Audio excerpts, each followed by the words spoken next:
Harry Potter and the Apocalypse World by Mr. Oblivious. 1. Street of Teeth. Thomas Thorne moved through London like a stray cat that had learned pavements lied. Broken glass glittered under the grey morning light, and the old shop fronts along Tottenham Court Road leaned over the street with their windows punched out and their signs hanging crooked. He kept to the shadow beneath the awnings, one hand tucked inside the sleeve of his too large coat, the other resting near the rusted knife at his belt. The knife was mostly for people. The dead didn't care enough about pain to be frightened by it. He paused outside a pharmacy with its shutters bent upward like a peeled tin lid and listened before he went in. Listening came first. It always came first. The dead dragged their feet, clicked their teeth, breathed through ruined throats that no longer needed air, and living people made worse sounds because they tried to hide them. Thomas counted 3 slow scrapes far away, one loose sign knocking against brick, and the faint clatter of something falling deeper inside the shop. Rat, maybe. Cat, if London still had any luck left. The shelves had been stripped years ago by adults with crowbars and backpacks, then again by teenagers with powers and bad manners, then again by children smaller than Thomas and twice as hungry. That didn't mean empty. Empty was a word used by people who expected the world to be kind enough to leave things in plain sight. Thomas crouched under the counter, pushed aside moldy appointment cards, and found 2 packets of painkillers wedged behind a fallen till. He touched them, thought store, and they vanished into the quiet dark inside him where he kept everything that mattered. A voice drifted from the street, low and sharp. Chemists already picked clean. Don't waste time. Thomas went still behind the counter, his breath thin through his nose. The speaker was close enough for the words to carry through the broken doorway, and close enough meant dangerous. He didn't reach for the knife. He made himself smaller instead, shoulders tucked, knees tight, eyes on the gap beneath the counter where boots might pass if the wrong person got curious. Another voice answered from farther away. Batteries, then. South Side shops still have drawers. Thomas's stomach tightened around the single hard biscuit he had eaten before dawn. Batteries mattered. Food mattered more, medicine mattered when fever came. But batteries bought torchlight, radios, old toys stripped for parts, and sometimes trade with people who would laugh before cheating a child. He waited until the voices moved on, then slipped into the back room and found a drawer beneath the collapsed desk. 3 batteries rolled against his palm like treasure. He stored them with the painkillers and allowed himself one small, silent smile before the smell of rot thickened at the rear door. The thing at the rear door had once been a delivery driver, judging by the torn red jacket and the keys still clipped to its belt. It pressed itself through the warped frame with patient stupidity, one shoulder catching on splintered wood while its gray hands reached for the warmer shape in the room. Thomas didn't waste breath on fear.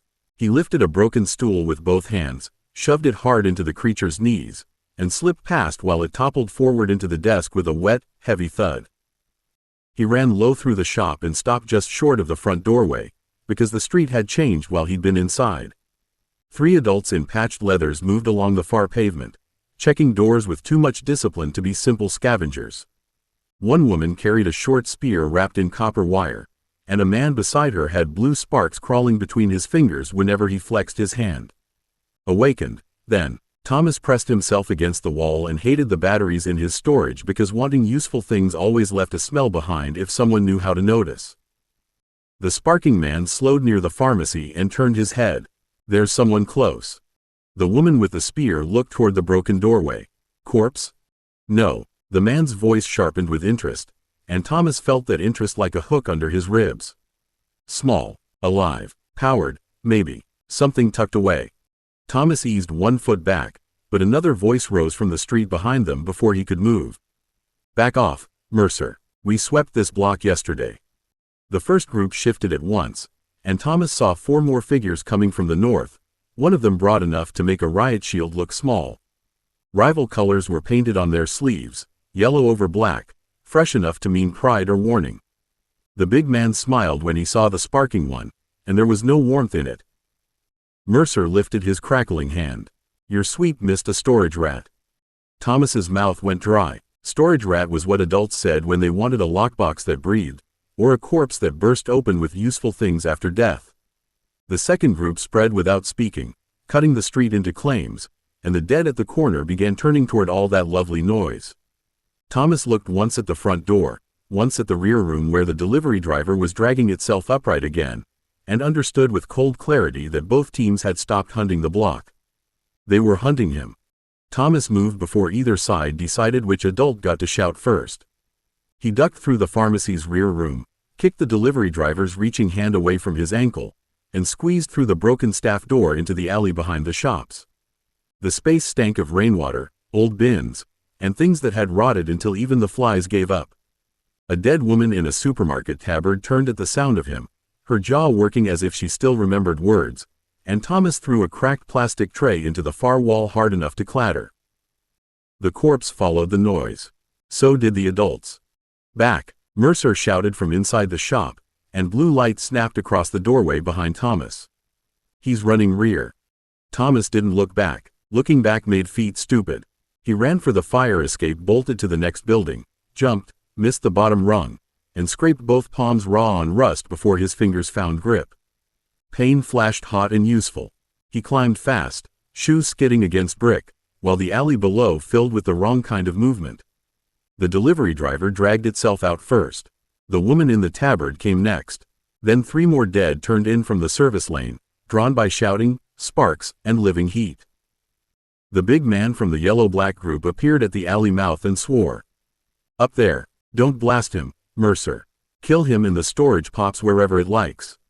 Mercer laughed once, sharp and angry, then climbed faster. Thomas reached the first landing and threw himself over the railing as something metal struck the ladder below with a ringing clang. The whole fire escape shuddered. He crawled onto the flat roof above the pharmacy, lungs burning, and rolled behind a dead air conditioning unit just as blue sparks snapped over the edge and spat against brick. He could hear them arguing below, not frightened yet, not properly. Adults with powers were always slow to understand that noise belonged to the dead long before it belonged to people. Across the narrow gap, the next roof sagged around a collapsed skylight. Beyond that, an old advertising board leaned over a side street thick with abandoned cars.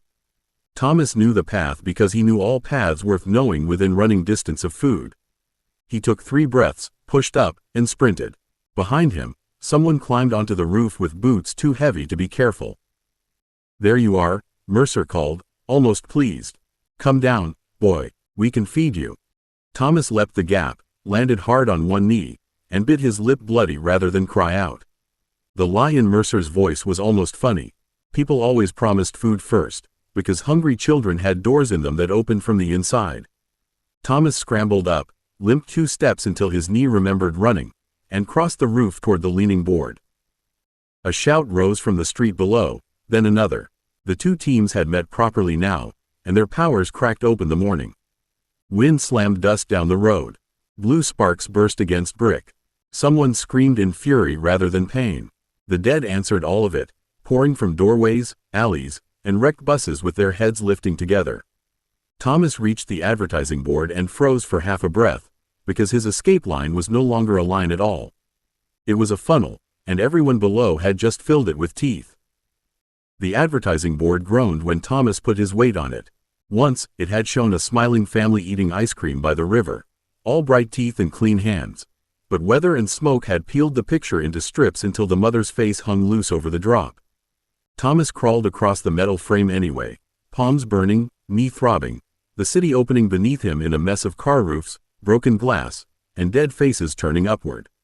If he made the far side, he could reach the cinema roof, then the old service stair, then maybe the covered market. Maybe was thin, but thin had kept him alive before. Behind him, Mercer landed on the roof with a grunt and came forward too fast for a man who could throw lightning from his fingers. "Clever little rat," he called, breath rough but eager. "You've been hiding a long time, haven't you?" Thomas kept moving. The board dipped under him, bolts whining in the brick, and his storage space pressed against the back of his mind with the small hard weight of everything he owned. Painkillers, batteries, a tin opener, 2 knives, half a packet of biscuits, a child's fortune, and not enough to buy 1 adult Mercy. The big man's voice rose from the roof behind Mercer. "Don't spook him over the edge, you idiot. We need him breathing." "You need him breathing," Mercer snapped. "I only need him still." The board tore free from the pharmacy wall with a shriek. Thomas flung himself forward as the frame dropped, caught the far parapet with both hands, and slammed chest first into brick hard enough to knock the air from him. His feet swung over open street. Below, the dead surged toward the sound, arms reaching as if hunger could climb. For 1 second he dangled there, too winded to pull up, while Mercer laughed behind him and the rival team shouted over one another. A hand seized Thomas's coat from above. Not kind, not saving. The grip twisted fabric against his throat and began hauling him up by force. Thomas saw a woman's face over the parapet, yellow-black paint on her cheek and calculation in her eyes.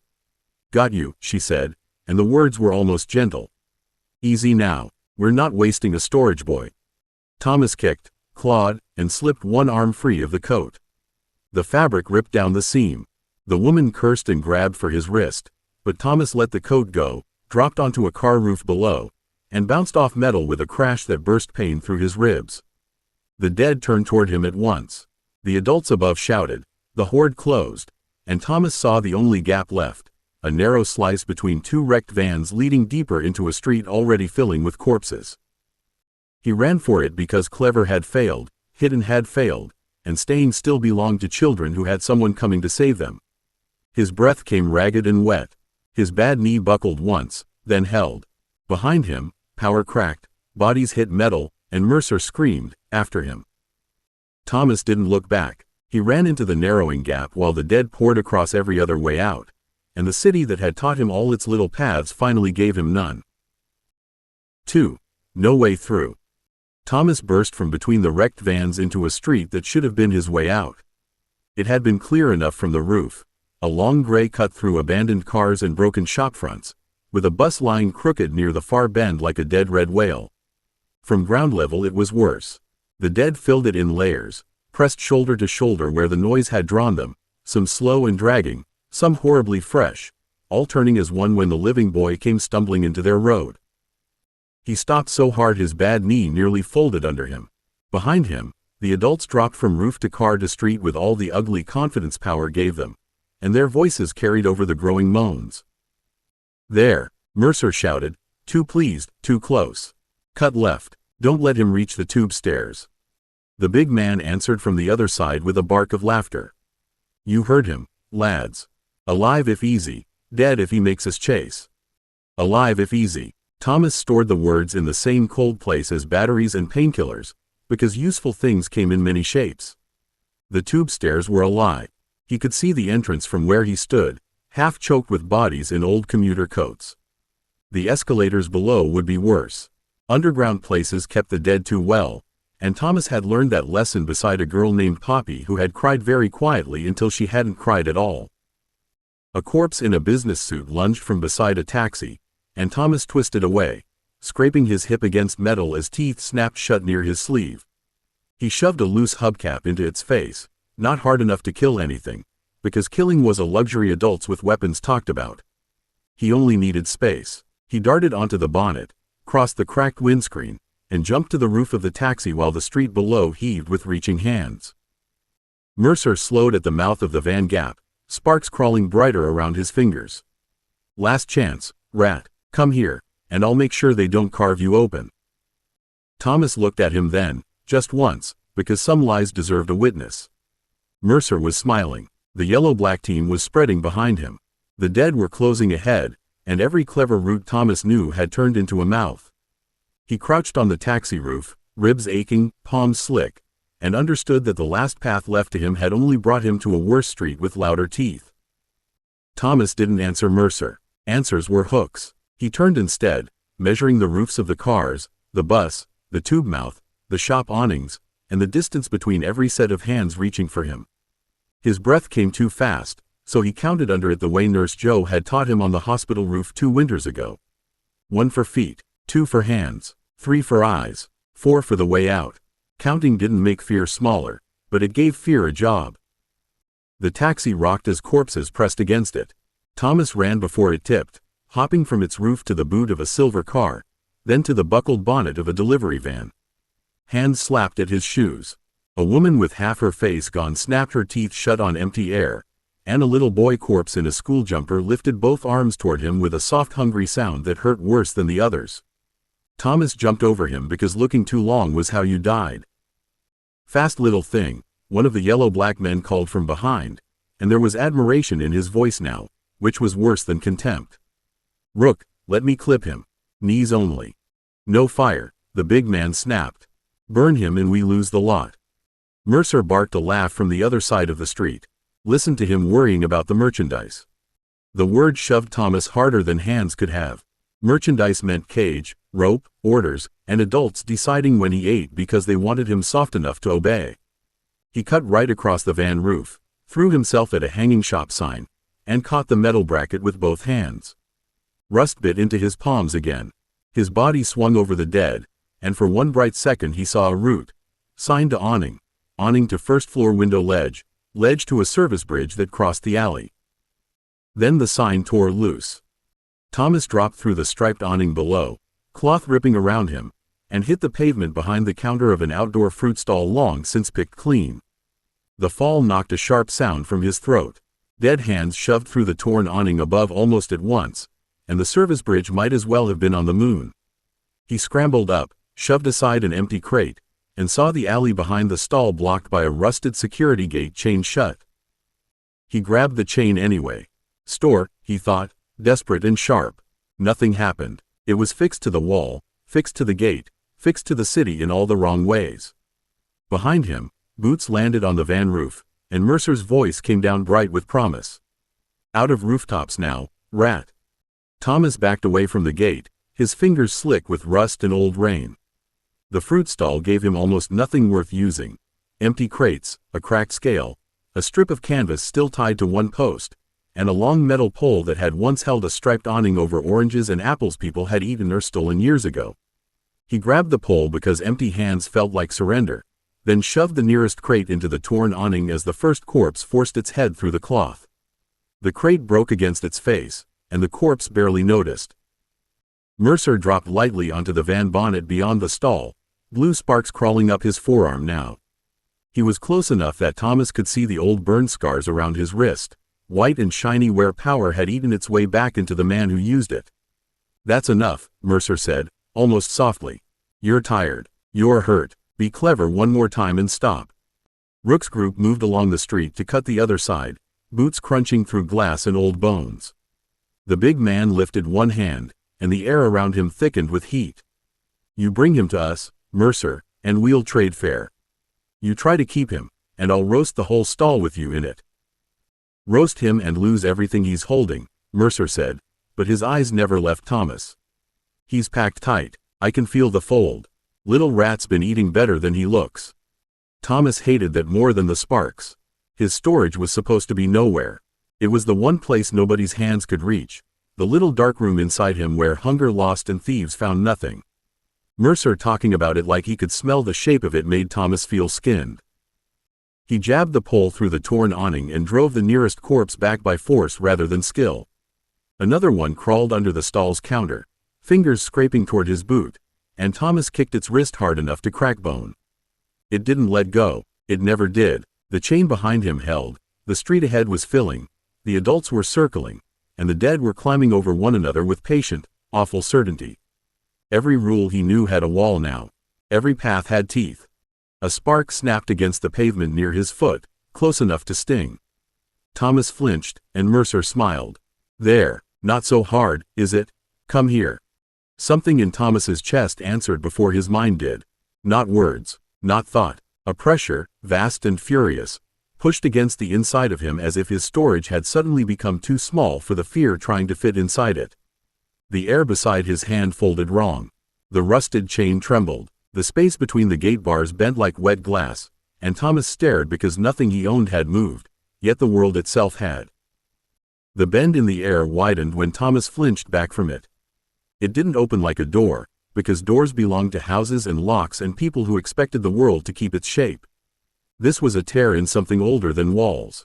The space between the gate bars stretched until the alley beyond blurred and then vanished, replaced by a black-edged oval full of gray light, moving shadow, and a cold smell that wasn't the market street at all. Mercer stopped smiling. "What did you do?" Thomas didn't know. That was the worst part and the only good part. Knowing had failed him. Plans had failed him. The city had spent 5 years teaching him that every way out had a price, and now something impossible waited at arm's length, trembling in the air with a thin silver rim. Beyond it, he saw pavement that wasn't cracked the same way, a flash of red bus paint too clean to belong here, and people moving upright without fear. Too many people, living people. His mind tried to reject it, but the dead behind him shoved harder through the stall and the chain at his back rattled like laughter. Rook swore from the street. "Mercer, grab him now." Mercer lifted his sparking hand, but his eyes stayed fixed on the hole. "That's not storage."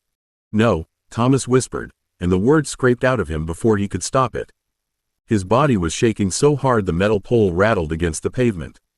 He had wanted somewhere safe. He had wanted one more roof, one more alley, one more stupid narrow chance. Whatever this was, it looked less like safety than falling sideways into a story no child should trust. A corpse caught the torn back of his shirt and dragged him half a step toward its teeth. Pain flashed across his shoulder as fabric bit into skin. That decided him. Unknown was better than owned. Unknown was better than bidden. Unknown was better than Mercer's smile and Rook's trade and the soft voice that called a child merchandise. Thomas drove the awning pole backward with both hands and knocked the corpse's jaw sideways. Mercer lunged at the same time, sparks snapping blue-white between his fingers. "Don't you dare." Thomas threw himself through the hole. Cold wrapped around him first, then pressure, then a wrenching sense of being folded without being touched. His storage space clenched inside him like a fist around his little hoard, and for one terrified heartbeat he felt the street behind him, the dead, the adults, the gate, the whole ruined city trying to hold on. Then the world let go. Thomas tumbled forward into noise, light, and hard pavement, and the tear snapped shut behind him before Mercer's hand could follow. 3. The wrong London. Thomas hit pavement that was too clean and too loud. His shoulder struck first, then his hip, then the side of his face, and for a moment he could only lie there with his cheek against cold stone while the world roared around him. Not moaned, not dragged, roared. Engines growled, brakes hissed, feet slapped in hurried patterns, and hundreds of living voices folded over one another in bright, careless noise. The sound was so impossible that his body tried to flinch back through the tear, but there was no tear. There was only pavement, pain, and a red double-decker bus rolling past close enough to make the air shove at his hair. Someone screamed, but not like prey, more like surprise. Thomas pushed himself onto one elbow, blinking against light that bounced from glass windows and shop signs unbroken by soot. Charing Cross Road stood around him in a shape he half knew and half didn't, the bones of London dressed in an old dream of itself. Cars moved in lines instead of rusting in barricades. People walked with bags and coffee cups and coats that had never been slept in. A woman dragged a small child away from the curb, staring at Thomas as if he were the monster that had fallen out of nowhere. "Mum, is he hurt?" the child asked, craning back despite the woman's grip. "Don't look, love," the woman said quickly, though she looked herself, wide-eyed and pale. "Come on, keep moving." Thomas got one knee under him and nearly fell again. His ribs burned. His palms were torn, his shirt hung open where the corpse had caught it, and his coat was gone, lost to the yellow-black woman on the roof or the street or whatever world had already closed behind him. He touched his side and found no bite, which mattered more than blood. No bite meant alive, no bite meant think. A horn blared. Thomas jerked so hard he stumbled backward, and a man in a black cab leaned out of his window with anger already shaping his face. Then the anger wavered when he saw Thomas properly. Filth, rags, blood, bones showing too clearly under skin. Adults changed faces when they saw children like that. It didn't make them safer. "Jesus," the cabbie muttered, softer now. "Kid, what happened to you?" Thomas didn't answer. Words needed a story, and every story he had belonged to dead streets, storage rats, and men with sparks in their hands. He turned slowly, searching for threat, for teeth, for Mercer's hand reaching through after him, and found instead shop fronts, traffic lights, a bookshop window, and a shabby little pub squeezed between buildings as if London had tried to hide it from itself. For one dizzy second the pub pulled at a memory of scavenged pages and impossible books, but the thought slid away under the weight of too many living people. Thomas swayed in the middle of the pavement while the city breathed around him, and safety felt so huge and bright that it was almost another kind of trap. The cabbie's door opened with a heavy clunk, and Thomas stepped back before the man had one foot on the pavement. Movement toward him still meant claim. The man lifted both hands, palms out, and the gesture might have meant peace here, but Thomas had seen adults smile with one hand while the other reached for rope. "Easy, lad," the cabbie said, glancing at the traffic building behind him. "I'm not going to hurt you. You need an ambulance?" Thomas knew the word from old signs and hospital scraps, but knowing didn't make it useful. Ambulance meant sirens. Sirens meant crowds. Crowds meant the wrong eyes. He shook his head once, too sharp, and edged toward the shop fronts. People had stopped properly now, gathering in loose half-circles with phones in their hands and expressions that tried to turn him into a problem someone else should solve. A young woman in a navy coat crouched several paces away, careful not to come too close. "What's your name, sweetheart?" she asked, her voice soft in the way adults used when they wanted frightened things to sit still. "Are your parents nearby?" Parents was an old word. It belonged to photo frames, grave corners, and other children who still had someone to shout for when a door opened wrong. Thomas looked past her instead, back toward the shabby pub wedged between the bright shop windows. It had old dark wood, grimy glass, and a sign that seemed almost embarrassed to exist. People flowed past without looking at it. Not avoiding, not ignoring on purpose, more like their eyes slipped away before the shape could settle. That was wrong enough to be interesting. A man with shopping bags walked between Thomas and the pub, and for one instant the sign over the door sharpened. The Leaky Cauldron. The name struck something buried under fear. A boy with round glasses in a book found molding inside an abandoned school library, moving through London into a hidden world. Thomas's breath caught, and the memory went bright and impossible. Not time travel, then. Not exactly. If the books had been real here, or if he had fallen into somewhere that wore them like history, the old pub was not shelter yet, but it was a door. "Kid," the cabbie said, closer now. "Stay with us, yeah? What's your name?" Thomas turned his face away from the man and took one careful step toward the pub. His bad knee shook. Blood slid warm from his palm to his wrist. The crowd murmured. The woman in the navy coat rose slowly, and someone behind her said, "Should we call the police?" Police. The word cut through the noise cleaner than a blade. Thomas looked at the pub again, but his body was too slow, too hurt, too dazzled by engines and glass and hundreds of breathing people. The Leaky Cauldron blurred at the edge of his sight as the crowd tightened, not cruelly, not yet, but with the soft closing pressure of a net. The woman in the navy coat reached into her pocket, slow and careful, but Thomas saw the phone before she lifted it.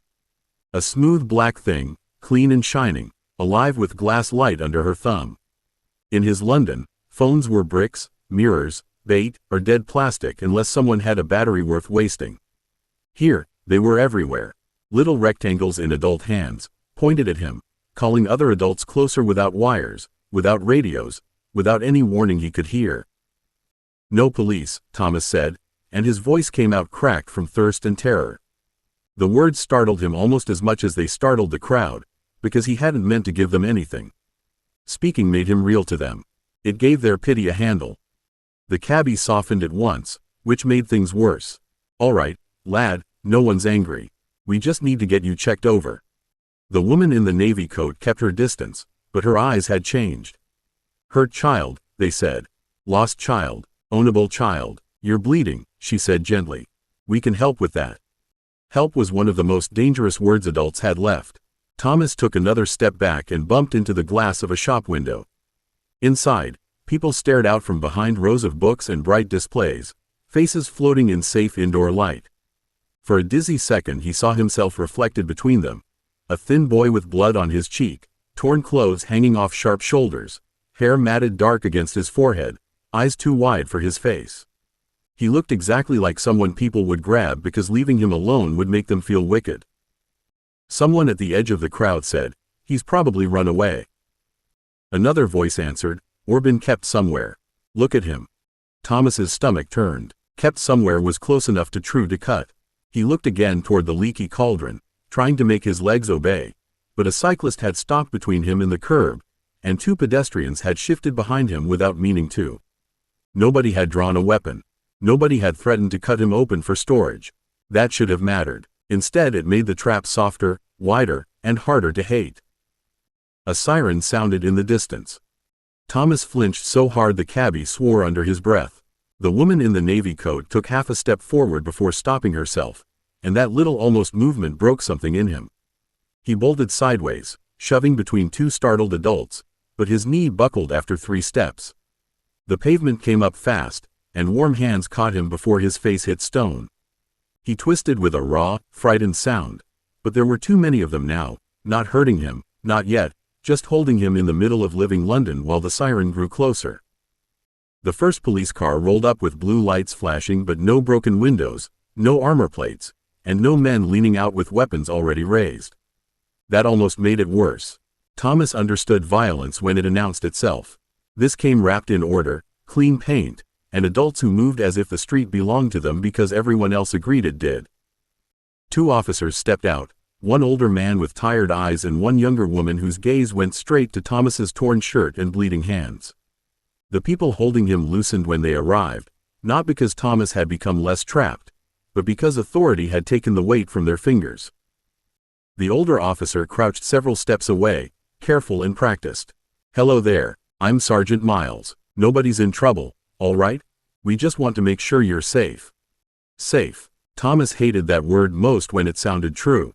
His chest hitched, and he looked past the sergeant toward the leaky cauldron, but a bus slid between him and the pub with a sigh of brakes. When it moved on, the shabby door was still there, unnoticed and unreachable, while the crowd folded around the police like water around stone. The younger officer kept her voice low. "Can you tell us your name?" Thomas swallowed, tasting blood and street grit.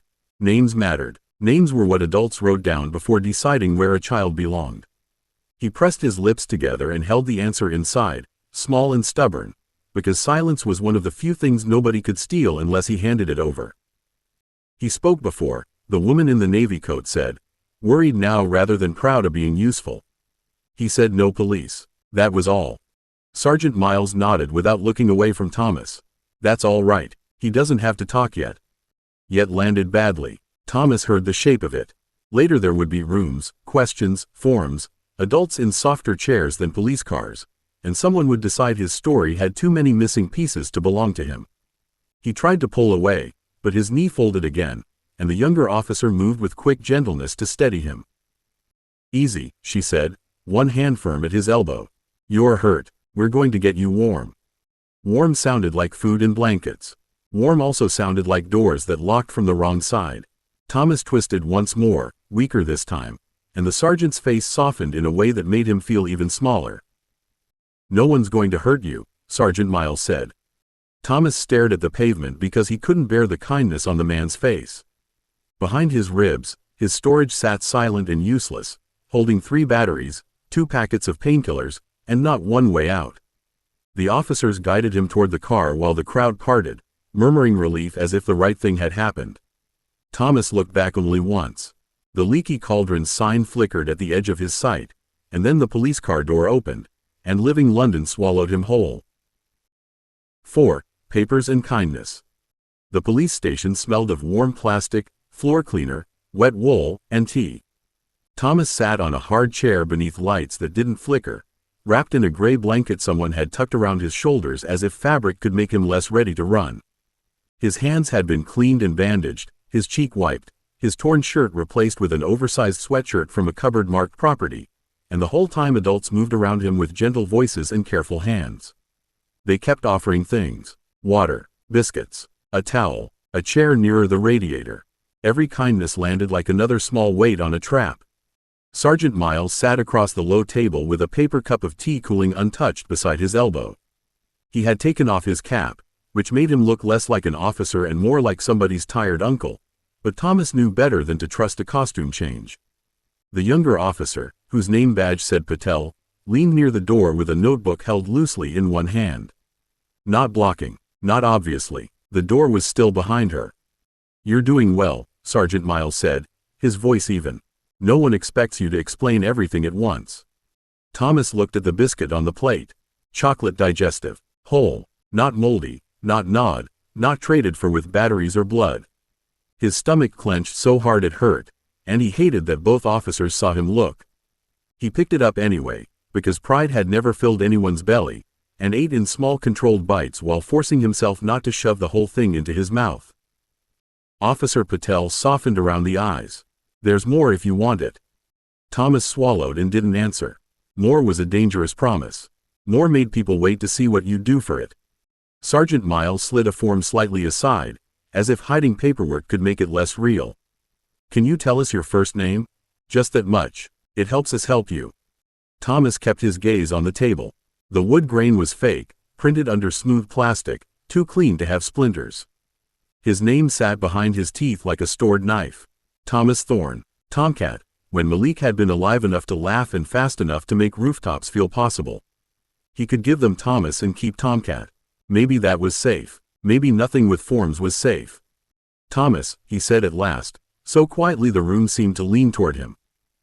Sergeant Miles nodded as if he had been handed something precious rather than dangerous. Thank you, Thomas, that's a good start. It didn't feel like a start. It felt like a mark on a map. Somewhere outside the station, Charing Cross Road still existed, and with it the shabby pub nobody saw properly unless they already belonged to the other story. Thomas held the blanket tighter around himself, let the warmth soak through his shaking shoulders, and understood that these adults meant well. That was the frightening part. They were building a cage out of care, and every kind word was another bar. The second biscuit disappeared more slowly than the first, though not because Thomas wanted it less. Wanting had become a room inside him with no windows. He ate the biscuit in careful half-bites, licking melted chocolate from one bandaged thumb when he thought no one was looking, and tried to listen past the police station walls. Doors opened and closed. A phone rang. Somewhere nearby, someone laughed like the world still had room for ordinary foolishness. Every sound sat wrong against the memory of teeth on metal and Mercer shouting after him. Officer Patel set another paper cup beside the plate, this one filled with water instead of tea. Small sips, she said, as if he were likely to forget how drinking worked. You don't have to rush. Thomas gave her one suspicious glance and drank anyway. The water tasted of pipes and cleanliness. It didn't taste boiled, filtered through cloth, or stolen from a rooftop tank after rain. That should have made it wonderful, and it did, which made him angrier than was fair. Sergeant Miles waited until the cup lowered. Thomas, do you know where you were found? Thomas's fingers tightened around the cup. Found was a lie adults liked because it made taking sound accidental. He had not been found. He had fallen, crawled, stumbled, and failed to run fast enough. He looked at the form again, at the little boxes waiting to turn him into ink. Street, he said. That's right, Sergeant Miles said gently. Charing Cross Road. The name struck harder spoken indoors than it had outside. Charing Cross Road. Not just London, not just impossible living London, but the road from the books, the road with the pub that wasn't for people who couldn't see.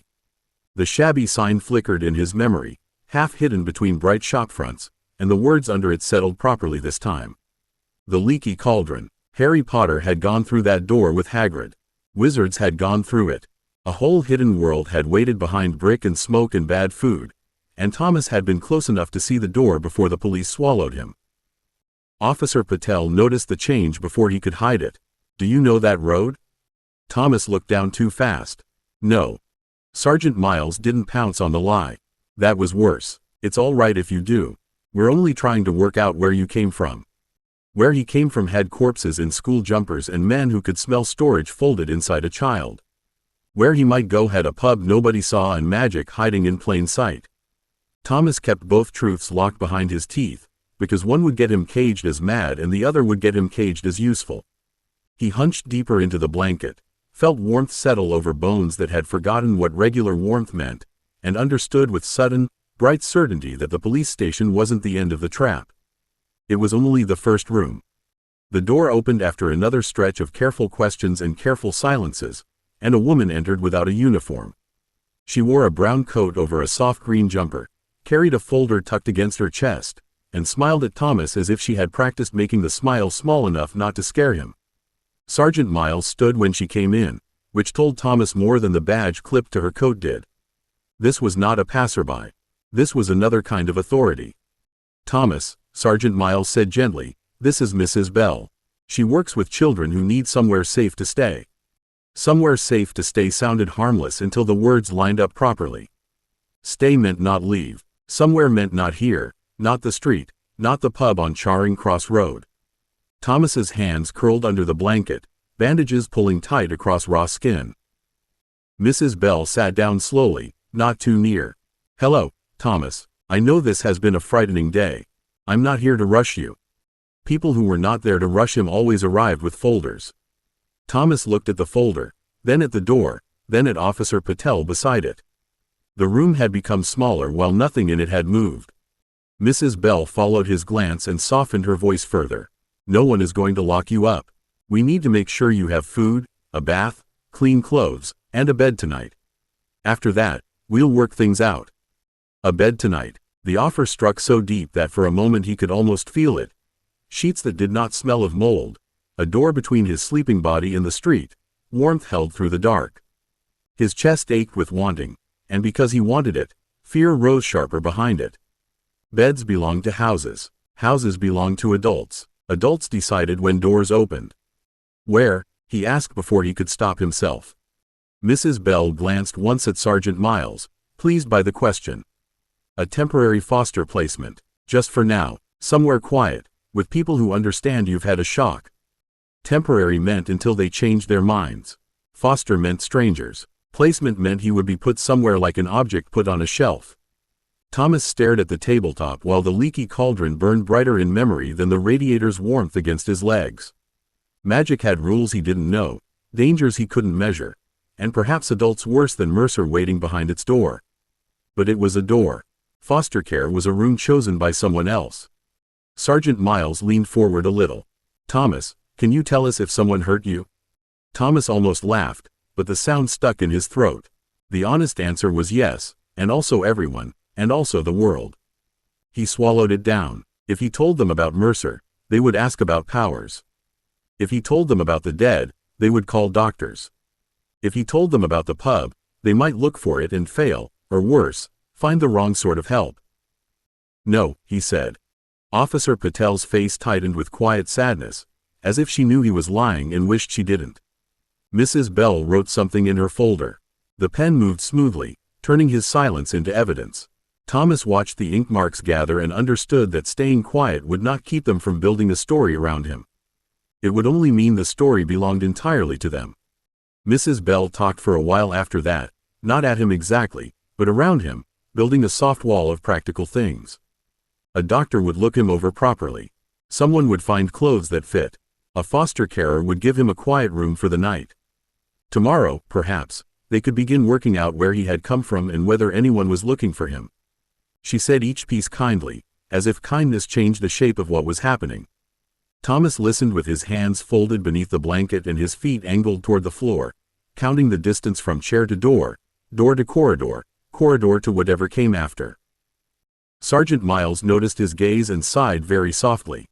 "Thomas, I know this feels like a lot. Nobody's trying to take choices away from you." That was such a clean, gentle lie that Thomas almost answered it honestly. The adults in the room did not mean to trap him. That made them harder to fight, because they would hurt when he ran, and they would call that hurt proof he needed catching. In their story, he was injured and lost. In his, the road to the only door that mattered was slipping farther away with every form Mrs. Bell filled. Officer Patel came back with a carrier bag and set it on the table. "We found some joggers and a t-shirt that might do until proper clothes are arranged. There's a washroom just down the corridor. I can stand outside, or Sergeant Miles can, whichever feels easier." Easier. Thomas looked at the bag, then at the corridor through the half-open door. A washroom meant water, privacy, and maybe a window. A corridor meant movement. Movement meant chances. He lowered his eyes before hope could show too clearly. "You," he said, nodding once toward Patel, because the sergeant watched like a man trained to see running before running started. Mrs. Bell smiled, relieved by the tiny cooperation. "That's good, Thomas. Little steps." Thomas stood with the blanket still around his shoulders, letting his bad knee tremble because it was true and useful. Officer Patel guided him gently into the corridor, not touching unless he swayed. The station opened around him in pieces. Desks, phones, notice boards, a vending machine humming under bright lights, a rear door with a keypad, and farther along, a narrow frosted window tilted open above a radiator. He marked everything. The angle of Patel's attention. The squeak in his left shoe. The bag in his hand. The weight of 3 batteries and 2 packets of painkillers hidden where no search would find them. When the washroom door closed behind him, Thomas leaned against it, breathing silently through his nose while water ran somewhere in the walls. Foster placement by evening, strangers, locked routines, a life chosen by kind adults who would never understand that safety without escape was only another room in a cage. He crossed to the little window and tested the latch with bandaged fingers. It stuck once, then gave with a faint click. Thomas looked back at the door, then up at the slice of gray London beyond the frosted glass, and made his decision. He would be quiet, he would be quick, he would find Charing Cross Road again before the soft cage finished closing. 5. The little pub. Thomas waited until the station learned to breathe around him. Buildings had rhythms if you stayed frightened long enough to hear them. The corridor outside the washroom filled and emptied in waves. Voices near the desks, a kettle clicking somewhere behind a door, Patel answering someone's question, footsteps passing without stopping.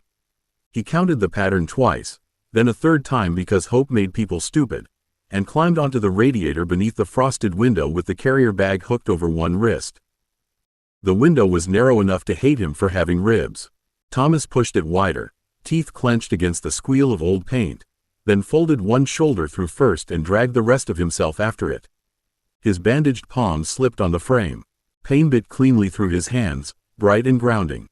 For a second his bad knee caught, and panic punched up into his throat, but then he was through, dropping into a service yard with wet concrete under him and the smell of bins, rain, and city air washing the station from his skin.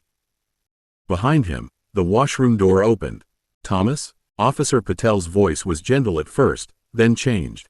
Sergeant, he's gone. He ran. Not well, not fast enough for his old London, where slow meant teeth, but this London was crowded with rules people obeyed without thinking. Cars stopped at lights. Pedestrians flowed around corners. Nobody expected a thin boy in borrowed joggers and a too large sweatshirt to cut through an alley, duck beneath a delivery man's arm, and vanish behind stacked crates before the shout caught up. He kept the carrier bag because spare clothes were supplies, and supplies mattered even when they came from kind hands. By the time he reached Charing Cross Road again, his side had cramped and sweat had gone cold under the sweatshirt. The afternoon had dimmed toward evening. Shop windows glowed. Buses sighed at the curb. People moved past with umbrellas, paper cups, bags of books, and faces turned toward ordinary destinations. Thomas stood at the edge of the pavement, one hand braced against brick, scanning between the bright fronts until his eyes slipped, caught, and slipped again. There, the shabby little pub sat where memory said it should, dark wood wedged between cleaner buildings, its sign half lost in shadow. The leaky cauldron looked smaller than fear and larger than every official room behind him. "Oi, lad," a voice called from up the street, breathless and familiar enough to tighten his spine. Thomas, stop there. Sergeant Miles had seen him. Patel was behind him, one hand lifted, not angry, which was worse. Thomas looked once at their worried faces, then at the pub door nobody else seemed to notice properly. He crossed the last few steps before courage could drain out of him, put his bandaged hand on the handle, and slipped inside. The inside of the leaky cauldron swallowed the noise of Charing Cross Road as if someone had shut a lid over the city. Thomas stood with his back to the door, breathing hard, and stared into a room that looked too old, too dim, and too warm to belong beside buses and traffic lights. Wooden beams sagged overhead. Brass lamps glowed in cloudy glass. The air smelled of spilled ale, wood smoke, stew, old polish, and something sharp and herbal that made the back of his nose prickle. A dozen faces turned toward him, and not one of them looked through the pub the way the muggles outside had done. The man behind the bar was thin, bald, and sharp-eyed, with a towel in one hand and a tankard in the other. His gaze moved over Thomas's bandaged hands, borrowed clothes, carrier bag, and the hunted set of his shoulders. Suspicion came first, which Thomas almost liked. Suspicion was honest. "You lost, boy?" the barman asked, setting the tankard down without taking his eyes off him. Thomas heard footsteps outside the door and moved without thinking, pressing himself deeper into the room.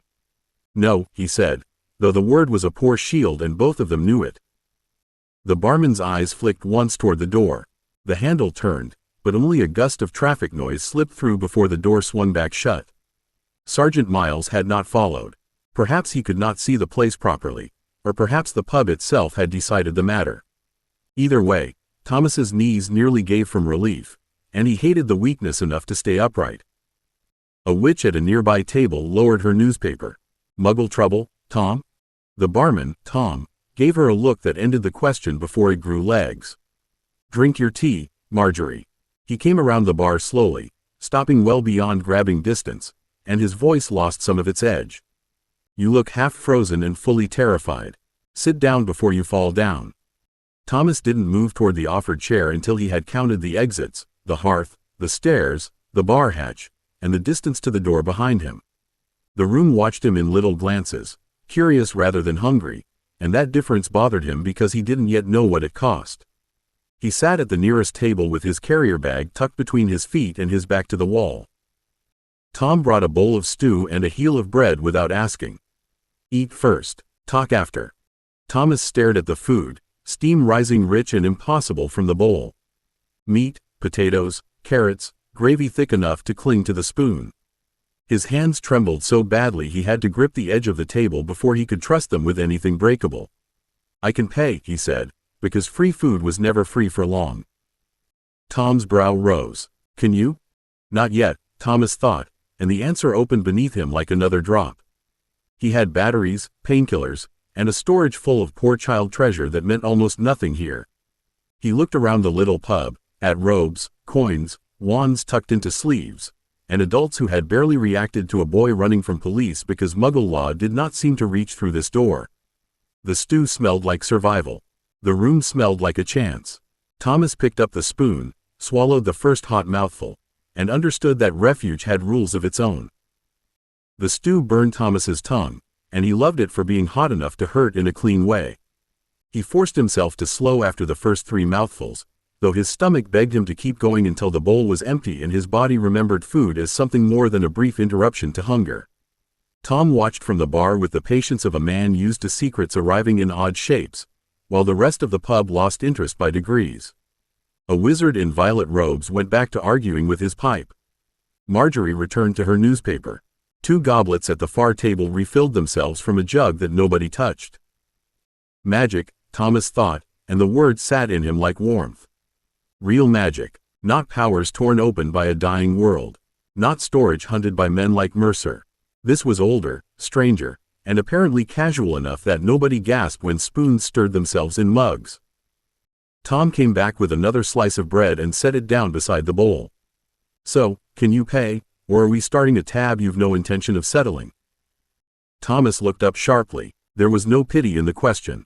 That helped. Pity made him want to bolt. Bargains made sense. I'll pay, he said. I just don't have your money yet. Tom's mouth twitched. My money, is it? Wizard money, Thomas nearly said, but caught himself. He chose the safer truth. Not pounds. That changed the room more than the police had. Not loudly, not enough for chairs to scrape, but enough for 3 heads to angle toward him and for Tom's eyes to narrow with fresh calculation. A boy who knew there was different money belonged somewhere, or had learned something he should not know. You're Muggle-born? Tom asked. Thomas held the spoon very still. Muggle-born was in the books. Muggle-born was Hermione Granger, letters, owls, parents who did not understand Diagon Alley until someone explained. It was also a category, and categories were handles. I think so. Tom leaned back slightly. You think so? I didn't get a letter, Thomas said, because the truth was useful if trimmed. I'm 10. The barman's suspicions softened into something more practical. 10's early, then. Too early for Hogwarts unless someone's made a mistake, and they don't often make those. He looked over Thomas's borrowed sweatshirt again, the bandages, the way the boy kept 1 foot hooked around the carrier bag. You've nowhere to go? Thomas thought of the police station, the foster placement, the little frosted window, and Sergeant Miles's tired kindness. He thought of Apocalypse London and the adults who called children merchandise. Nowhere I choose, he said.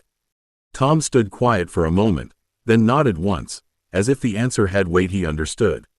Eat. After that, we'll see what a room costs and what you've got worth trading.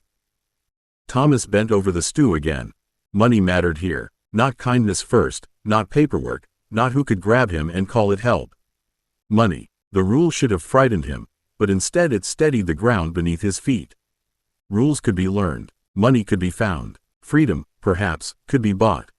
By the time the bowl was empty, Thomas's hands had stopped shaking quite so badly. Food settled through him in slow waves, turning the room from impossible to merely strange. The lamps still glowed without wires. The fire still burned green at its heart now and then, as if flame here had moods.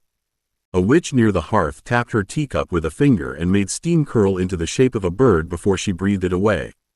Thomas watched everything and tried not to look like he was watching everything, because wonder was another way to show someone where you were soft. Tom returned with a small ledger, a stub of pencil, and the expression of a man who had decided to be decent without letting decency make him stupid. Right, then, room, supper, breakfast if you're still here in the morning. That comes to more than a hungry look and a sad story.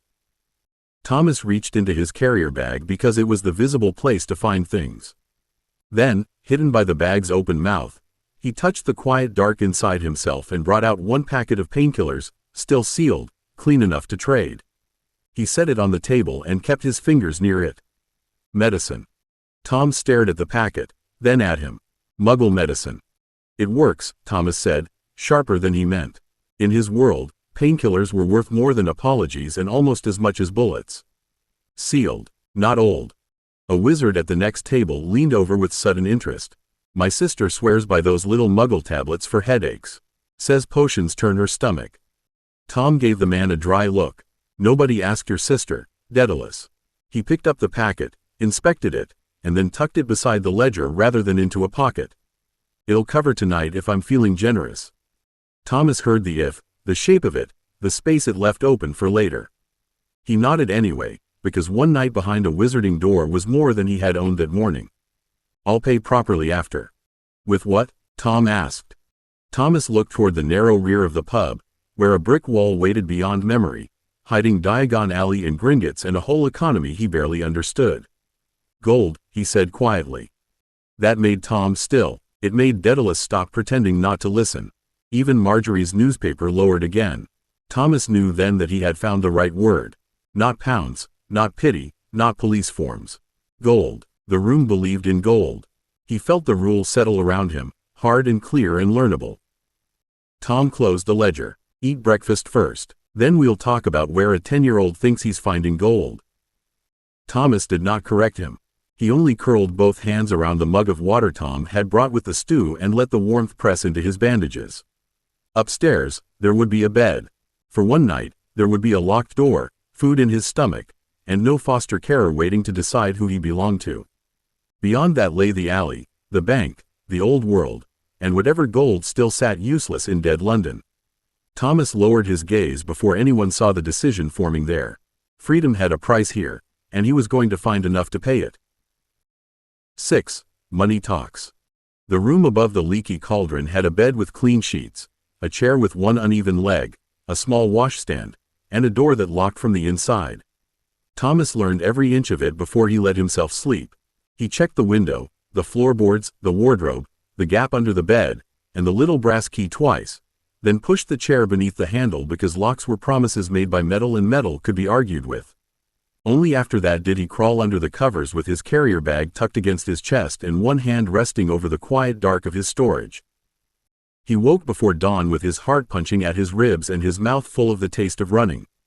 For one blind second he expected gray hands at the window and Mercer's sparks crawling under the door. Instead, the room held steady around him. Rain tapped softly against the glass. Somewhere below, pipes complained and a kettle hissed. Warmth sat in the blankets like a thing that had chosen not to leave. Breakfast came downstairs with suspicion, toast, and fried eggs. Tom looked him over from behind the bar, taking in the folded blanket under one arm and the way Thomas kept close to the wall. Sleep? Some, Thomas said. That's more than none. Tom set a plate in front of him and nodded toward the back of the pub. After you eat, we'll settle yesterday properly. Medicine bought you one night. It doesn't buy a life.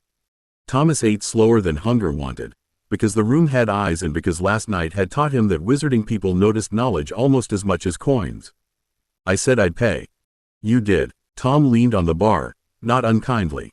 You also said gold. Most 10-year-olds don't have gold unless someone older is standing behind them. Thomas looked down at the egg yolk spreading across his plate. Someone older had usually meant danger. Here it meant permission, guardianship, Paperwork in another robe. Nobody's standing behind me. Tom was quiet for a beat. That's what worries me. The words were almost gentle, and Thomas disliked how much they warmed. He finished the toast, wiped his fingers on the napkin because clean places had rules, and listened to the pub waking around him. Coins clicked somewhere. A witch complained about flow soot. A wizard paid for coffee with bronze and silver that shone nothing like pounds. Thomas watched the exchange and understood the shape of the morning. Muggle cash could not keep him here. A packet of painkillers could not keep him here. Kindness could open a door for one night, but only money would stop it closing again. After breakfast, Tom took him through the back door into a little courtyard where rain darkened the old bricks and the dustbins smelled less awful than they should have. Thomas kept the carrier bag looped over his wrist and watched the barman tap the wall with a wand, 3 up, 2 across, then one firm touch in the center. Bricks shifted, not fell, not opened like machinery, but politely rearranged themselves into an archway as if they had been waiting all along for permission to become a street. Diagon Alley spread beyond the gap, crooked and alive. Thomas forgot to breathe for half a second. Shops leaned shoulder to shoulder under hanging signs. Owls blinked from cages. A stack of cauldrons shone black and silver outside one doorway. Children in robes moved with parents, students with bags, old witches with baskets, and everywhere there were wands, coins, smells of ink and sugar and potion smoke. It was not clean like Muggle London. It was better than clean. It looked used, argued with, owned, lived in. Tom watched his face and snorted softly. First time? Thomas dragged his expression back under control. Yes. That answers something. Tom nodded toward the white building at the far end, high and hard above the rest of the street. Gringotts. Goblins run it. If you've gold worth naming, that's where you'll take it. If you've only nonsense, don't waste their time unless you enjoy being sneered at by something shorter than you. Thomas looked at the bank and felt the shape of a rule settle into place. Gold could become galleons. Galleons could become food, rooms, books, maybe even a locked door no one could take back with a kind voice. They change gold? They change plenty, Tom said. Gold, gems, foreign coin if it's worth the trouble. They'll also ask questions with their eyes and write contracts sharper than knives, so don't go in there pretending you're clever if you aren't. I am clever, Thomas said before he could stop himself. Tom's mouth twitched. Then be clever enough to know when you're ignorant. That landed cleaner than insult. Thomas looked away first, because the old barman was right and because knowing it did not make the taste easier. Diagon Alley was a treasure chest, but it was not his yet. It had shops where he could steal from shelves, pockets he could cut, purses he might store with one brush of the hand. He dismissed each thought before it could grow. This place was not dead London. This was the first place that had hidden him from the people outside. You did not foul a den you meant to sleep in. Tom pointed back toward the pub. You can stay through tonight if you pay by supper. After that, I'll need coin or a better explanation. Thomas nodded once, already looking past the brick arch toward the ordinary street he had fled.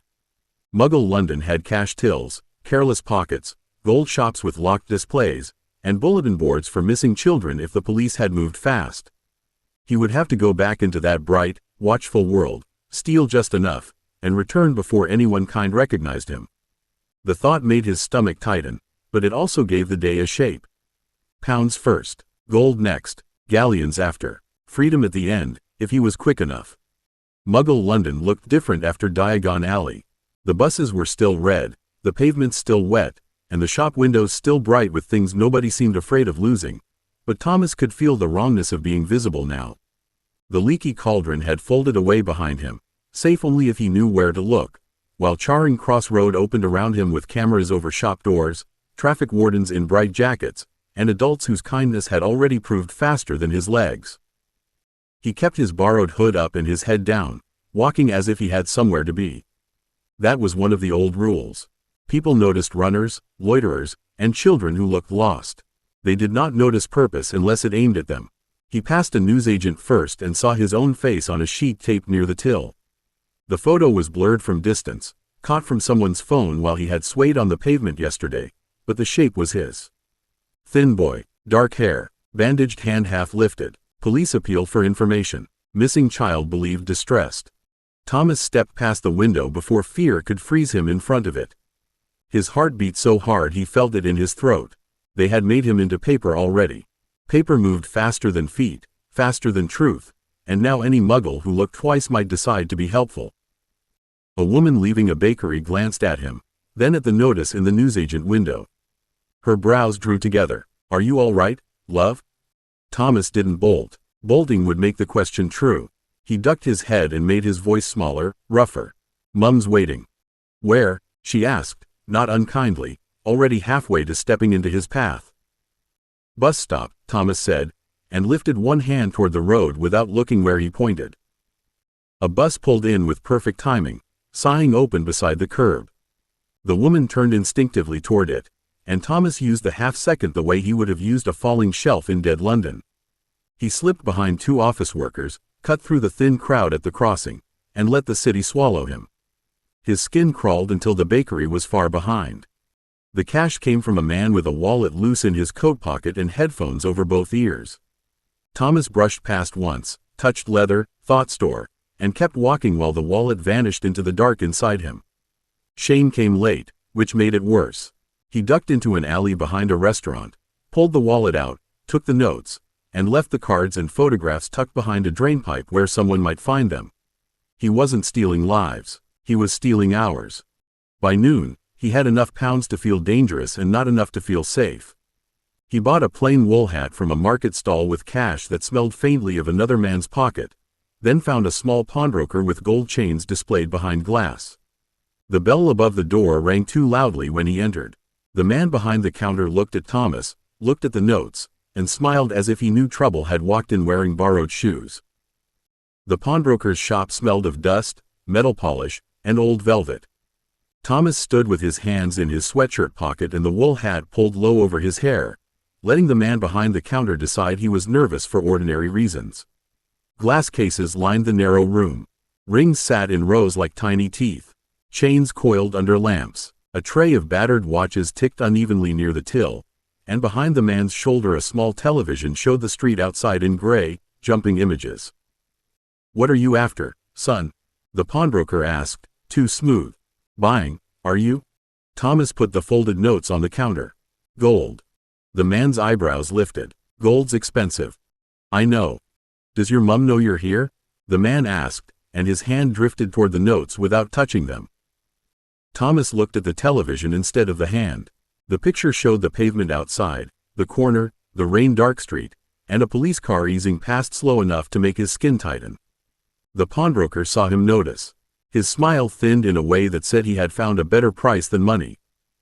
Thomas reached out and touched the nearest tray of cheap gold earrings through a gap in the glass where the case did not quite meet the frame. Store, he thought. Not all of it, not enough to make the man shout at once, just the small loose pair closest to his fingers. The earrings vanished into the quiet dark inside him. He snatched his notes back with his other hand before the pawnbroker could grab them. "Oi," the man said, sharper now. "What did you do?" Thomas was already moving. The bell over the door screamed as he shoved out into the street, and the pawnbroker shouted behind him, full-voiced and greedy. "Thief, stop that boy." The police car braked. Thomas ran under a delivery awning, cut through the steam and wet cardboard behind a bakery, and heard adult voices rising behind him in that terrible helpful chorus. He did not go straight to the leaky. Straight lines were for people who wanted to be followed. He doubled back twice, hid beneath a cafe table until two officers passed, then crossed Charing Cross Road inside a knot of schoolchildren whose laughter covered his shaking breath. By the time he found the pub door again, his legs felt hollow and his chest hurt with every breath. Inside, Tom looked up from polishing a glass and narrowed his eyes at once. "You look like trouble with feet." Thomas walked to the bar, placed the stolen earrings and the folded notes on the wood, and kept his hand close enough to store them again if anyone reached too fast. "Gold," he said. Tom stared at the tiny earrings, then at Thomas's pale, wet face. "That is not much gold." "It's enough to start," Thomas said, and hated how young he sounded. Tom's expression shifted, not soft exactly, but less sharp at the edges. Maybe enough for Gringotts to laugh quietly instead of loudly. He swept the earrings and notes into a small cloth with practical speed. "Come on, then, before whoever you annoyed learns to look in the right place." Thomas followed because the rule had proved itself in blood-warm fear. Pounds could be stolen. Gold could be traded. Galleons could buy shelter. But the little heap in Tom's cloth would never be enough to make him safe, and that knowledge opened the next, larger door in his mind. Somewhere in his dead London, real gold sat useless behind dead locks. 7. The bullion problem. Gringotts did not laugh loudly. That was nearly the whole victory.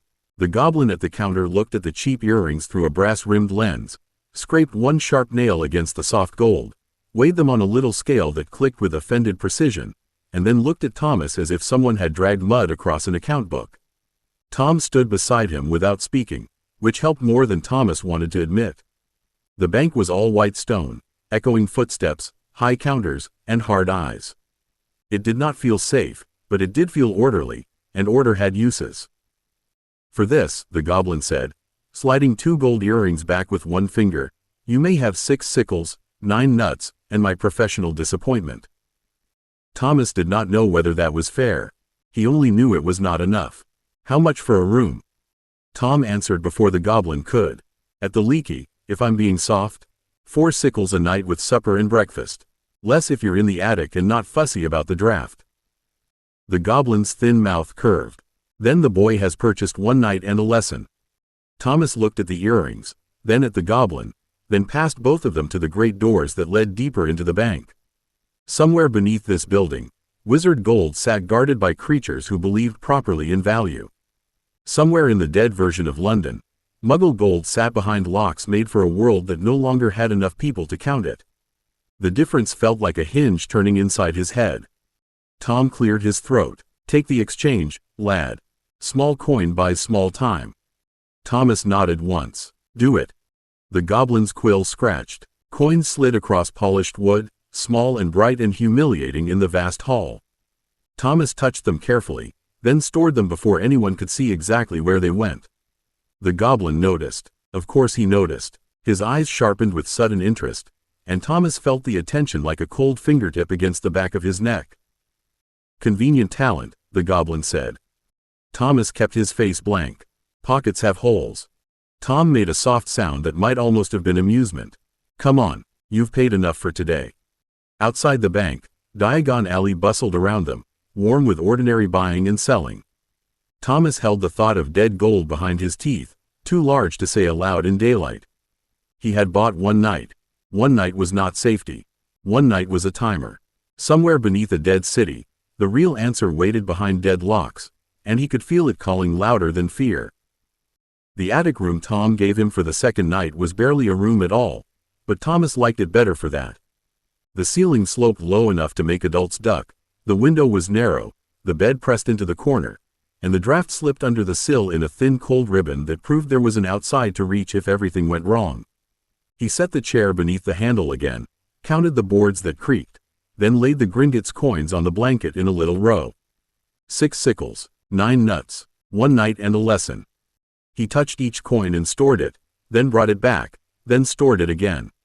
The movement steadied him. Small things obeyed. Small things disappeared and returned. The whole world had become too large since the tier opened in the alley, but coins, packets, knives, and batteries still followed rules he understood. A knock came at the door. Thomas swept the coins into storage before the second tap. What? It's Tom, the barman said through the wood. Don't bite. I've brought bread and cheese. Thomas opened the door only as far as the chair allowed. Tom looked at the wedge of space, then at the chair jammed under the handle, and his eyebrows rose. Planning on a siege? Planning on sleeping, Thomas said. Fair enough. Tom passed in a wrapped bundle without pushing the door. You paid. This is yours. That made Thomas pause. Yours was another dangerous word, but this one came wrapped in brown paper and smelled of real cheese. He took it carefully. Thank you. Tom's expression flickered, as if the thanks had cost more than the room.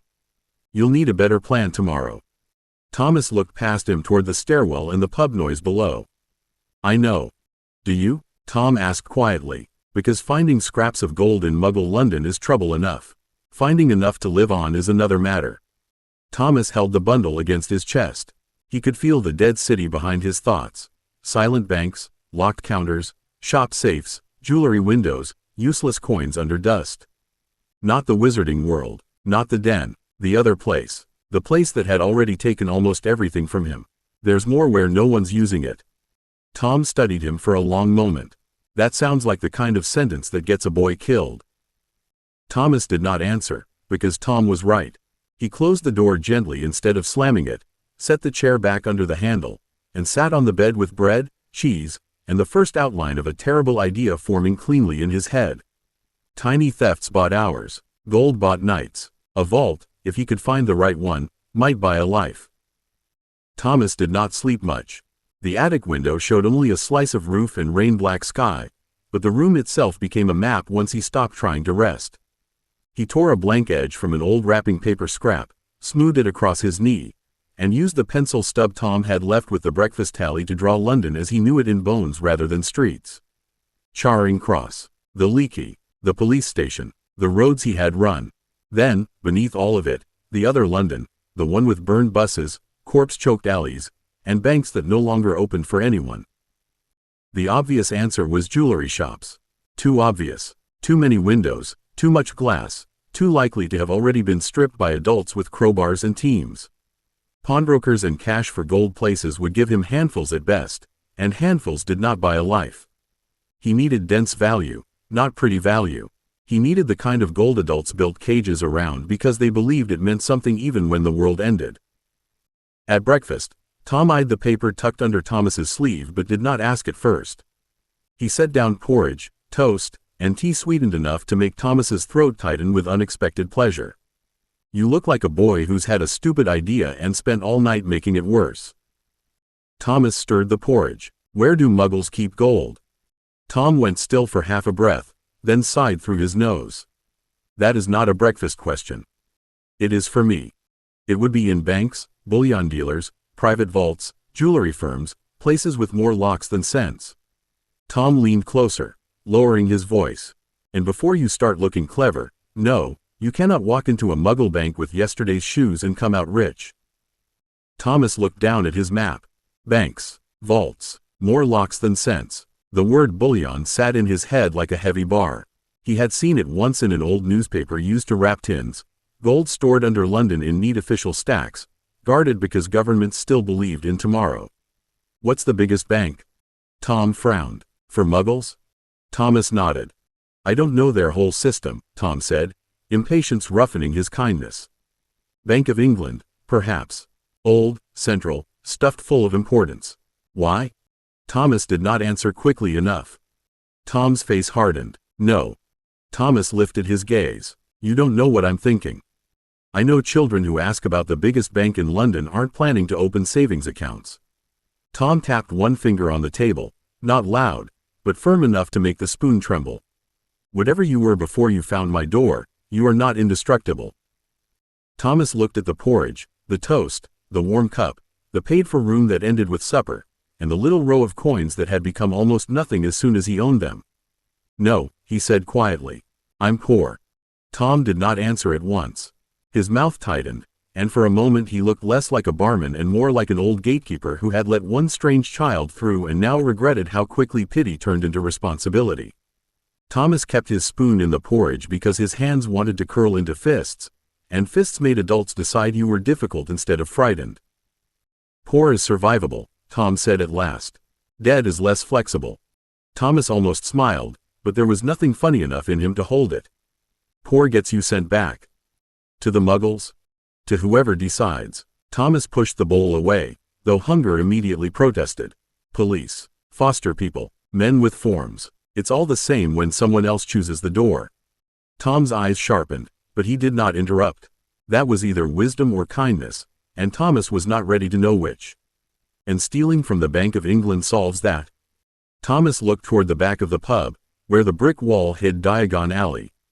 "Not stealing from here. That is not the moral defense you think it is." "It is to me." Thomas met his gaze because this mattered. "This place hid me. I won't foul it. I won't take from your till or your rooms or the shops out there." "And muggles?" Tom asked. Thomas's fingers tightened around the spoon. He thought of bulletin papers, police cars, foster words, helpful hands, and faces that had looked at him and already begun deciding what should happen next. He thought of a world that had never protected him until it wanted to keep him. "Muggles are dead to me," he said quietly. "I don't care what the dead think when I take from them." Tom stared at him for a long moment, then rubbed a hand over his bald head. "That is a very ugly thing for a child to say." "I'm not saying it to be pretty." "No, I gathered that." Tom leaned closer, voice dropping. "Gold in Muggle banks is not a dropped purse.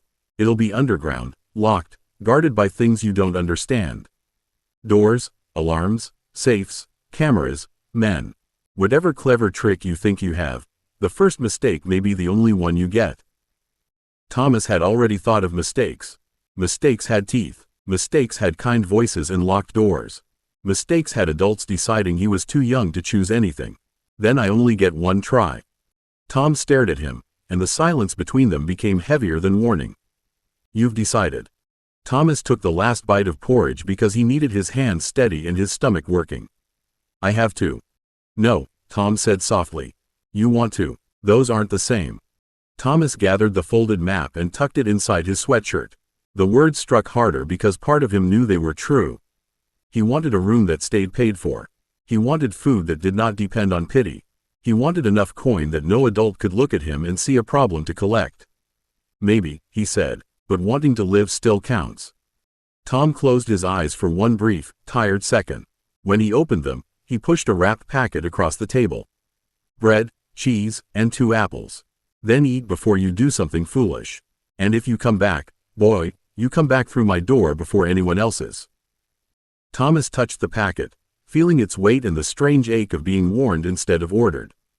"I'll come back," he said, though promises had always been cheap in ruined places. Tom did not look comforted. "See that you do." Thomas left the leaky with food in storage, one paid night behind him, and the Bank of England growing larger in his mind with every step. The little gold had bought him time. The bigger gold might buy him a future. All he had to do was find it, take it, and get back before the world that wanted to keep him learned how hard he was to hold. 8. The door in the vault. Thomas did not go straight to the Bank of England. The living version of London had too many eyes and too many ways to remember a boy who should have been in a police report. So he walked past the great stone building once as if it meant nothing to him and kept going until his pulse stopped trying to climb out through his throat. The bank sat behind walls and columns, huge and calm and certain of itself, surrounded by people who hurried past without understanding that enough gold to buy a life might be sleeping somewhere under their shoes. Guards stood where guards should stand. Cameras watched where cameras should watch. Doors opened only for people who belonged. Thomas belonged nowhere official. That had always been a weakness. Today, perhaps, it might become a kind of key. He bought nothing, asked nothing, touched nothing.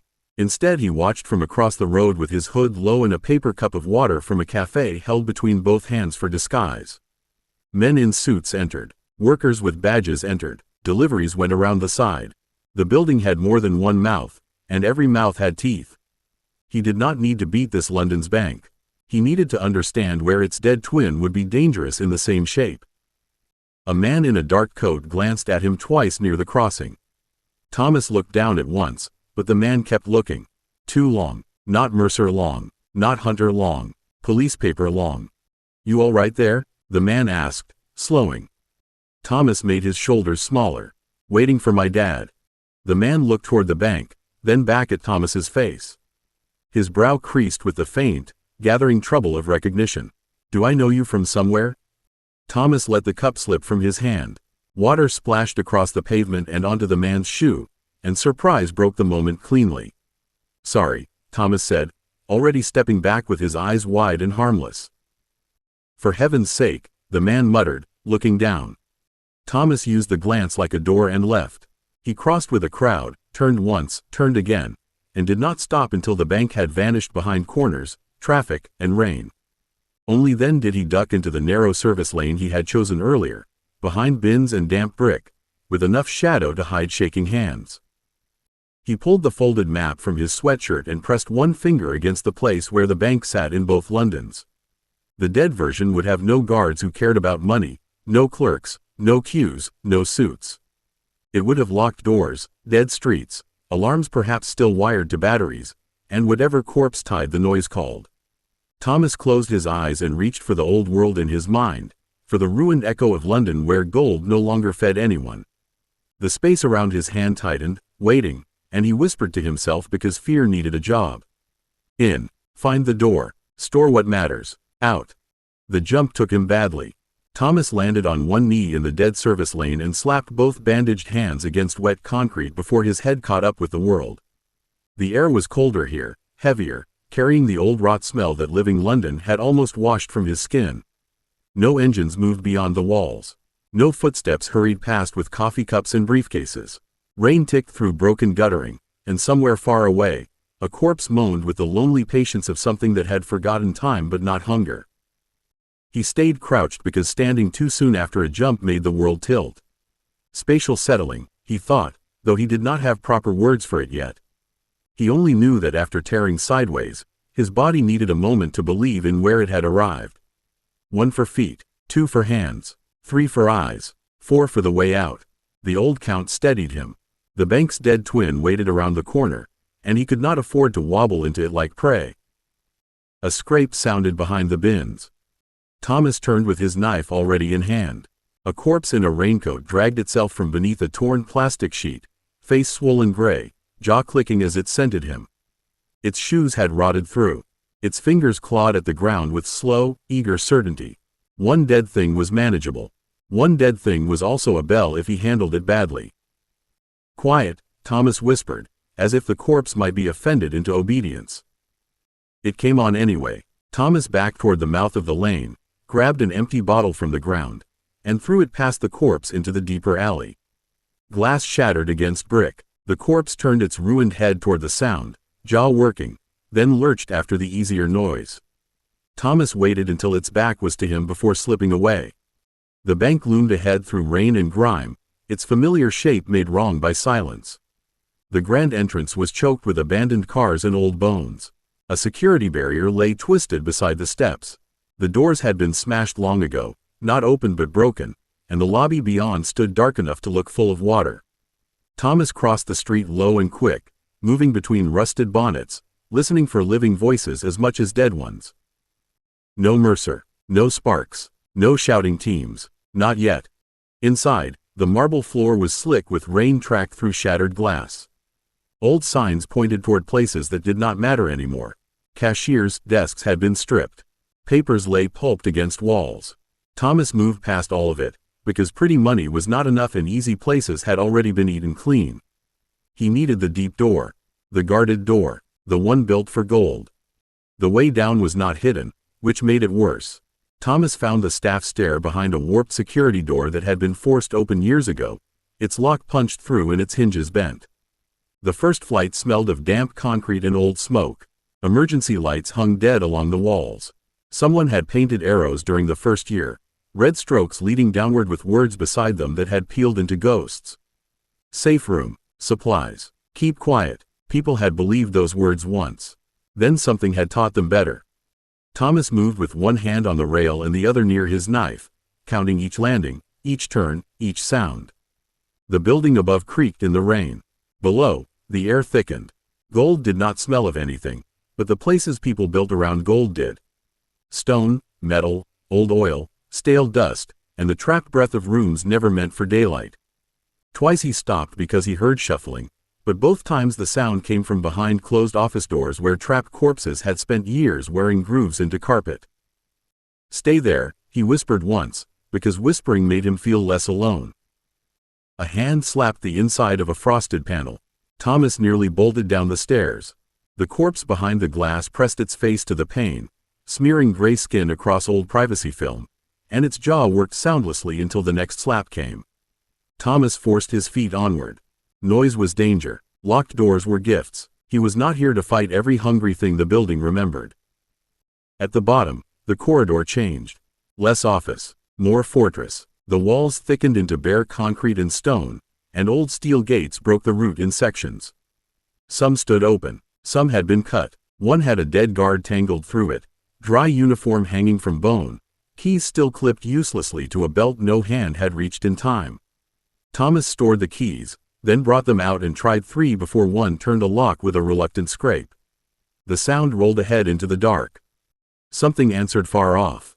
Not one corpse, many, a slow stirring, like rain becoming feet. Thomas swallowed and kept moving.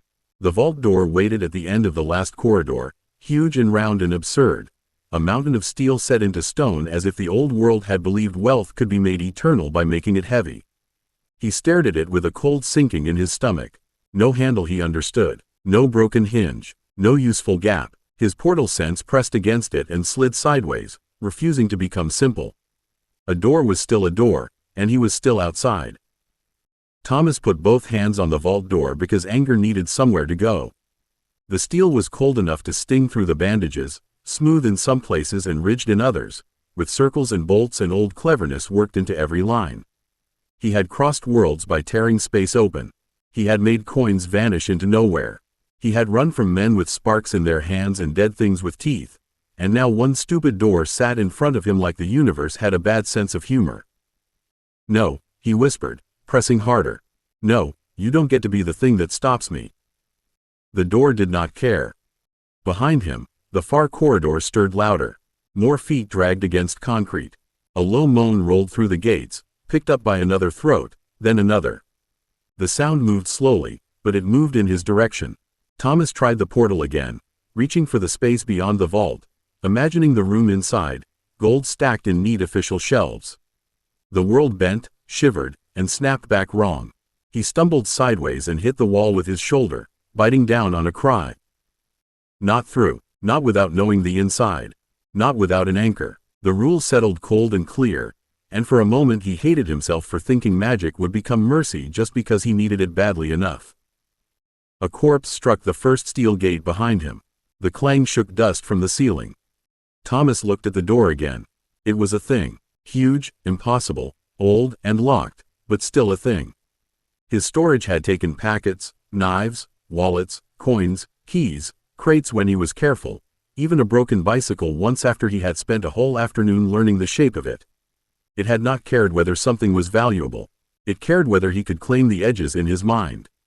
He set his palms flat. Not open, he thought, suddenly very still.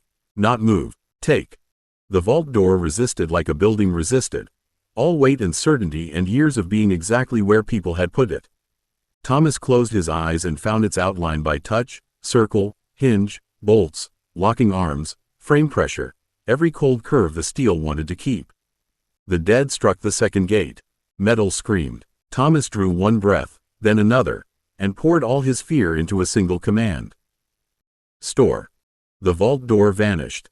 For half a heartbeat, there was silence so complete it felt holy. Beyond the empty circular mouth, shelves of gold bars waited in the dark, dull and heavy and real. Then something ancient inside the wall released. Counterweights dropped with a brutal chain rattle. Steel hammers struck brass bells deep in the bank. And the alarm began to ring without electricity, without mercy, without any need for the dead world to still be alive. Thomas stared at the gold while the bells thundered through the lower corridors and every corpse in the building answered. 10 seconds to die. The bells turned the vault into a mouth. Their sound hammered through the walls, rolled along the corridor, and came back thicker, dragging answers from every locked room and lower stair. Thomas stood frozen for one beat too long, staring at the gold shelves while the dead began striking the gates behind him in a growing rhythm. Metal clanged, bone cracked, something wet dragged itself across concrete with furious patience. Move, he thought, but his body did not move. Then the first gate screamed loose from its frame, and terror became useful again. Thomas stumbled into the vault, reached for the nearest shelf, and touched cold gold with both hands. Store. Bars vanished in a neat row, heavy and impossible 1 second, gone the next. Store. Another row disappeared. Store. The dark inside him opened wider than it ever had for biscuits, batteries, or stolen coins, and the weight of the bullion settled nowhere and everywhere, pressing against him without crushing him. He almost laughed. The sound came out broken and breathless. You stupid, beautiful thing. The vault did not care. The dead cared very much. A corpse hit the last gate hard enough to make the lock jump. Thomas spun, saw gray hands pushing through the bars, and nearly dropped the thought holding the shelf's edge. He forced his palm flat against the next stack. Store. Gold vanished. Store. More. The shelves were deeper than he had imagined, official and orderly and absurd. A nation's old faith arranged in brick-shaped certainty. Each bar meant rent, food, doors, books, time. Each bar also meant another heartbeat spent underground while the building woke hungry around him. The second gate gave way with a shriek. Thomas grabbed the vault door from storage in panic, meaning to put it back, to shut the world out, to undo the mistake. It burst from nowhere, half-formed in the corridor mouth, dropped sideways with a crash that shook the floor, and wedged uselessly against stone, blocking nothing. The bells kept ringing. The dead climbed over the fallen door as if the old world's strongest lock had become only another step. "No," Thomas whispered, then louder, angry at himself now. "No, move." He ran along the shelves with both hands out, storing everything he could touch. Gold vanished in strips and blocks and ragged gaps, too much and not enough, while the first corpse dragged itself across the vault threshold behind him. The first corpse had once been a woman in a security jacket. Her badge still hung from her neck, swinging as she crawled over the fallen vault door with both arms reaching. Thomas saw her teeth, saw one hand drag across scattered gold dust and old grit, and the sight broke the greedy rhythm in his head. He kicked the nearest loose bar from a half-emptied shelf. It struck her shoulder with a heavy crack and knocked her sideways, buying him 3 breaths at most. 3 breaths were worth taking. Store, store, store. Gold vanished beneath his hands so fast that the shelves began to look diseased, whole sections gone in ragged bites. Thomas's chest burned. His palms throbbed under the bandages. The dark inside him stretched with each command, huge now, frighteningly huge, as if his storage had been a cupboard all his life and had suddenly remembered it might be a warehouse if the boy holding it was desperate enough. A voice echoed faintly from above, too distant to be one of the dead. Down here. Bells came from below. Living people. Thomas's blood went cold in a different way. The alarm had not only called corpses. Somewhere nearby, survivors had heard it too, and survivors near gold would not be kind. He grabbed another shelf with both hands and stored half of it before a corpse stumbled fully into the vault. Its foot slid on the smooth floor. It fell, clawed forward, and caught his trouser cuff. "No," Thomas spat, wrenching back. The fabric tore, but the dead fingers hooked his sock and skin together. Pain flashed. Thomas slammed a gold bar into its wrist, once, twice, until bone gave under rotten flesh. The hand loosened. He stumbled backward, hit a shelf, and stored it by accident from shoulder to fingertips, gold vanishing in a bright, silent rush that left him half laughing, half choking. The bells hammered on. Feet pounded somewhere above. The dead at the doorway thickened, pushing over the fallen vault door, tangling in one another, crawling because the corridor had become too crowded for walking. Thomas looked at the remaining shelves and hated himself for still wanting them. There was more, too much more, enough to never be poor again, enough to buy a door, a house, a life. The next corpse reached the threshold. Thomas tore his gaze away from the gold and forced himself to choose the exit before greed chose for him. The exit was no longer a corridor. It had become a press of bodies, broken metal, and reaching hands, with the fallen vault door lying across the threshold like a ramp built for the dead. Thomas backed away from it, breath tearing in his throat, and looked for another way because survival had taught him never to believe in only one door. There were no side passages, no vents large enough for a child, no second exit hidden behind all that official steel. The vault had been made to keep people out, which meant it was very good at keeping one frightened boy in. Above the bells, the living voices came closer. Boots pounded downstairs. Someone shouted, "Move, move, before the dead fill it." Thomas knew that tone. Not police, not Tom, not kind adults with forms. These were apocalypse people, fast and hungry for opportunity, and if they found him here with gold vanishing under his hands, Mercer would not be the only man in London who knew how to say storage rat. He reached for the world instead of the corridor. Not for the leaky. The leaky did not exist here, not as a place his power could touch. It belonged to the other London, the hidden one, and his body was still full of bells and vault stone and dead air. He needed a place in this world first. Somewhere close, somewhere real, somewhere his feet had already counted. The service lane rose in his mind with a snap of recognition. Bins, wet concrete, broken gutter, the raincoat corpse he had tricked with the bottle. He had landed there. He had crouched there. He had made his body believe in that strip of ground before going on. It was outside the press, outside the vault, outside this lovely stupid death box. The first corpse crawled fully into the vault. Thomas grabbed one last bar from the edge of a shelf because he could not help himself, stored it, then hated himself for the heartbeat spent. A hand brushed his shoe. He kicked free, fixed every scrap of thought on rain, bins, concrete, and the taste of cold air, then tore space open with the bells still hammering behind his eyes. The world folded badly. Thomas fell through before the hole finished becoming round, and the vault vanished behind him in a rush of pressure, moaning dark, and living voices shouting too late. Thomas hit the service lane shoulder first and rolled into a bin hard enough to knock the breath from his lungs. For several seconds he could only curl around the pain while rain struck his face and the bells rang through brick, stone, and bone behind him. The bank still screamed. The dead screamed back. Somewhere inside, living people were shouting too, and that frightened him more than the corpses because living people could plan. He forced himself to stay low. Spatial settling came like nausea and wrong angles, the lane bending around him as if the jump had left the world badly folded. He pressed one bandaged hand to wet concrete and counted through clenched teeth. 1 for feet, 2 for hands, 3 for eyes, 4 for the way out. His storage felt enormous and overfull, not heavy exactly, but backed by a mass so vast that his own skin seemed too small to keep it secret. Gold waited inside him in silent stacks. Real backing, not scraps, not pity, not one night in an attic. A corpse moaned near the alley mouth. Thomas looked up and saw the raincoat dead thing turning back toward him, the bottle trick forgotten now that the bank's alarm had made every sound into hunger. Behind it, more shapes moved through the rain. The bells were pulling the street awake. A man shouted from the bank entrance, distant but clear. There, something moved in the lane. Thomas went cold. He had seconds, not minutes. The living London anchor had to be close enough, familiar enough, and not inside the leaky itself because the leaky belonged to the other world's hidden seam, not this ruined mirror. Charing Cross Road, the service lane, the place beside the bins where he had jumped from. He fixed on that living alley, the smell of damp brick without rot, traffic beyond it, the thin scrape of normal rain. The space resisted. His body had barely settled.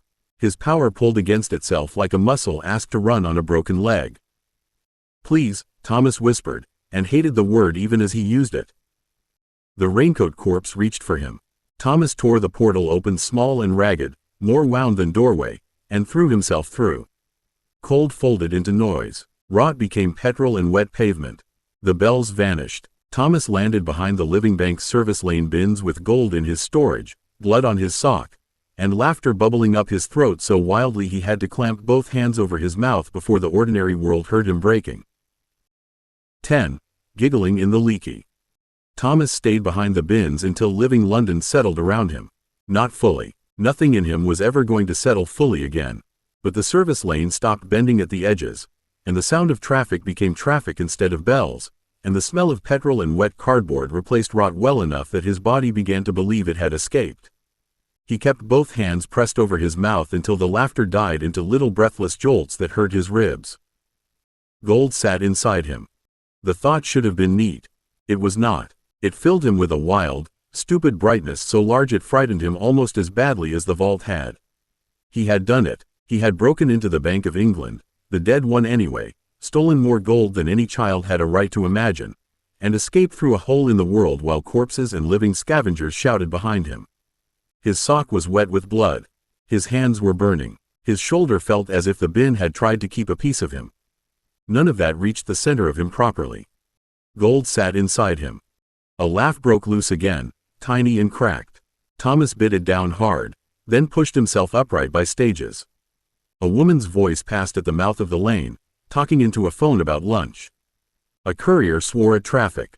Somewhere very close, a bus hissed open and living people climbed aboard because this London still believed in timetables. Thomas wiped rain and tears from his face with his sleeve, pulled his hood low, and limped toward Charing Cross Road as if he were only another miserable child who had fallen over in bad weather. The leaky cauldron's door appeared where it should. For one heartbeat, Thomas feared it would reject him now that he was carrying too much, now that he had become something larger and more dangerous than the boy Tom had fed. Then his bandaged hand found the handle, and the pub let him in. Tom looked up from the bar. His face changed at once. What in Merlin's name happened to you? Thomas tried to answer like a person. Instead, the laughter bubbled up again, bright and broken and impossible to hold. He clamped both hands over his mouth, shoulders shaking, while the dim little pub blurred with warmth and smoke and safety. Tom came around the bar faster than Thomas had ever seen him move. "Sit down before you fall down," Tom said sharply, catching him by the elbow without grabbing hard. "And if that's hysteria, boy, kindly have it in a chair." Tom got him into the same corner chair without making a scene, though the pub noticed anyway. Pubs were built to notice. A witch near the hearth looked over her spectacles, and Daedalus from the Gold Earring Knight opened his mouth before Tom pointed one bony finger at him. "Not a word," Tom said. Daedalus closed his mouth with admirable speed. Thomas folded over the table, shaking between laughter and nausea, while Tom set down a glass of water and a clean cloth. The glass clinked against the wood, and that tiny ordinary sound almost undid him again. Water in a glass, a chair under him, gold in storage, no teeth at his ankle, no bells, no corridor full of bodies. His breath hitched, turned into another awful little giggle, and he pressed his forehead to his sleeve. Tom leaned close enough to speak quietly. "Are you bitten?" Thomas shook his head hard. "Use words." "No," Thomas said, voice muffled. "Not bitten." "Hurt?" "Yes." "How badly?" Thomas had to think about that, which made Tom's face tighten. He moved his toes inside the wet sock, felt pain answer, and decided pain was better than numbness. "Not dying." "That is not a medical category I trust," Tom muttered. He crouched, rolled Thomas's trouser cuff up with more care than complaint, and looked at the scrape where dead fingers had caught skin.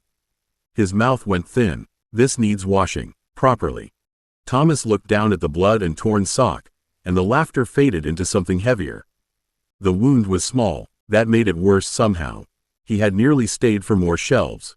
He had nearly let greed decide how close teeth could come to his skin. "I got enough," he said. Tom went very still. "Enough what?" Thomas swallowed. The pub seemed too warm, too close, too full of ears. He could not say bank. He could not say vault. He could not say other London.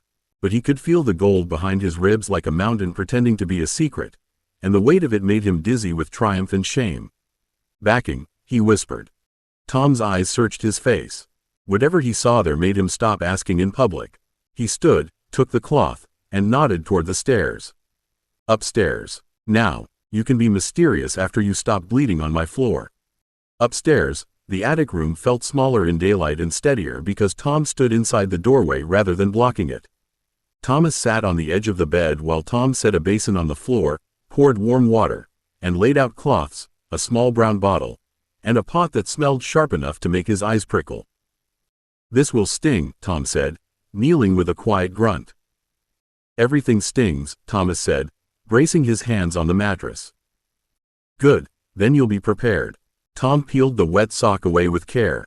The scrape was red and shallow, packed with grime. He bent closer, then nodded once. "Filthy, but not deep. No glass that I can see. Street cuts go bad if you leave them." Thomas watched his hands. Tom did not hurry. He did not ask for the whole story before helping. He cleaned what he could see. The liquid bit hard, and Thomas sucked air through his teeth. Pain sharpened the room. Bed, basin, Tom, door, window, gold. He held the list while Tom worked dirt-free and muttered about foolish boys and the price of clean bandages. When the worst was done, Tom wrapped the ankle with neat turns and sat back on his heels.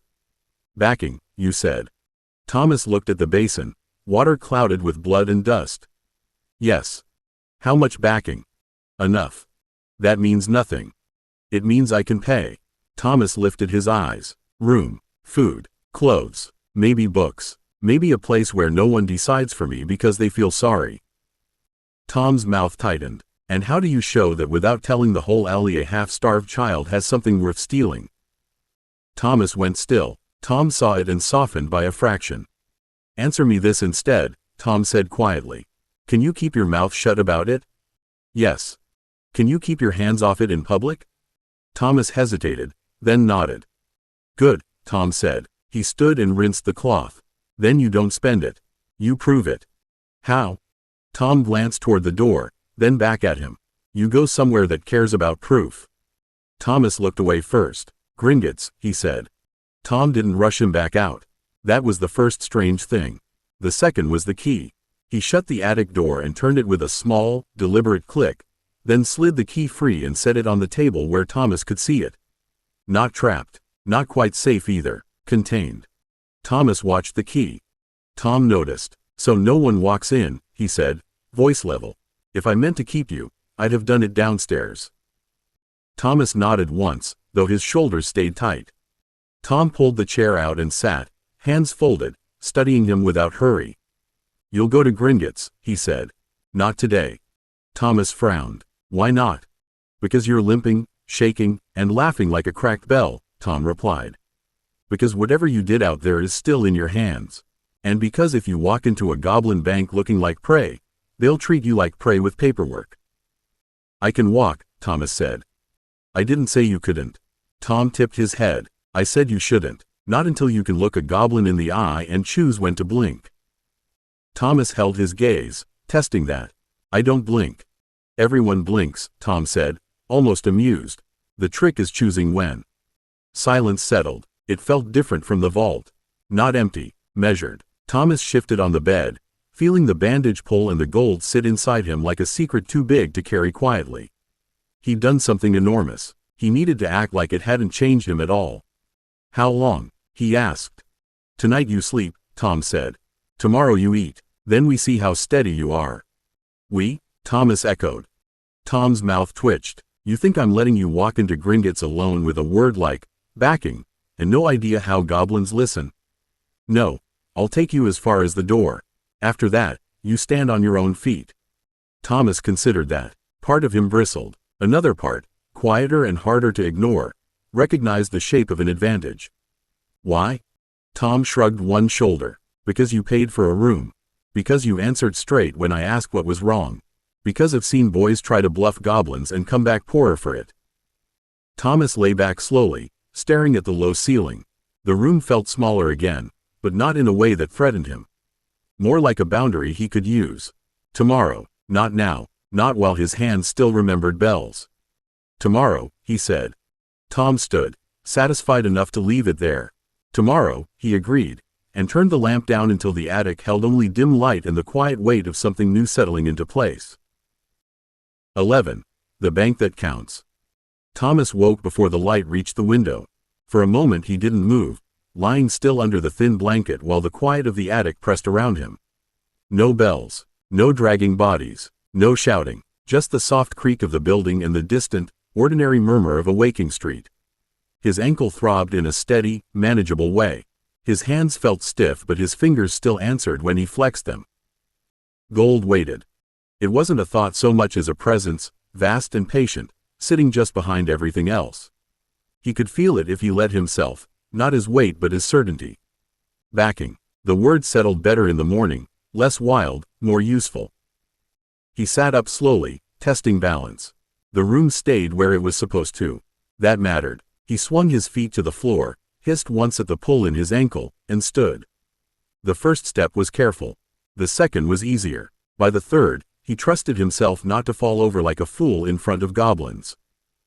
The thought of goblins tightened something in his chest that wasn't fear exactly. Expectation. A different kind of danger. He had walked into teeth before. This would be cleaner, sharper. A knock came, measured and unhurried. You awake? Tom's voice carried through the wood. Yes, Thomas said. The door opened without ceremony. Tom stepped in with a tray, set it on the table, and took in Thomas standing upright in a single glance. Better, he said. Sit before you prove me wrong. Thomas sat. Tom pushed the tray closer.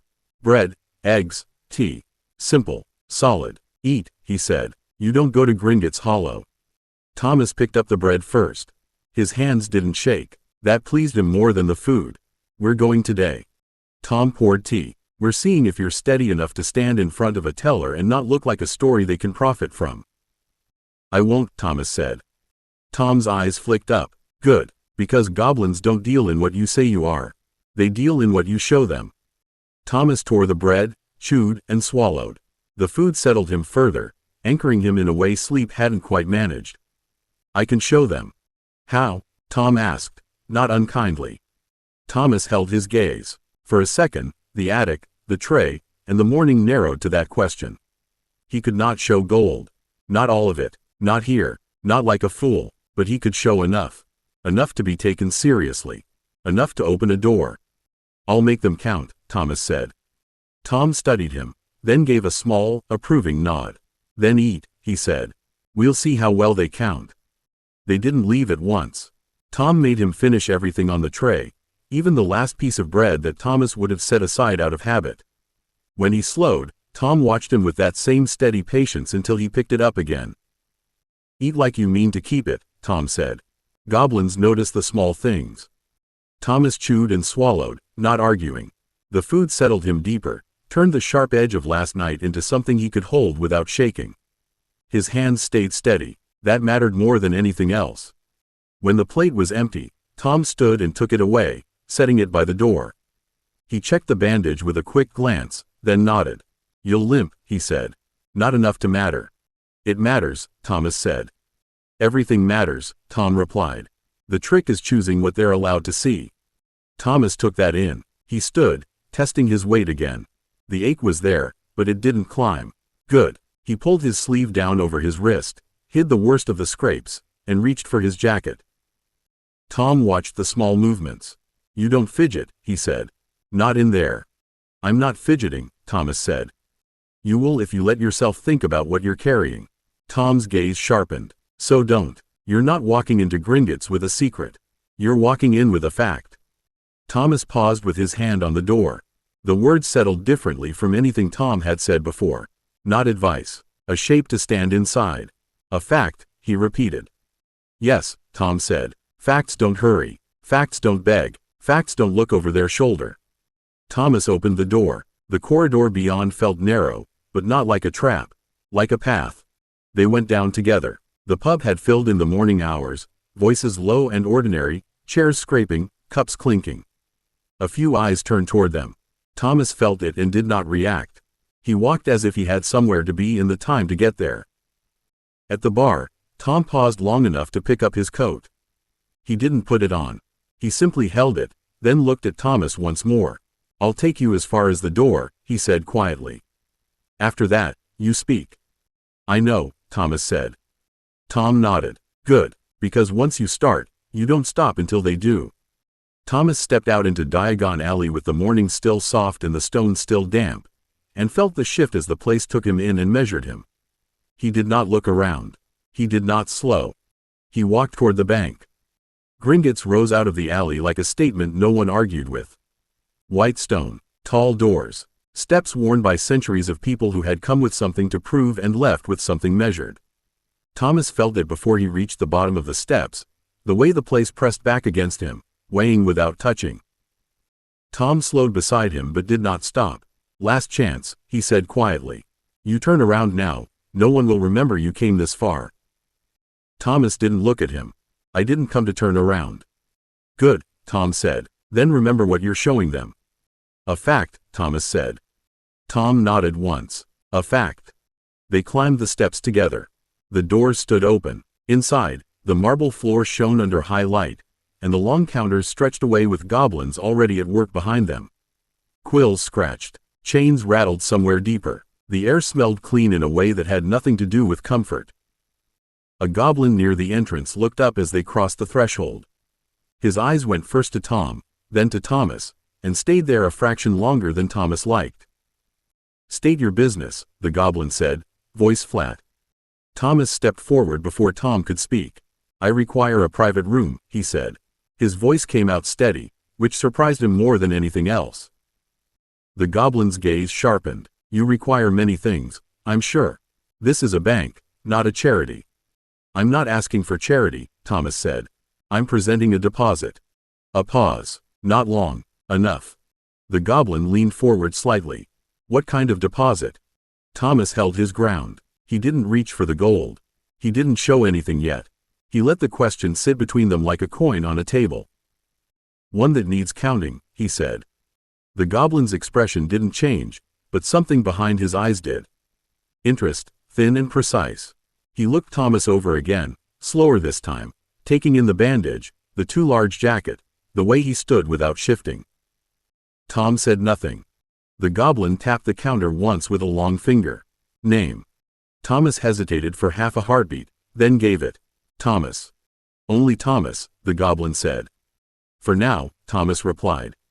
Another pause, longer this time. The goblin considered him, then turned his head slightly. Runner, he called, not raising his voice. Private room 3. A smaller goblin appeared as if he'd been waiting just out of sight. This way, he said. Thomas moved when he did. He didn't look back at Tom. Not yet. Behind him, Tom said quietly, stand like a fact, and Thomas felt the words settle into his spine as he followed the runner deeper into the bank. Private room 3 had a table too large for a boy and chairs that seemed designed to make humans sit badly. Thomas chose not to sit. The runner watched him for a moment, then left without comment, shutting the door with a soft click that sounded more expensive than locks in the Muggle world. The room smelled of ink, old metal, and polished wood. No windows, one door, one bell pull near the wall, one long table where people proved things and lost things if they proved them badly. A few minutes later, the first goblin entered with 2 others behind him. One carried scales, one carried a ledger. The first goblin carried nothing, which made him the one who mattered most. I am Clawmark, senior assessor for this hall, he said, taking the chair opposite Thomas without invitation or apology. You requested a private room. I did, Thomas said. You implied a deposit of unusual scale. I did. Clawmark folded his hands. His nails were black and neat. Children often misunderstand scale. Thomas's heart beat once, hard. Then Tom's words found his spine again.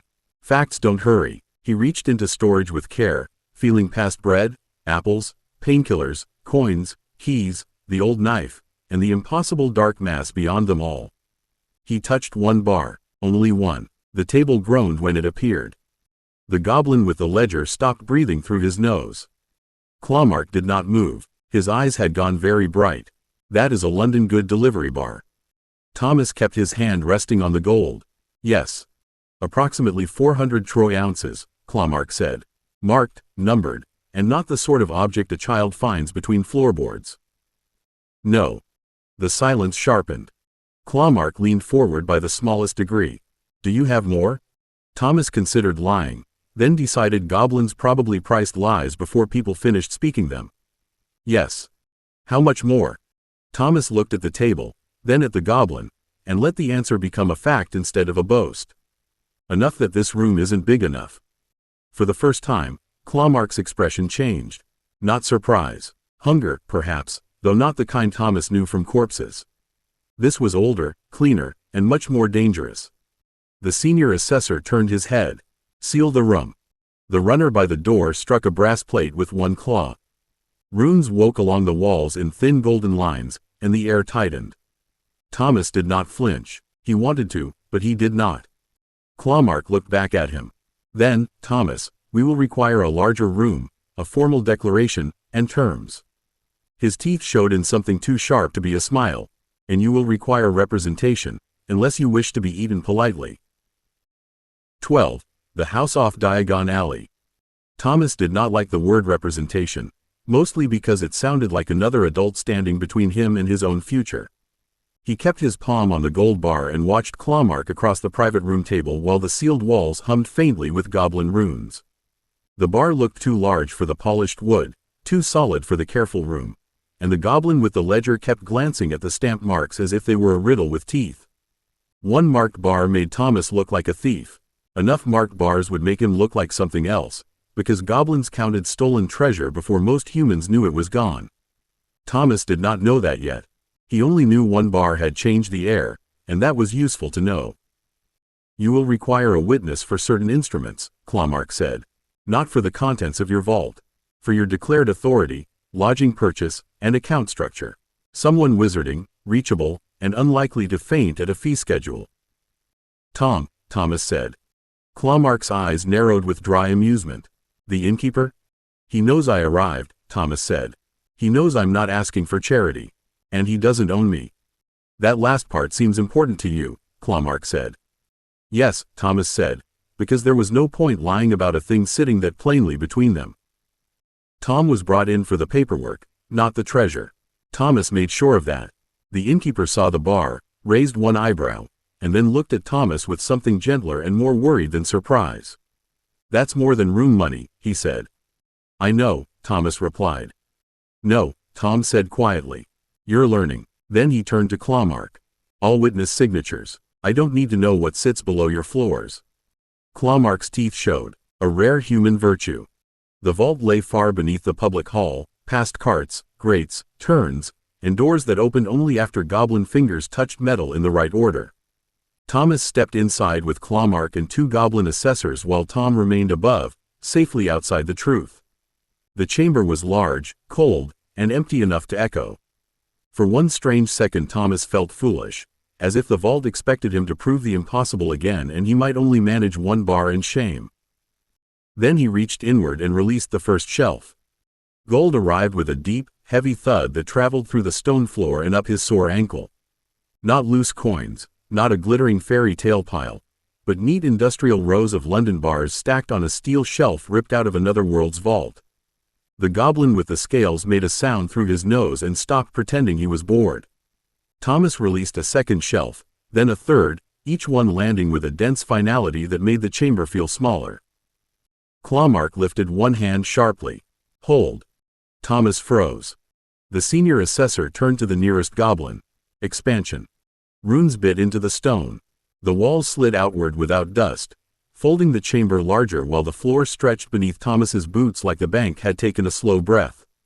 Clawmark looked back at him, and something like respect had entered his face, not warmth, not kindness, but the hard professional respect of a creature who had just found a number worth counting properly. Thomas released more. By the time Clawmark ordered the second expansion, no one in the vault was pretending anything at all. The shelves stood in ordered ranks, gold upon gold upon gold, and the goblins moved around them with measuring chains, warding rods, and hungry little clicks of arithmetic. Clawmark checked numbers against a small black register, then checked again, and the last trace of simple theft suspicion left his face. This much bullion did not vanish from the living world without alarms reaching Gringotts by breakfast. Whatever Thomas was, he was not merely a boy with one stolen bar under his coat. "You can obtain more?" Clawmark asked, and the question was too careful to be casual. Thomas looked at the rows of gold and felt again the vault door, the alarms, the dead hands grabbing at him, and the terrible seconds spent counting his way back into space while danger closed. His fingers curled against his palm. "No," he said. Clawmark's eyes sharpened. "No, you cannot?" "No," Thomas said, meeting him properly. "I won't." For a moment the vault was quiet except for the soft working of goblin quills. Then Clawmark inclined his head, not disappointed exactly, but newly informed. Thomas watched their surprise become procedure and felt the first clean edge of safety slide into place. Not comfort, not yet, but structure. When they returned upstairs, Tom was waiting with a list of properties and the air of a man who had already rejected 3 bad ideas. Clawmark laid the new account seals before Thomas, along with the linked purse and a purchase authorization heavy with goblin script. "You are now inconvenient to move," the goblin said. Thomas closed his hand around the purse. It was smaller than his palm and heavier than it looked. "Good." Tom studied him for a moment, then tapped the top property on the list. "Then we buy you a door that locks." Tom had meant to show him sensible places. Thomas understood that from the first narrow staircase, the first low ceiling, and the first little room above a shuttered shop that smelled faintly of damp wool and other people's cooking. It had a bed, a washstand, a lock on the door, and a window that looked over the backs of buildings. A week ago it might have looked like paradise. Now, with Gringott's seals still warm in his pocket and a linked purse resting against his ribs, it looked like a place someone else could reach too easily. "No," Thomas said. Tom turned from the hearth, which had coughed ash when he prodded it. "You've been inside 30 seconds. It has one door. Most rooms do. One door I don't control from the street," Thomas said, and pointed at the stairs beyond the landing. "Anyone below can trap me above." Tom's expression softened for half a breath before he folded it away. "Then not rooms," he said. "A house." The first house was too visible, sitting proudly on a corner with broad windows and polished brass that made Thomas's skin itch. The second had a shared rear wall with a shop cellar, which seemed stupid to him no matter how much the agent spoke about convenience.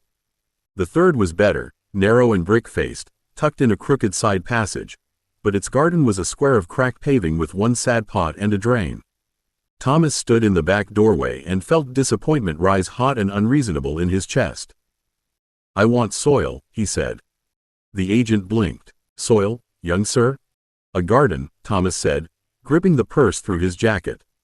"A real one. Walls, wards, good locks, expanded rooms, a pantry, a cellar, an attic, a back room for practice, space for books, space for supplies, space no one sees from the street." Tom covered his mouth with one hand and pretended to cough. "You do understand that you're describing a very expensive property." Thomas looked at him, almost offended. "Good." That was when Tom stopped trying to make him smaller. He spoke quietly to the agent, and the next place they saw hid itself at the end of a bent little mews beyond Diagon Alley, behind an iron gate and a brick wall furred with ivy. From outside it looked modest, almost shy, with narrow windows, old stone steps, and a blue-black door set beneath a carved lintel. Inside, the house unfolded. A small front hall opened into a sitting room larger than the outside promised. The kitchen had a real range, a deep pantry, and a little breakfast nook full of yellow afternoon light. The back room was empty, ward-scored, and solid underfoot. Upstairs held 3 bedrooms, a washroom with enchanted plumbing, and a narrow study with shelves already built into the wall. The attic smelled of dust and dry timber, and beneath the kitchen a cellar waited cold and clean. Then Thomas saw the garden. It was not huge, but it was enclosed by high brick walls, softened with moss and old climbing roses. There was soil in neat sleeping beds, a pear tree against the rear wall, a stone path, and a small shed with a lock that looked worth respecting. The city noise thinned there until it felt far away. Thomas stepped onto the path and forgot to pretend not to want things. "This one," he said. Tom stood beside him and glanced toward the ward lines etched under the garden wall. "It will need strengthening. Door wards, window charms, anti-intrusion, privacy, fire suppression, maybe a panic room if you're determined to spend like a goblin's favorite fever dream." "Yes," Thomas said. "And you'll need furniture." "Yes. And a solicitor, and a proper warder, and someone to check the flow connection before you so much as sneeze near it." "Yes," Thomas said again, because every warning sounded like another brick going into place around something that could be his. When the papers were signed, Thomas paid too much for speed, too much for warding recommendations, and too much for Tom's trouble. Tom looked down at the pouch Thomas pushed into his hand and frowned. "This is not an inn bill." "No," Thomas said. "It's for breakfast, and the room, and coming to Gringotts, and not asking too much, and telling me when people were trying to bite coin out of me." Tom's frown deepened into something harder to answer than anger. "Kindness doesn't need interest." Thomas closed Tom's fingers over the pouch. "Mine does." The trunk shop sat behind a green door with brass corners, and Thomas stopped outside it before Tom could open the latch. Through the window he could see trunks stacked like sleeping beasts, some plain, some polished, some banded in metal bright enough to throw back the lamplight. A year ago he would have passed a shop like this without thinking. Now his new house key sat in his pocket, his linked purse rested against his ribs, and every box in that window looked like a question about what safety could become if a person had enough money to make adults listen. Tom glanced down at him. "You don't need the finest trunk in Diagon Alley today." Thomas kept looking through the glass. "Can someone live in one?" Tom's face changed in the reflection. "In a trunk? If they had to." The answer made Tom pause long enough that Thomas knew he understood. "Some of the expanded ones, yes. Not well unless they're made for it." "Then I need one made for it," Thomas said, and opened the door himself. The shop smelled of polished wood, brass oil, leather, and old spells folded neatly into corners. A thin wizard with silver spectacles came forward smiling until he noticed Thomas's stare moving from locks to hinges to seams instead of handles and shine. "A school trunk, perhaps?" "No," Thomas said. "A safe one." The shopkeeper blinked. "All our trunks are safe, young sir." Thomas pointed to the nearest plain trunk. "Can it lock from the inside?" The man's smile thinned. "That is not usually a requested feature." "Can it be summoned away while I'm in it?" "Not if properly warded, but again, That would depend on the model. Can it burn? Tom closed his eyes for a second, then opened them and looked at the shopkeeper. Show him the serious stock. The shopkeeper led them past the school trunks, past the fashionable traveling chests, and into a back room where the air felt cooler and the locks looked as if they meant things. He tapped one black trunk with his wand, and the lid opened onto a ladder descending into lamplit space below. Thomas stepped closer before anyone invited him. The first compartment held shelves and drawers. The second opened into a small workroom with a folding desk bolted to the wall.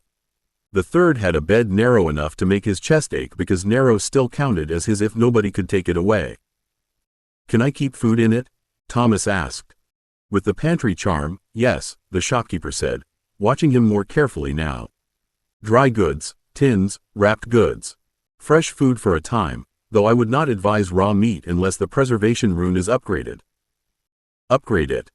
That increases the price considerably. Thomas looked at him. Good.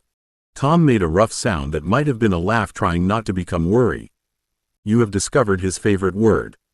Thomas crouched beside the sleeping compartment and pressed his palm flat against the inner wall.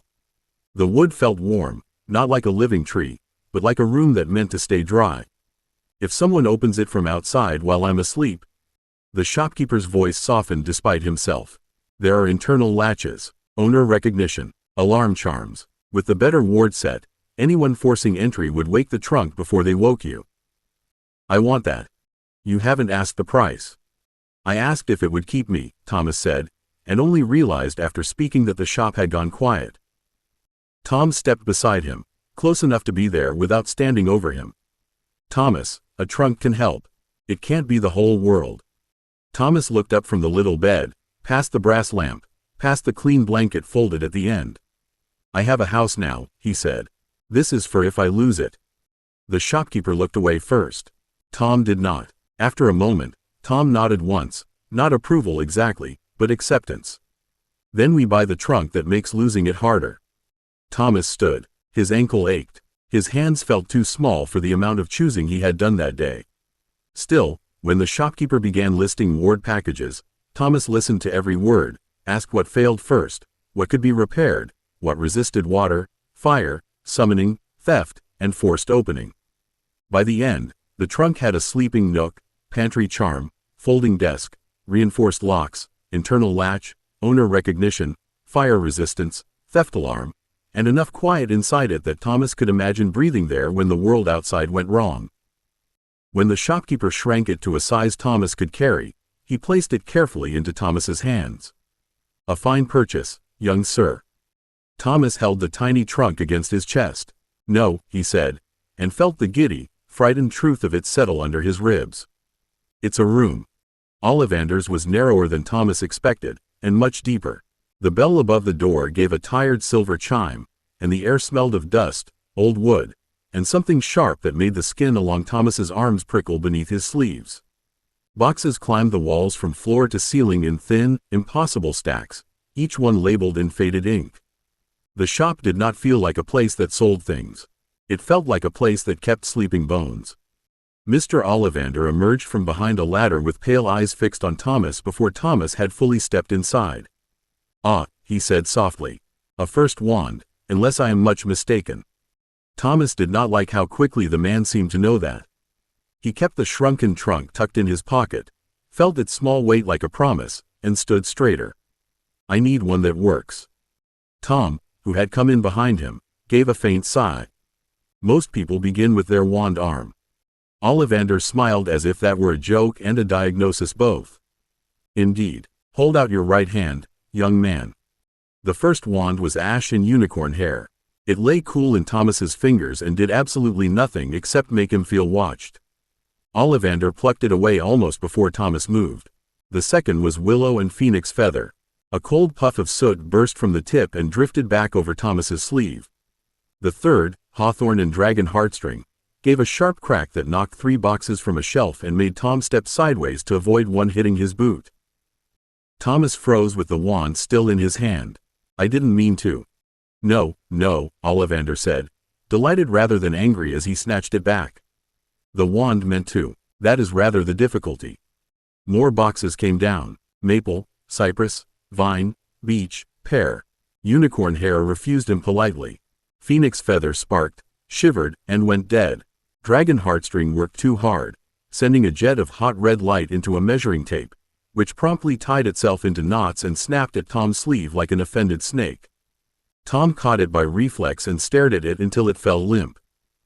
"I begin to miss house hunting," Tom said.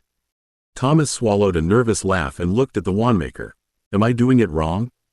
Ollivander's expression softened without losing its hunger. "No, my boy, you are doing it honestly. The trouble is that my family has specialized for generations in 3 supreme cores: unicorn hair, phoenix feather, and dragon heartstring. Reliable, powerful, excellent for most British wandwork. My ancestors, however, were less tidy people. They experimented more freely. Kneazle whisker, kelpie hair, thunderbird tail feather, coral, horned serpent, even stranger things in older records. Most such stock sits undisturbed because most customers are better served by the Great Three." Thomas looked at the towering shelves. "And I'm not?" "You," Ollivander said, already turning toward a darker row near the back, "are not most customers."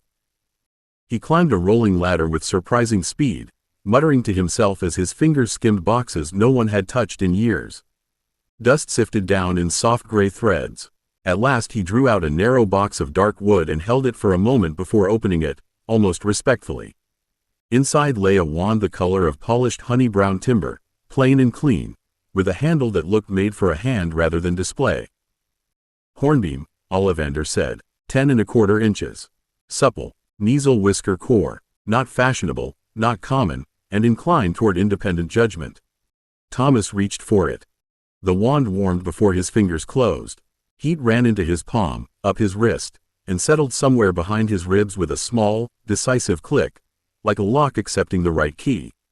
No shelves exploded. No sparks screamed. Instead, a ring of soft amber light curled around his hand, then slipped outward into the shop. Every box nearby gave a tiny answering tap, one after another, like rain beginning on a roof. Ollivander went very still. Tom did too. Thomas stared at the wand. It did not feel friendly exactly. It felt alert. It felt as if it had seen him looking for exits and had decided exits were sensible things to know. "This one," he said. Ollivander's pale eyes shone. "Yes, I rather think it is." Tom paid before Thomas could argue, which made Thomas look up sharply. Tom met the look with tired patience. "You can owe me until tomorrow," he said. Thomas closed his fingers around the wand and felt the new shape of himself settle. A house, a trunk, a wand, not safety, not yet, but tools. "No," he said quietly. "I'll pay you back before supper." 13. A world worth keeping. Thomas paid Tom back before supper because the thought of owing kindness made his skin crawl worse than owing coin. He counted the galleons twice in the narrow front hall of the blue-black door, dropped them into a small pouch, then added more because the first amount felt too thin for everything Tom had done.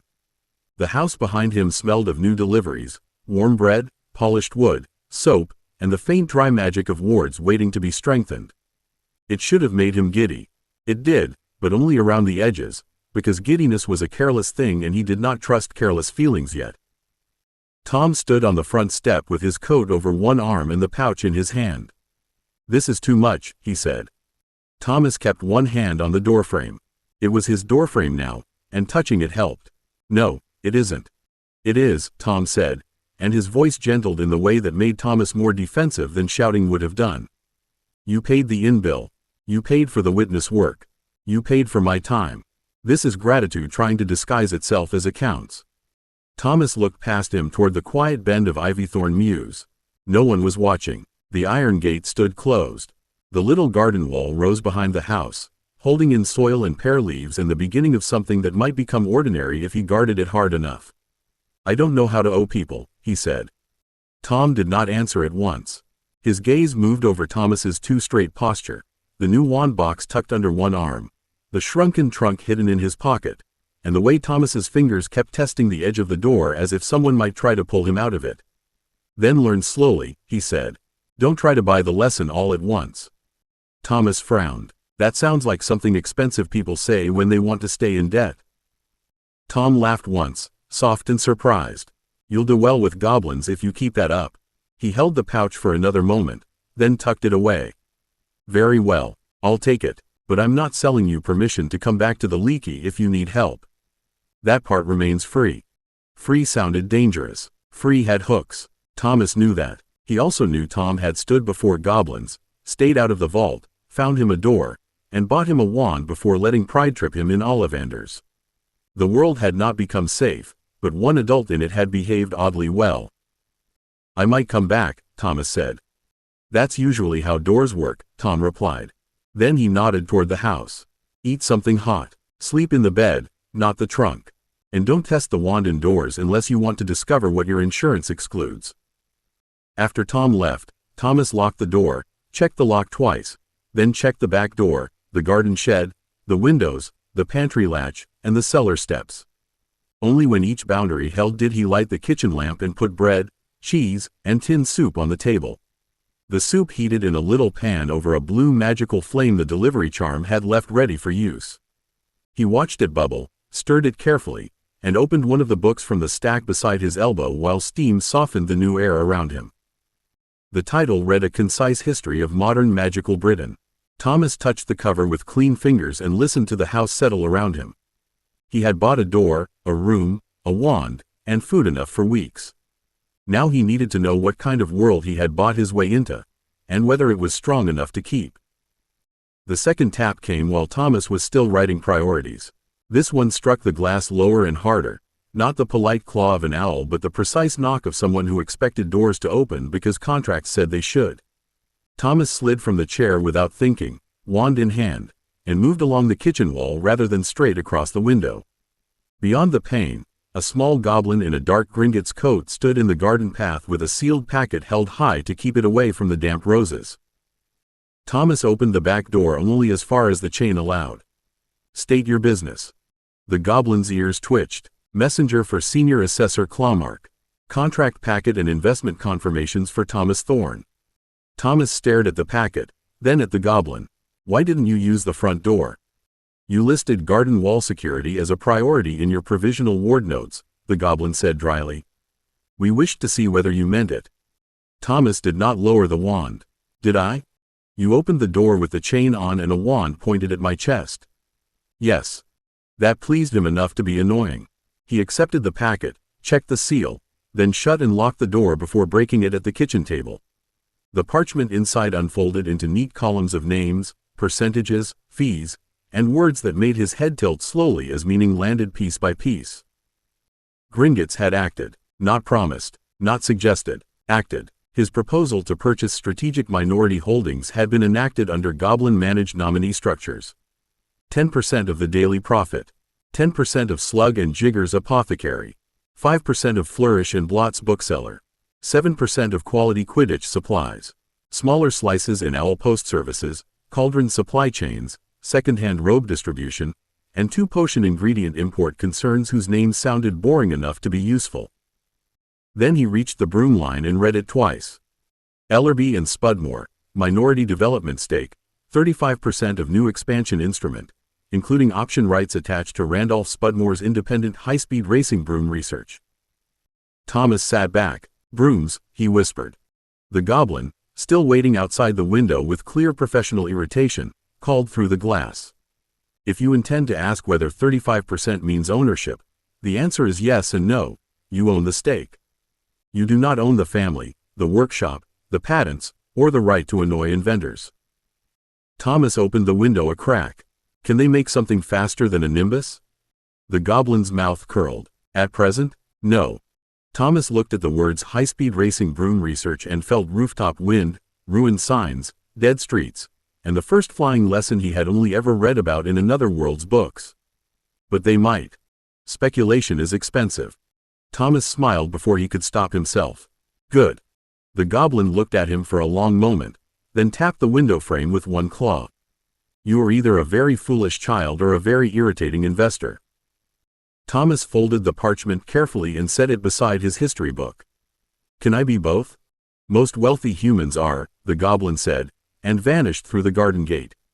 Thomas stayed at the window until the muse went quiet again, then looked back at the table where history, wards, food, and ownership lay under the same warm lamp.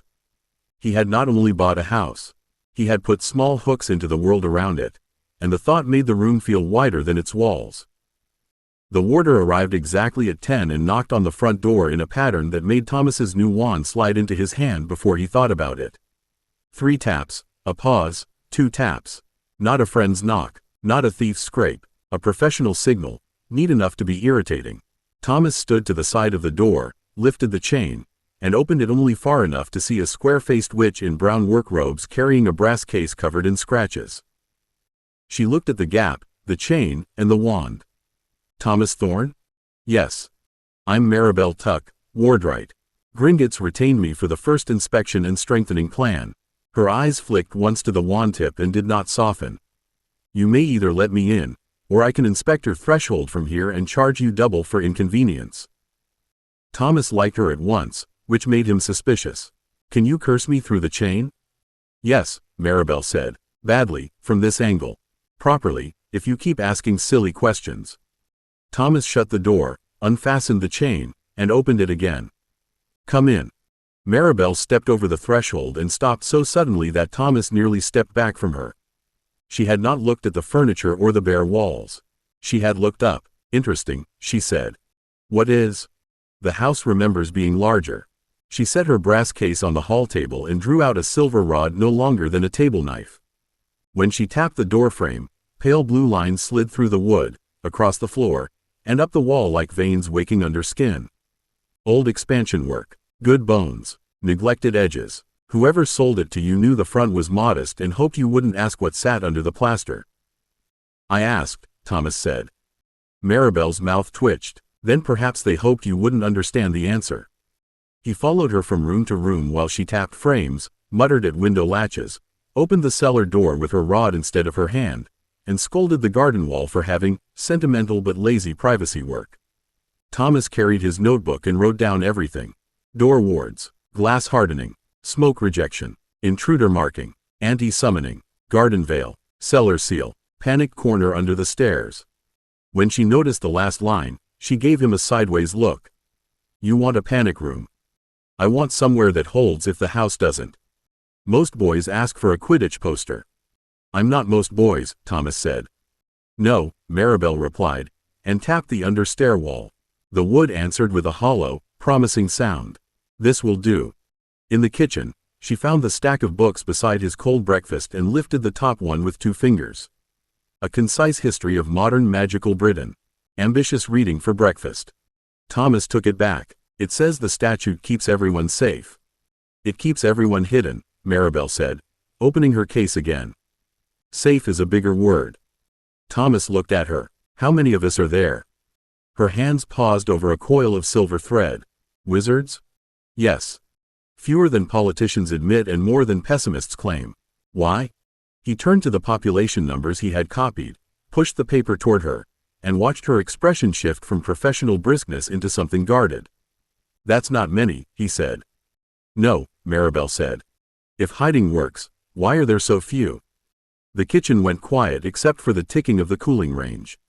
Maribel shut the book gently, as if it belonged to someone older than him.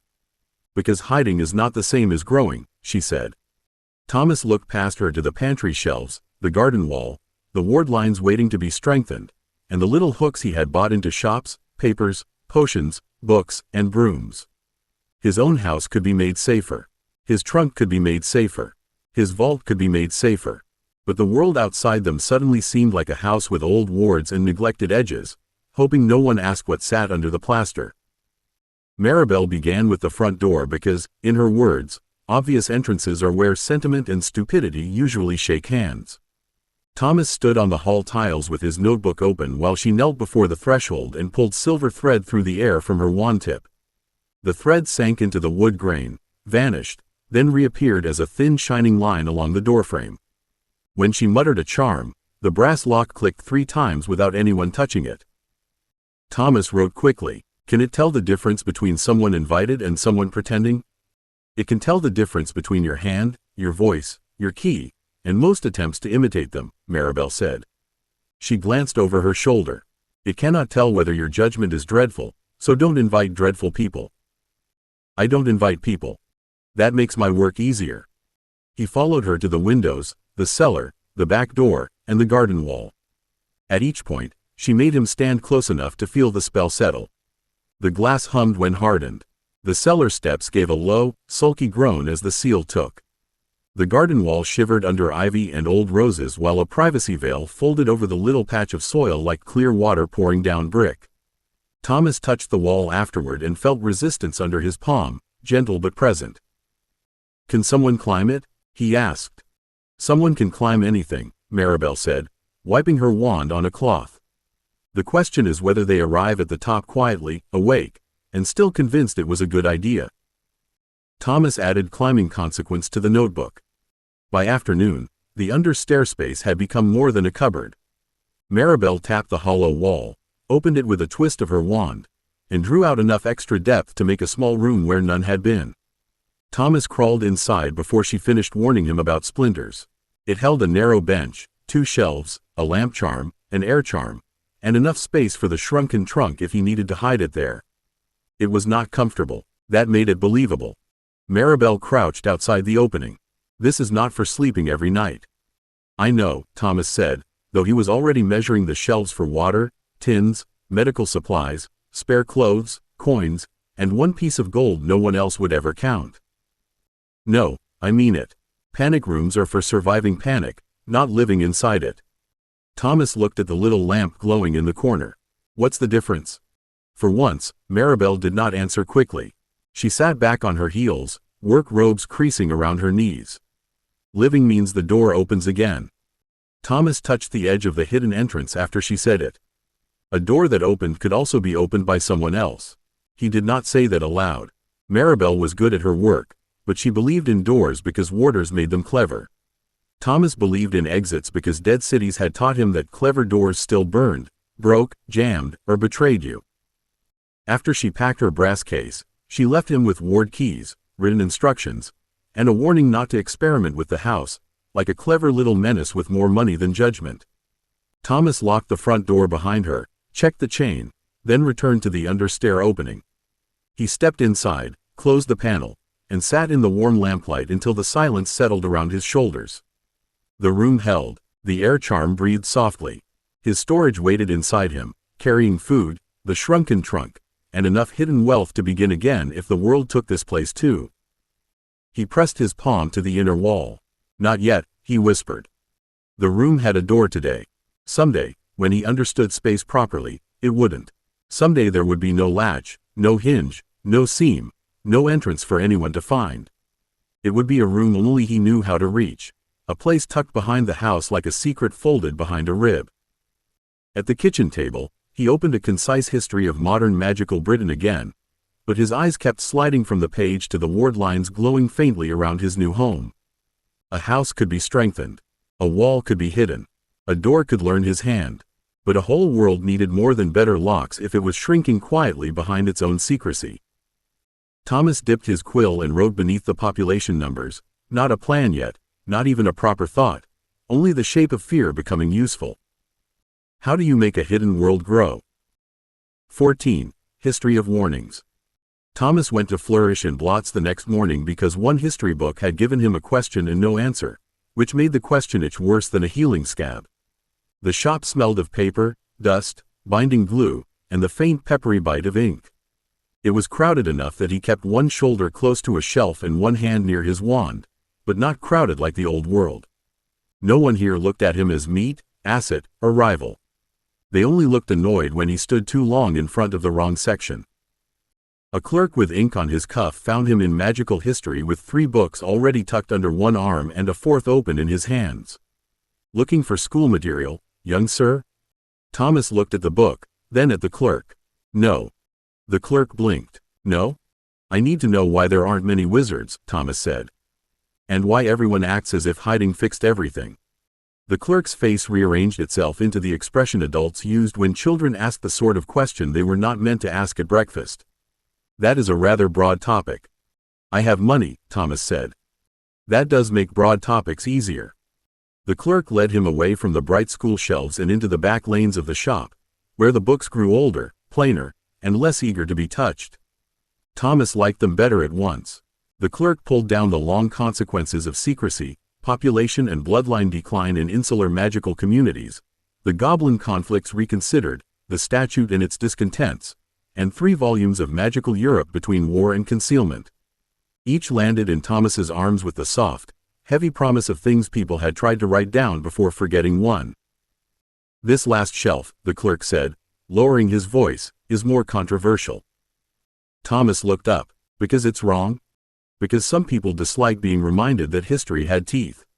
That answer was good enough. Thomas pointed at the whole section. Those 2. The clerk stared at him. All of them? Thomas shifted the books against his chest. If I don't know which one has the answer, I need more than one. By the time he reached the counter, the stack had become a small wall. The clerk wrapped them in brown paper and tied them with string while Thomas watched every knot. When the final parcel was ready, the man hesitated.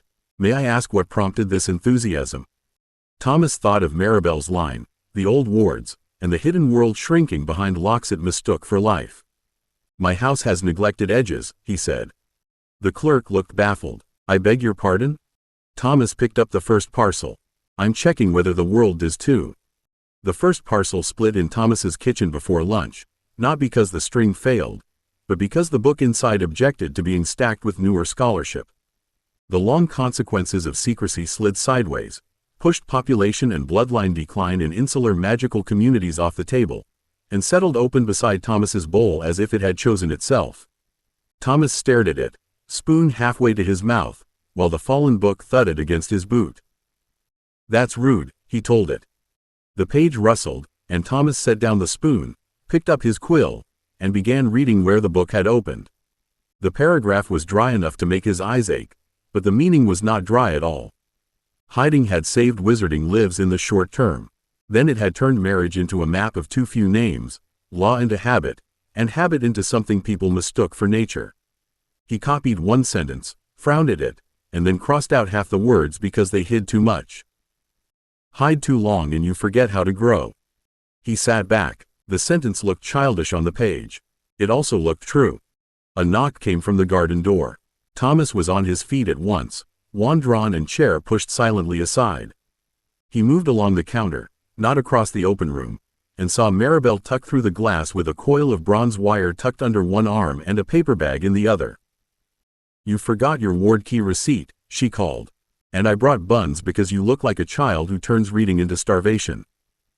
Thomas opened the door with the chain on. Books shouldn't shove other books off tables. Maribel looked past him at the kitchen, then at the book on the floor. That one does. Terrible manners. Good arguments. He let her in because she had buns and because the house wards did not complain. Maribel placed the paper bag on the table, righted the fallen book with one hand, and glanced at Thomas's copied note. Her expression shifted, not surprise, recognition. You found the cheerful shelf, she said. It isn't cheerful. No, it's honest, which is why most people avoid it. Thomas broke a bun open and watched steam rise from the middle. The book says the statute worked. It did, Maribel said, leaning against the counter. That's the uncomfortable part. It saved lives. It ended burnings, mob hunts, exposure panics, and a dozen regional disasters. Good locks matter. Thomas looked toward the hall, where his own front door stood quietly behind fresh wards. But locks aren't life. Maribel's mouth softened at the corner. No, locks are what you use so life has a chance to happen behind them. Thomas dipped his quill again and wrote the words under his own. The bun was warm in his hand. The books waited around him like witnesses, heavy and awkward and full of teeth. For the first time, history did not feel like dead names. It felt like a warning someone had buried in paper because shouting had failed. Maribel did not leave when the buns were gone. She pretended to check the bronze wire, then pretended to recheck the garden ward's receipt, and finally gave up pretending when Thomas pushed the statute and its discontents toward her across the kitchen table. The book had opened to a chapter titled Children, Numbers, and the Price of Fear, which sounded too careful for the feeling crawling under Thomas's ribs. Is this one true too? He asked. Maribel wiped crumbs from her fingers before touching the page. True enough to make respectable people uncomfortable. Thomas watched her face while she read the first paragraph. It says fewer children were born after families stopped mixing with the wider world. It says a great many things, Maribel replied. Some are numbers. Some are interpretations. The numbers are harder to argue with. He turned his notebook toward her. His columns were not neat, but they were clear enough. Births, schools, old families, new families, squibs, muggle-borns, departures. He tapped the page with the blunt end of his quill. If there are muggle-borns, then magic still grows outside the walls. Yes. Then why does everyone act like the walls are the world? Maribel's gaze lifted slowly. Because walls are comforting to the people who inherited rooms inside them. That sounded like pure bloods. Thomas knew the word from the books and from Wizarding Britain's sideways glances. But it felt different now, less like school prejudice and more like a system eating its own seed corn while polishing the silver. He turned another page and found a name in the margin of a quoted speech. Gellert Grindelwald. The ink seemed to darken under his eyes. He touched the name. He talked about this? Maribel reached to close the book, then stopped herself. He talked about many things. Some true, some monstrous. That is why dangerous people remain dangerous after they are defeated. Thomas did not move his finger from the name. What did he say that was true? The kitchen changed around the question. The kettle clicked softly on the range. A cart rattled somewhere beyond the garden wall. Maribel looked toward the front of the house, as if checking whether the wards could hear judgment and carry it to the wrong ears.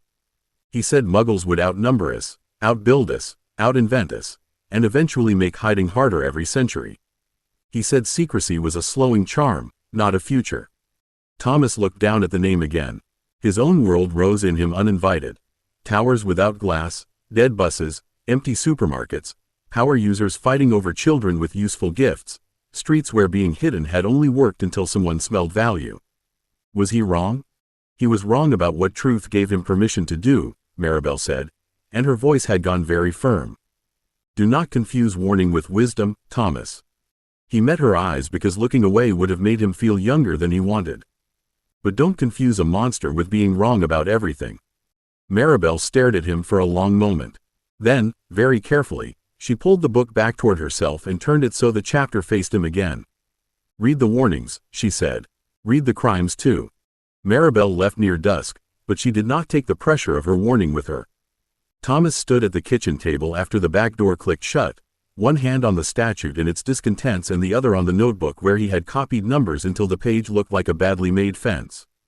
Read the warnings. Read the crimes too. It was good advice. That made it inconvenient, because good advice had weight, and Thomas had already learned what happened when he carried too much too quickly. He opened the book again anyway. The chapter on Grindelwald did not begin with thunder. It began with school, talent, charm, arguments, friends, letters, and the sort of bright words adults used when they still believed persuasion could stay clean. Thomas read slowly. He stopped whenever the prose became too grand and made himself translate it into plainer words in the margin.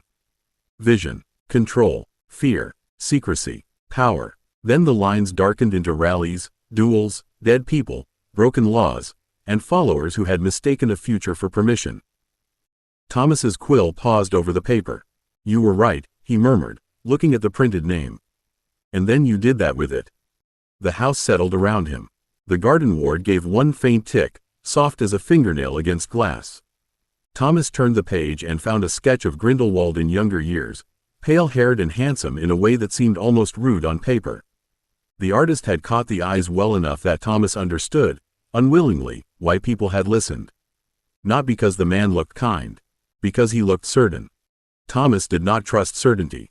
Certainty had sent gangs after storage children. Certainty had made adults in the police station speak gently while building a cage out of forms. Certainty had made his own hands reach for more gold while teeth gathered in the dark. A knock sounded at the back door, softer this time. Thomas drew his wand, moved to the side, and looked through the glass. Maribel stood there again with her hood up against the evening mist, holding one finger away from her wand to show she meant no spell. He opened the door with the chain on. You forgot something? Maribel looked at the book on the table behind him. Yes, to say one more thing before my conscience nags me all night. Thomas waited. If you read him, read Dumbledore beside him, Maribel said. Not because Dumbledore is always right. He isn't, but one clever dead end can look like a road if you don't keep another map nearby. Thomas thought of the Harry Potter books, of lemon drops and twinkling eyes and secrets wrapped in smiles. Dumbledore hides things too. Most powerful men do, Maribel said. The question is what they hide, who pays for it, and whether anyone is allowed to argue. That was useful. Thomas almost smiled. I like arguing. I noticed. Maribel's mouth curved faintly. Good night, Thomas. Don't invite ghosts into your kitchen unless you know how to make them leave. After she went, Thomas returned to the table and pulled a fresh page toward him. On the left he wrote Grindelwald. On the right he wrote Dumbledore. Under both names he left space for warnings, crimes, useful truths, and lies. The columns looked childish. They also looked like a beginning. At the bottom of the page, after a long moment, Thomas wrote one more line. Grindelwald saw the cliff. My world fell off it. 15. Grandpa Grindelwald. Thomas slept badly and woke with the line still in his head. Grindelwald saw the cliff. My world fell off it. In the gray kitchen light, the words looked less dramatic than they had by lamplight and much more dangerous. He stood over the notebook in his nightshirt, hair sticking up, one hand wrapped around a mug of tea gone lukewarm, and stared until the letters blurred into something that felt less like a thought and more like a door. He did not like doors he had not chosen. The books lay open across the table. On the left, Grindelwald's speeches had been marked with strips of torn paper. On the right, Dumbledore's recorded responses, later essays, and public remarks sat in a neater pile because Thomas still did not know what to do with a man who fought monsters by becoming a schoolmaster full of secrets. Between them sat his own notes, smaller, uglier, and much less polite. A knock came from the garden gate. Thomas had his wand up before the second knock finished. He crossed through the kitchen, then stopped before the back door and looked through the glass. A Gringotts runner stood beyond the wards with a covered tray and a sealed envelope balanced on top of it. The goblin did not look surprised by the wand. Goblins never seem surprised by sensible paranoia. Delivery from the Leaky Cauldron, the runner said. Paid for in advance by Tom the innkeeper. Breakfast and a note. Thomas opened the door on the chain. Why are you bringing pub breakfast? Because the innkeeper paid Gringotts courier rates for food, which is either extravagant kindness or evidence that humans cannot price porridge correctly, the goblin said. I am not paid to decide which. Thomas accepted the tray and envelope, then hesitated. Is there a message from Gringotts too? Only the usual, the runner said. Your account remains solvent enough to make our clerks smug. Try not to die before generating further fees. That was touching, Thomas said. It was billed as courtesy, the goblin replied, and left through the gate. The note from Tom was short. Eat before reading clever poison. Send word if you need anything dull and useful. Thomas read it twice, then opened the tray. Porridge, toast, eggs, sausage, a little pot of jam, and a bun wrapped separately at the side. It annoyed him how much the food steadied the room. He sat, ate 3 bites because Tom would somehow know if he didn't, then pulled the notebook closer. Under Grindelwald he wrote warning. Under Dumbledore he wrote restraint. Then he tapped the quill against his teeth and added a third column. Dead world. The moment he wrote it, the symmetry became too plain to ignore. Too few wizards here, too few living muggles there. One world with magic and no room to grow. One world with room and no magical people left to use it. Thomas lowered the quill slowly, his stomach tight around hot porridge and fear. That's not conquest, he whispered to the empty kitchen. That's space. The house gave no answer, but the word stayed. Space. Not just distance, not just escape, but the thing everyone seemed to be running out of. Thomas did not write the thought down at once.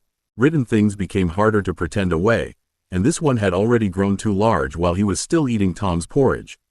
He carried the notebook into the sitting room, then back to the kitchen, then up the stairs to the little study with the built-in shelves. The house followed him with soft creaks and settling wood, ordinary noises in a world where ordinary still felt suspicious. He spread the books across the study floor because the desk was too small for the shape of the question. The long consequences of secrecy went on the left. Magical Europe between war and concealment sat beside it. His own notebook lay in the middle, open to Dead World. He fetched a battered street atlas from the muggle pile he had bought on instinct, then set it beside a wizarding map of Britain that kept nudging place names out of sight until he pinned the corners down with inkpots. Stay, he told it. The map shivered, offended, but obeyed. He drew 2 rough circles. One around Wizarding Britain, or what little the books admitted of it. One around London in the world he had escaped. The pencil paused there. London did not mean the same thing anymore. It meant tower blocks with dark windows, supermarkets stripped to metal shelving, underground stations that breathed corpse stink, rooftops where boys learned to sleep without rolling, and streets where a storage child could be worth more dead than alive. He rubbed the pencil mark until the paper grayed. Not empty, he said. That mattered. He wrote it slowly, underlining each word once. The dead world is not empty. Survivors, power users, children, claims, danger. He added Malik's name, then Nurse Joe, then Poppy, and the act of writing them made his chest tighten because the idea had almost swallowed them whole. Space was not the same as permission. Room was not the same as ownership. Then he turned back to the wizarding books. Too few children, too many old names, too much hiding mistaken for safety, too many clever people explaining why nothing could change because nothing had changed yet. He looked from one map to the other, and the thought returned anyway, quieter now and more stubborn. One world had magic and fear of shrinking. One world had room and fear of being eaten. Thomas sat back on his heels, pencil smudged on his fingers. It was monstrous if done wrong. It was probably impossible if done kindly. It was still the first idea he had found that did not end with everyone hiding in smaller and smaller rooms. He pulled the notebook closer and finally wrote the sentence. Could a dead world become somewhere to live? The words sat there, small and foolish and dangerous. Thomas stared at them for a long time, then turned to the page with Grindelwald's name. He did not admire the man. Not exactly, but he needed someone who could look at a world-sized problem without flinching, and that was a much worse reason to need anyone. Thomas spent the afternoon trying to make Grindelwald unnecessary. It seemed like the responsible thing to do, so naturally it became miserable almost at once. He pulled every book with Dumbledore's name from the floor pile, stacked them in a crooked tower beside the desk, and began with the one that looked least like worship. Dumbledore. War, restraint, and the uses of mercy had a blue cover, silver lettering, and a portrait that smiled over spectacles as if it already knew why Thomas mistrusted it. He opened to the index and ran one finger down the names. Secrecy, he murmured. Muggle relations. Grindelwald. International Confederation. Bloodlines. Population. The book gave him plenty of Dumbledore and very little answer. Dumbledore had defeated Grindelwald. Dumbledore had argued for restraint. Dumbledore had refused several offices. Dumbledore had warned against fear becoming tyranny. All of that sounded good. It also sounded like a man who had won a duel and then returned to school while the numbers kept shrinking politely in the margins. Thomas wrote Dumbledore fixes people, not systems, then stared at it until guilt made him add, maybe. He fetched another book and another after that. The afternoon light crossed the study floor. His tea went cold. The maps stayed pinned beneath inkpots, Britain refusing to sit still unless trapped, London gray under pencil marks. Every sensible road led away from Grindelwald. Every frightening road circled back to him. At last Thomas pushed the chair back too hard. It scraped against the floorboards. Fine, he said to the books. Be difficult. The house answered with a knock from below. Thomas froze, then moved quietly down the stairs, wand in hand. This knock came from the front door, not the garden. 2 polite taps, a pause, then one more. Through the narrow side glass he saw Tom standing outside with a wrapped parcel under one arm and the look of a man who had decided not to ask whether a boy had eaten unless absolutely necessary. Thomas opened the door with the chain on. I ate breakfast. Tom looked at the chain, then at him. Good, I brought supper. That's not an answer to anything. It's an answer to most things, if you're honest. Tom lifted the parcel slightly. May I come in? Thomas hesitated, then closed the door, unfastened the chain, and opened it properly. Tom stepped inside, glanced at the hallway, then toward the stairs where the study waited above them with its maps and dangerous columns. You look like you've been arguing with paper. I have. Did it win? Thomas took the parcel because it smelled of beef pie and warm pastry. Not yet. Tom followed him into the kitchen but did not pry into the books until Thomas placed one on the table by accident, Grindelwald's name visible in the margin. The innkeeper's face changed just enough for Thomas to notice. Not fear exactly, old caution, the kind adults kept folded behind practical expressions. Tom set down the cutlery slowly. That is not light reading. No, Thomas said. Good, Tom replied, surprising him. It shouldn't be. Thomas looked at him across the table.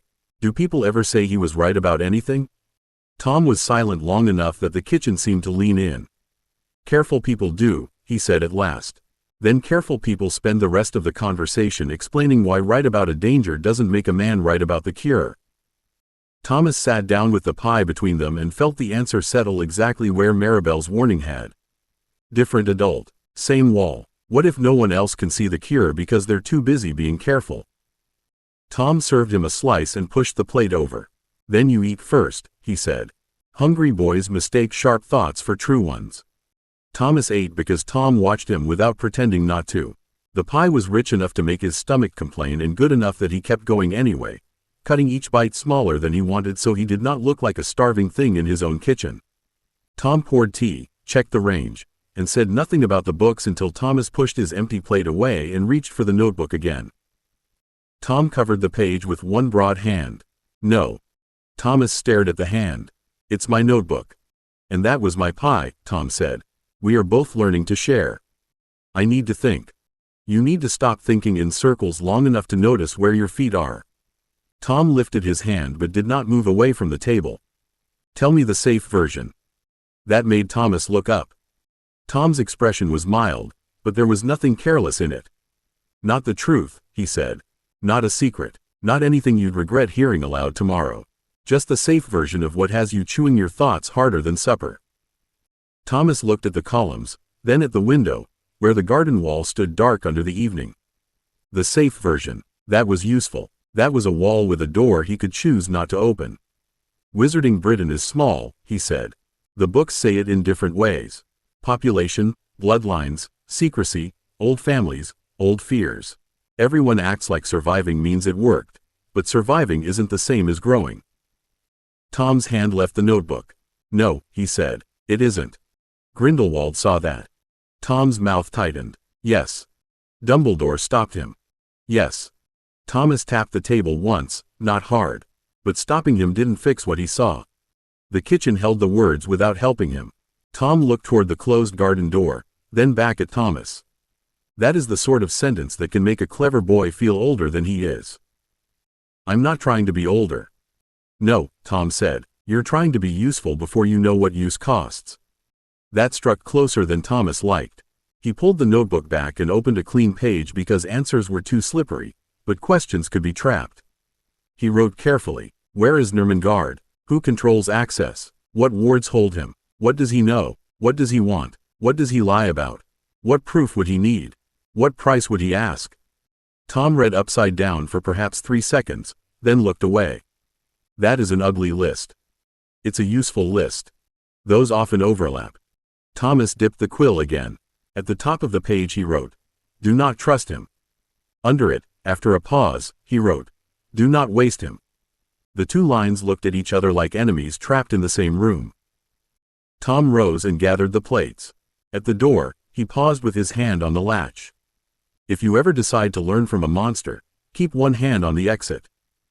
Thomas looked down at the page. I always do. I know, Tom said, and that was the problem with him sometimes. He noticed too much and asked too little. After Tom left, Thomas locked the door and climbed to the study with the fresh list in his hand. He spread the maps again, found Austria, then the old references to Nermengard, and marked the mountains with a small black dot. It looked tiny. That was a lie. It was the first point on a road he had not chosen yesterday and could not ignore tonight. 16. The Wall of Nermengard. Nermengard could not be reached by wishing at a map, which offended Thomas because most of his best escapes had started with wanting something badly enough to tear space around it.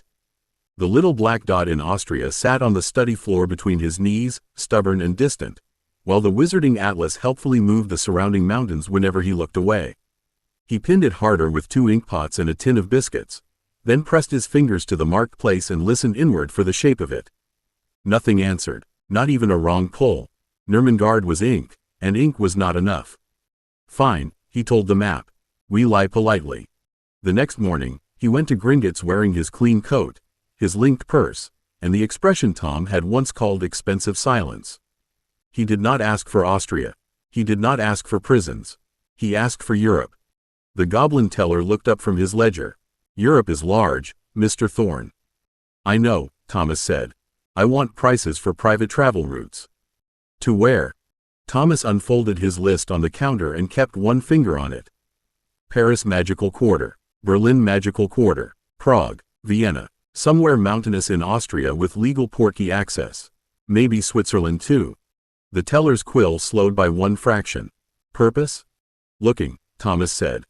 The goblin looked at him for long enough that a human might have filled the silence. Thomas did not. At last, the teller made a neat mark on the parchment. Sightseeing, then. If that's cheaper. It is rarely cheaper once clients begin saying, private, before every noun. The goblin drew a travel slate from beneath the counter and tapped it awake. Tiny columns of destinations, transfer offices, fees, times, and restrictions appeared in green light. Paris is simple. Berlin is orderly and irritating. Prague asks fewer questions if you arrive with old coin. Vienna is expensive because it believes itself worth visiting. What is Austria like this time of year? Thomas asked. Warm, Mr. Thorne, the goblin said. Very pleasant from a human point of view, I'm sure. The mountains remain large, inconvenient, and unlikely to care about your bank balance. Thomas studied the slate as if the prices mattered. They did, but not in the way the goblin probably meant. A single route would be a clue. 5 routes were curiosity. 7 routes were a rich child with too many books and not enough adult supervision. How much for portkeys to each place? The goblin's ears tilted. Return included? For some, not all. That is poor planning. It's private planning, Thomas said. A thin smile showed too many teeth.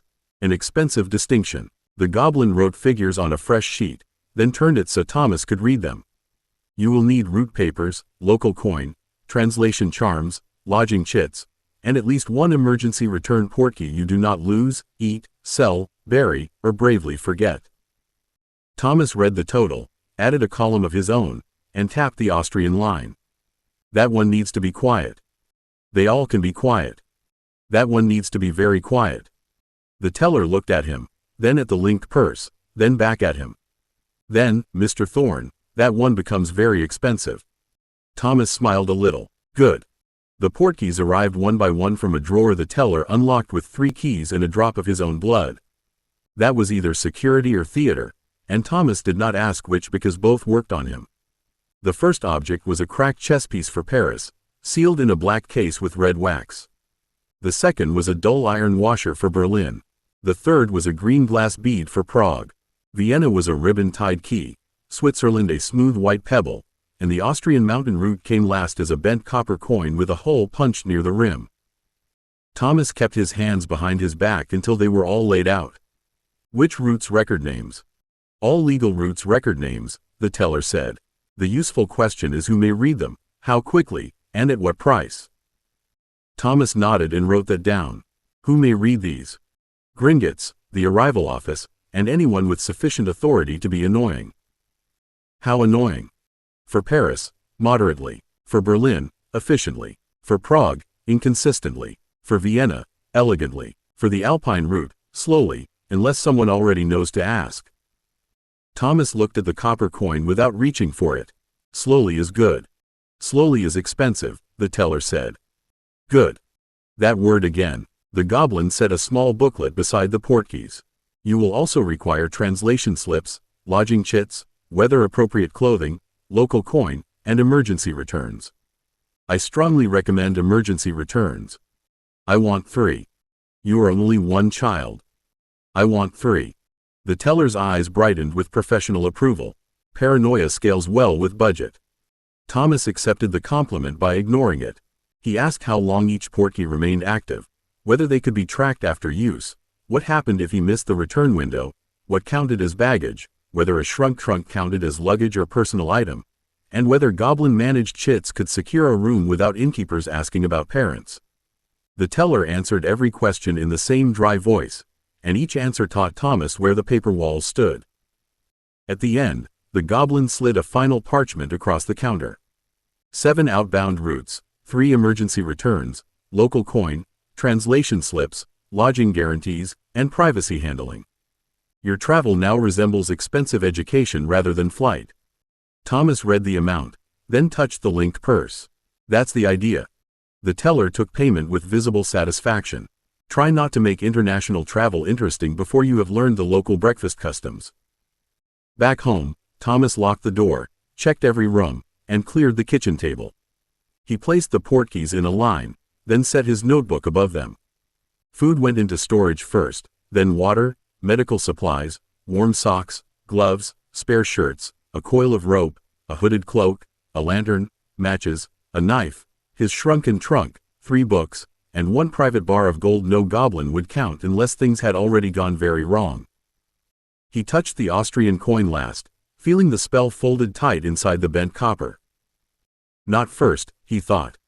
A boy going straight to mountains looked like a secret. A boy wasting money in Paris looked like a rich fool. Thomas put the cracked chess piece in his coat pocket, then closed his hand around it until the edges pressed into his palm. For one afternoon, being underestimated could be bought. The cracked chess piece took him to Paris with a yank behind the navel and a hard twist that made his teeth click together.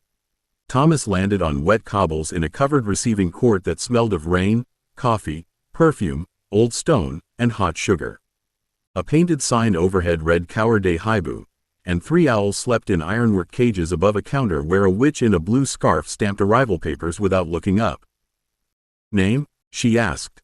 Thomas steadied himself with one hand against the wall and hated that portkeys made the world arrive all at once. Thomas Thorne. Purpose? Looking, Thomas said, because the word had served him once already. The witch glanced at his clean coat, the sealed Gringotts pouch, and the cracked chess piece still in his hand. Shopping, then. If that's easier. It usually is. She stamped the parchment, tore off a narrow slip, and passed it to him. Temporary visitor. Keep to the magical quarter if you do not speak French. Do not feed the gargoyles. Do not insult cheese. Thomas tucked the slip into his inner pocket. Is insulting cheese illegal? In Paris, legality is not always the first danger, she said, already turning to the next arrival. He spent exactly long enough being a rich fool to make the route believable. The Paris magical quarter unfolded behind a brick arch charmed to look like a delivery alley, all narrow shop fronts, awnings, floating lanterns, and windows full of things that glittered, hissed, fluttered, or tried to sell themselves in elegant handwriting. Thomas bought a pastry filled with almond cream because the smell caught him by the throat, then ate it standing under a striped awning while powdered sugar dusted his fingers and his eyes kept counting exits. A shopkeeper in a violet waistcoat caught him staring at a tray of silver travel charms. A souvenir, monsieur? Thomas touched one shaped like a tiny compass. Does it point north? It points toward the nearest respectable bed, which is more useful. How does it decide respectable? With better judgment than most travelers. Thomas bought it. He also bought a cheap phrasebook, 2 postcards, a tin of sugared chestnuts, and a little brass Eiffel Tower that danced when tapped. None of it mattered except as evidence. That was the strange thing. Waste could be useful if someone later asked whether he had really gone to Paris. By late afternoon he returned to the receiving court, found a quiet corner, and waited until his hand stopped remembering the portkey pull. Spatially, Paris now existed in him as more than a name. Not enough to use well. Enough to understand what a real place felt like after being touched. He took the emergency return portkey from his pocket, then stopped. Not home yet. He closed his fingers around the bent copper coin instead. Paris had done its work. The next line needed mountains. The bent copper coin threw him into cold air and green slopes. Thomas landed badly, one knee hitting damp grass before he caught himself with both hands. Bells rang somewhere below, not alarm bells, but the soft uneven clatter of livestock moving on a hillside. The receiving yard was a square of flat stone behind a low-roofed inn, with mountains rising beyond it so suddenly and hugely that Thomas forgot to breathe for one foolish second. A man in a wool waistcoat leaned out of the inn door. Name? Thomas stood too quickly, swallowed the portkey sickness, and brushed grass from his knee. Thomas Thorne. The man checked a slate. English. Private route. One night chit. No luggage? Shrunk, Thomas said. Good. The stairs are narrow. The man looked him over, taking in the coat, the pale face, and the careful hands. You are young to travel alone. Thomas kept his expression mild. I'm expensive to inconvenience. The man considered that, then laughed once and stamped the slate. That is nearly an adult answer. Come in before the mountains decide you are soup. The inn smelled of wood smoke, bread, wool, and herbs drying from beams. Thomas took the room key, climbed the narrow stairs, and checked the room before setting anything down. Window, bed, ward ring over the door, washstand, chimney too small for a person, floorboards noisy near the threshold. He touched the wall beside the bed, closed his eyes, and made himself notice the room properly. The slant of the ceiling, the cold bite in the air, the way the mountain pressed against the world outside like a sleeping giant. Only when the place settled inside him did he leave. He did not ask for directions to anything important. He asked for a walking path with views, bought a paper cone of roasted nuts from an old witch near the lane, and followed the road upward until the village fell behind him. The path climbed between grass, stone, and dark pines. Every few turns he stopped, not because he needed rest, though his legs were beginning to argue, but because each bend changed the shape of the valley. Each place touched became a little more real. Yard, inn-room, lane, stone bridge, pine path, ridge. At the ridge, the world opened. Far away, beyond folds of mountain and shadow, a dark shape broke the line of rock. It might have been a tower. It might have been only stone and distance pretending to be important. Thomas took the spyglass from his pocket, raised it with both hands, and found black walls clinging to a high, cruel place where no village warmth reached. His mouth went dry. There you are, he whispered. The wind took the words and gave nothing back. Thomas lowered the spyglass and counted slowly until his heartbeat stopped trying to run ahead of him. He was not close. He was not ready, but he had seen it with his own eyes, and seeing changed everything. Ink had become mountain. Mountain had become direction. He marked the ridge in his notebook with a careful black dot, then wrote beneath it, first sight. Not an anchor yet. Need closer. Need patience. The cold pressed through his coat. Thomas looked once more toward the distant prison, tucked the notebook away, and started back down before dusk could make the mountains honest about how little they cared for rich boys. 17. Letter through the bars. Thomas returned before sunrise because the mountain had changed shape in his head during the night. Yesterday, Nurmengard had been a distant black mark beyond folds of cold rock, something seen through a spyglass with his heart in his throat. By morning it had become a direction inside him, not strong enough for a portal and not safe enough to trust, but too real to leave alone. He left the inn while the common room still smelled of banked ash and last night's bread, carrying his notebook, spyglass, wand, roasted nuts, 2 rolls, and the bent copper portkey tucked deep in his inner pocket. The village did not watch him go. That helped. Shutters stayed closed, goats grumbled somewhere behind a shed, and smoke rose thinly from one chimney as if ordinary people had the good sense to stay near hearths instead of climbing toward prisons. Thomas moved along the lane without hurrying, touching each remembered marker as he passed. The low stone wall by the inn yard, the bridge with moss in its cracks, the leaning pine, the flat rock where he had stopped to breathe. Every touch made the place more settled, less like travel and more like a line drawn carefully through the world. The ridge took longer in the dark. Frost made the path treacherous, and twice Thomas had to crouch and feel for steady footing before moving on. His ankle complained. His lungs complained more. He ignored both because complaining was for bodies that had not learned the usefulness of being alive at the end of discomfort.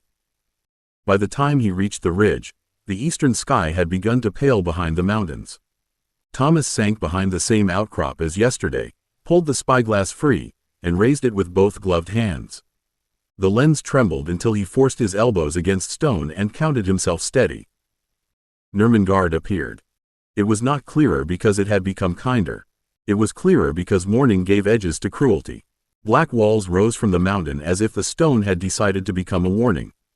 Narrow windows cut the tower face in mean little slits, and one high window held his gaze until his eye watered from the cold. He lowered the spyglass, blinked hard, then raised it again. There, he whispered. The word came out smaller than he meant it to. Thomas did not mind. Some things did not need loud names. He opened the notebook and shielded the page from the wind with his body. First sight was already marked from yesterday. Beneath it, he wrote second sight, dawn, same ridge, tower window visible. Then he drew the ridge, the valley fold, the black tower, and the space between them. The space mattered most. It was too far to jump, too guarded to tear, too old to bully. Thomas stared at the line until his fingers ached around the pencil. He had confirmed the target. That was all this climb had needed to do. It was enough to make the next mistake possible. The old witch found him before the sun cleared the ridge. Thomas heard the scrape of her boots before he saw her, slow and steady on the path below, and slid the notebook under his coat with the guilty smoothness of someone who had not yet done anything wrong but intended to. She climbed the last few yards with a basket hooked over one arm and a shawl wrapped tight around her shoulders, breathing hard enough to prove she was old and climbing well enough to prove that did not matter. "You again," she said. Thomas lowered the spyglass. "Me again. Rich English boys usually sleep late after buying too many sugared things." Her eyes went to the distant tower, then back to him.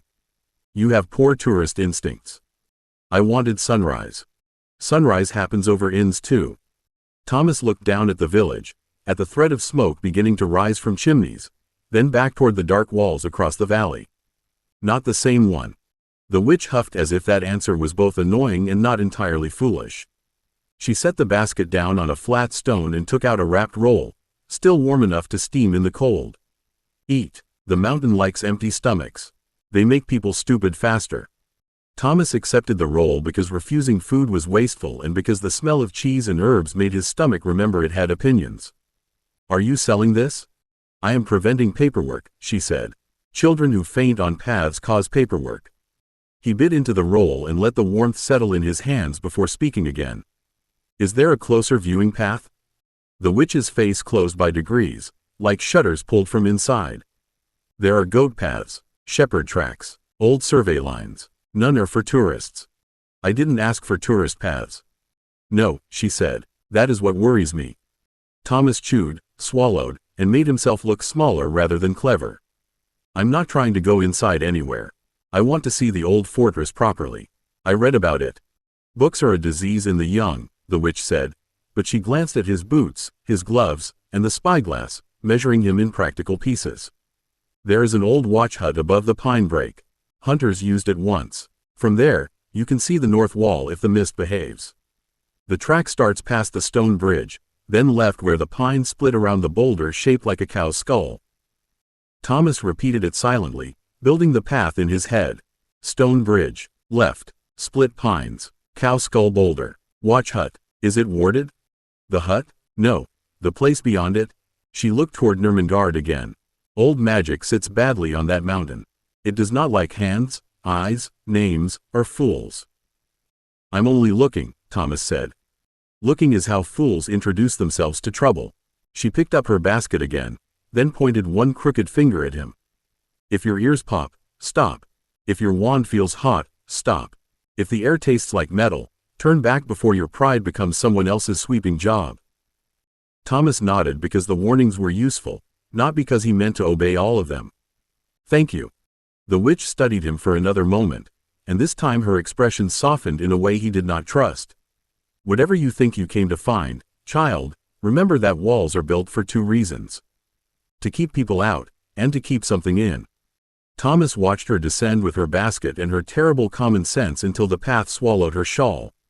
Then he looked back toward the tower, finished the roll down to the last crumb, and wrote the directions carefully beneath the sketch. The next path had a name now, and names made dangerous things easier to approach. The path to the watch hut did not begin like a path. It began as an insult to sensible feet, a narrow scrape of dirt and stone turning away from the bridge where the pines split around the boulder shaped, if a person was generous, like a cow's skull. Thomas was not generous, but he used the name anyway. Names helped. Cow skull boulder, split pines, old track, watch hut. Each point went into him as he climbed, a little knot in the world that might matter later if the mountain decided to stop being polite. By mid-morning, his gloves were damp, his knees were scraped through the cloth, and the old witch's cheese roll had become memory rather than fuel. He found the hut above the pine brake exactly where she had said it would be, hunched under a shelf of rock with half its roof sagging inward. The door hung crooked on one hinge. The inside smelled of mouse droppings, old smoke, and wet timber, but the floor held when he tested it with one cautious boot. "Good enough," Thomas said, mostly to make the silence stop listening. From the hut's broken window, Nermengard looked closer in a way that made his stomach tighten. The north wall rose across a hard slope of stone and thin grass. The tower window he had marked from the ridge was no longer a guess. It was a slit in black rock, high and mean, with iron bars set so narrowly that even a starving child could not fit a hand through from this distance or any other. Thomas set the spyglass on the sill, wedged his notebook under one elbow, and reached for space. The answer hit back.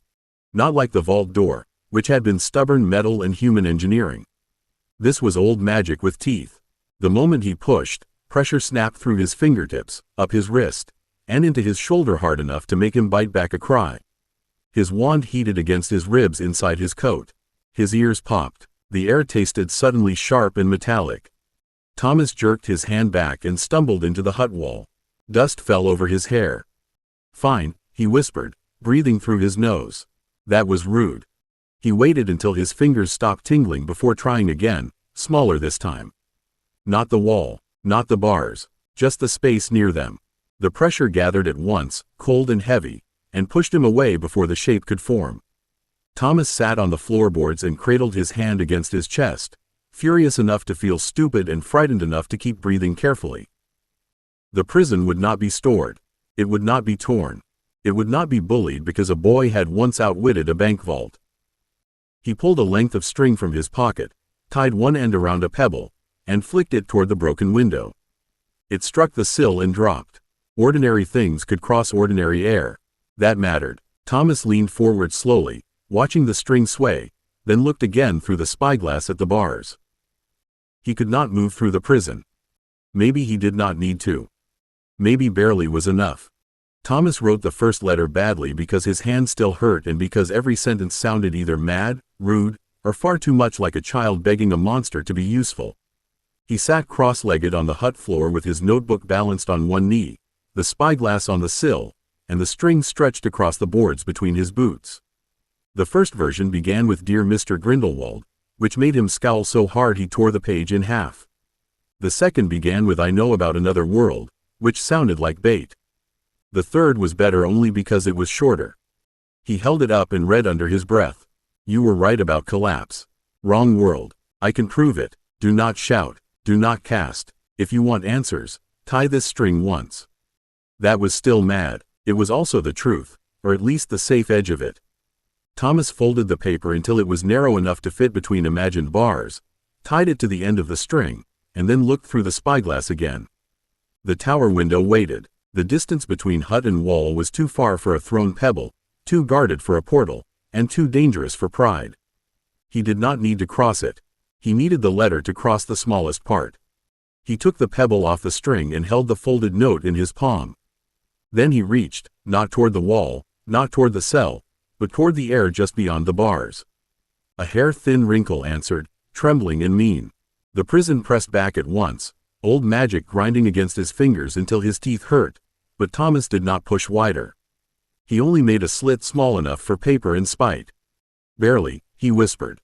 The letter vanished from his palm, snapped through the narrow wrongness in the air, and struck something beyond the spyglass with a soft white flicker. Thomas scrambled to the sill so fast his knee hit the floorboard.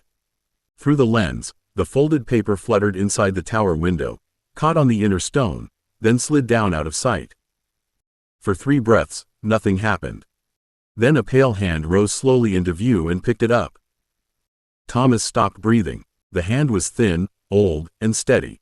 It turned the folded paper once, as if even paper deserved suspicion, then withdrew. The window remained empty long enough that Thomas began to wonder if he had imagined the whole thing out of cold and hunger. Then movement returned behind the bars, not clear enough for a face, only a white head, a dark robe, and the sense of someone standing where no one had expected anyone to stand. The paper came back hard. It shot through the little seam, smacked Thomas squarely on the forehead, and bounced into his lap. "Ow," Thomas said, more offended than hurt. The string had one knot in it. For a moment, fear and triumph tangled so tightly he could not tell which one made his hands shake.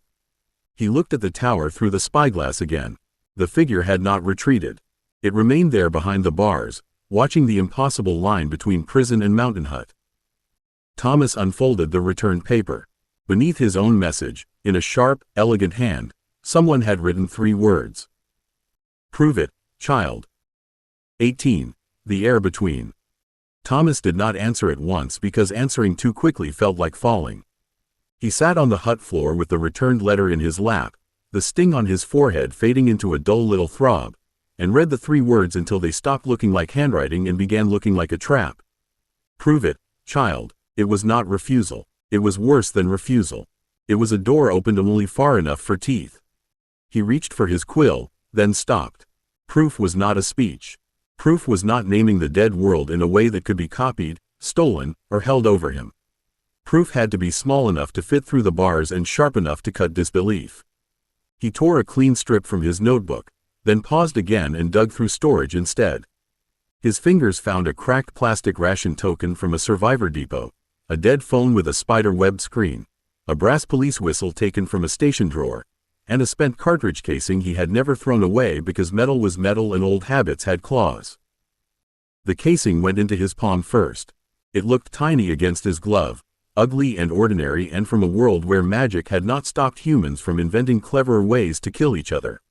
He wrapped it in the paper with 3 lines written tight around it. Not your earth, not your war. Muggles learned to end cities. Then the dead stood up.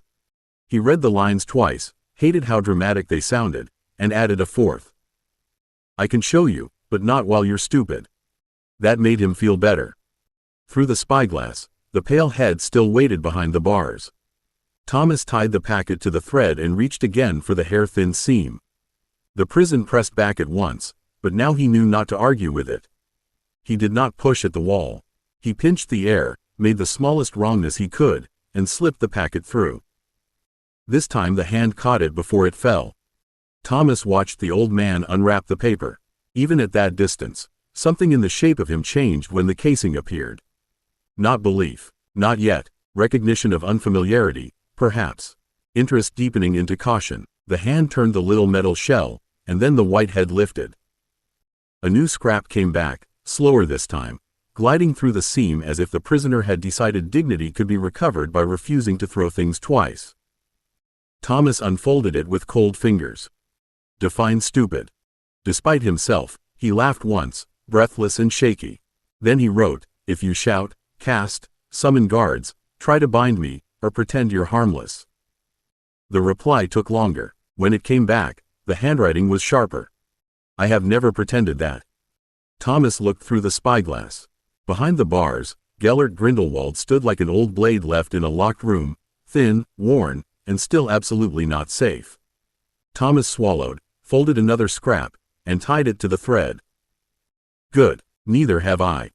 The next reply did not come as words. It came as the spent casing, returned through the seam with a twist of paper wrapped around it so tightly that Thomas had to use his teeth to loosen the fold. He regretted that at once because the paper tasted like dust and old prison, but his fingers were too cold to be proud. Inside, Grindelwald had written in the narrow, exact hand of a man who wasted neither ink nor contempt. You are too far away for useful conversation. Your thread is clumsy. Your seam is worse. Improve one. Thomas stared at the note. Good morning to you too, he muttered. Through the spyglass, the old man stood behind the bars with both hands folded in his sleeves, watching. Even from the hut, he looked intolerably patient. Thomas took the insult personally because it was accurate, which was the worst kind. He set the casing beside his knee, anchored the string under a loose board, and tried to make the seam again without the packet in his hand. The air pinched, shivered, and collapsed before it properly formed. The casing came back at his forehead again. Thomas ducked this time. It struck the wall behind him with a sharp tick and dropped into the dust. A scrap followed more gently. You are pushing. Stop. Thomas snatched up his quill. I am making a hole. A pause. Then the answer slipped through. That is pushing with a prettier name. Thomas glared through the spyglass. Grindelwald had not moved, but Thomas could feel the old man's amusement from across the cursed distance, which seemed deeply unfair. He wrote, Then what am I supposed to do? The reply took longer, as if Grindelwald had decided whether instruction was worth giving. When it came, the letters were larger and plainer, written for a child without admitting it. The prison permits air. It must. Find what is already allowed. Do not make a door. Widen a breath. Thomas read the line 3 times. The hut creaked around him. Wind worried at the broken roof. He closed his eyes and listened, not outward but sideways, toward the faint line he had been forcing into existence. Door had been the wrong thought. Door meant frame, edge, trespass, attack. Breath meant passage. Breath meant something the prison already surrendered because even prisoners had to live. He set the string across his palm, not tied, not pulled, and reached for the air between the bars. This time he did not pinch. He followed. The seam appeared thinner than before but steadier. A narrow permitted wrongness stretched along the shape of a draft. Thomas slid the string into it, and for the first time it did not snap back or bite his fingers. He opened his eyes. The string hung through nothing, impossibly straight from hut to tower, trembling in the mountain wind without touching the mountain at all. Through the spyglass, Grindelwald's pale hand closed around the other end. Thomas forgot to be afraid for one bright second. Then the string tugged once, firm and controlled, and a note glided back along the line. Better, child, again. Again turned out to mean pain, swearing, and a great deal of being wrong in new ways. Thomas sat in the ruined hut until his legs went numb, sending the string through the widened breath, letting it collapse, and building it again while Grindelwald corrected him with scraps of paper so sharp they might as well have had edges. Too wide, too violent. You are strangling the draft. No, child, air does not obey because you glare at it. Once, after the seam snapped and stung all 5 fingertips at once, Thomas wrote back with his left hand, "You are very annoying for a prisoner." The answer returned almost at once. And yet I am not the one losing an argument to wind.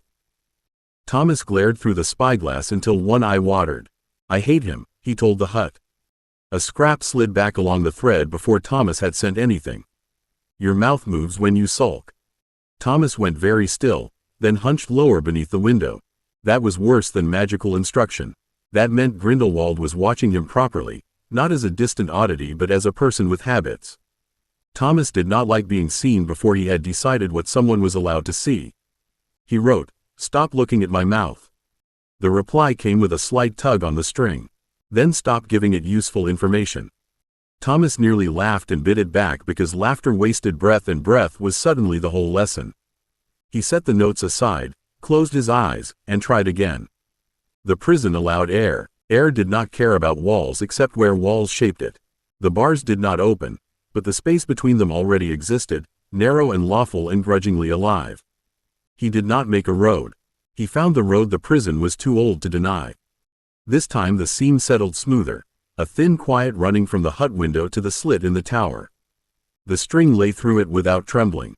Thomas held the shape, counted to 10, then 20, then 30, and when the pressure began to build behind his eyes, he released it before it broke. Grindelwald's next note came slower.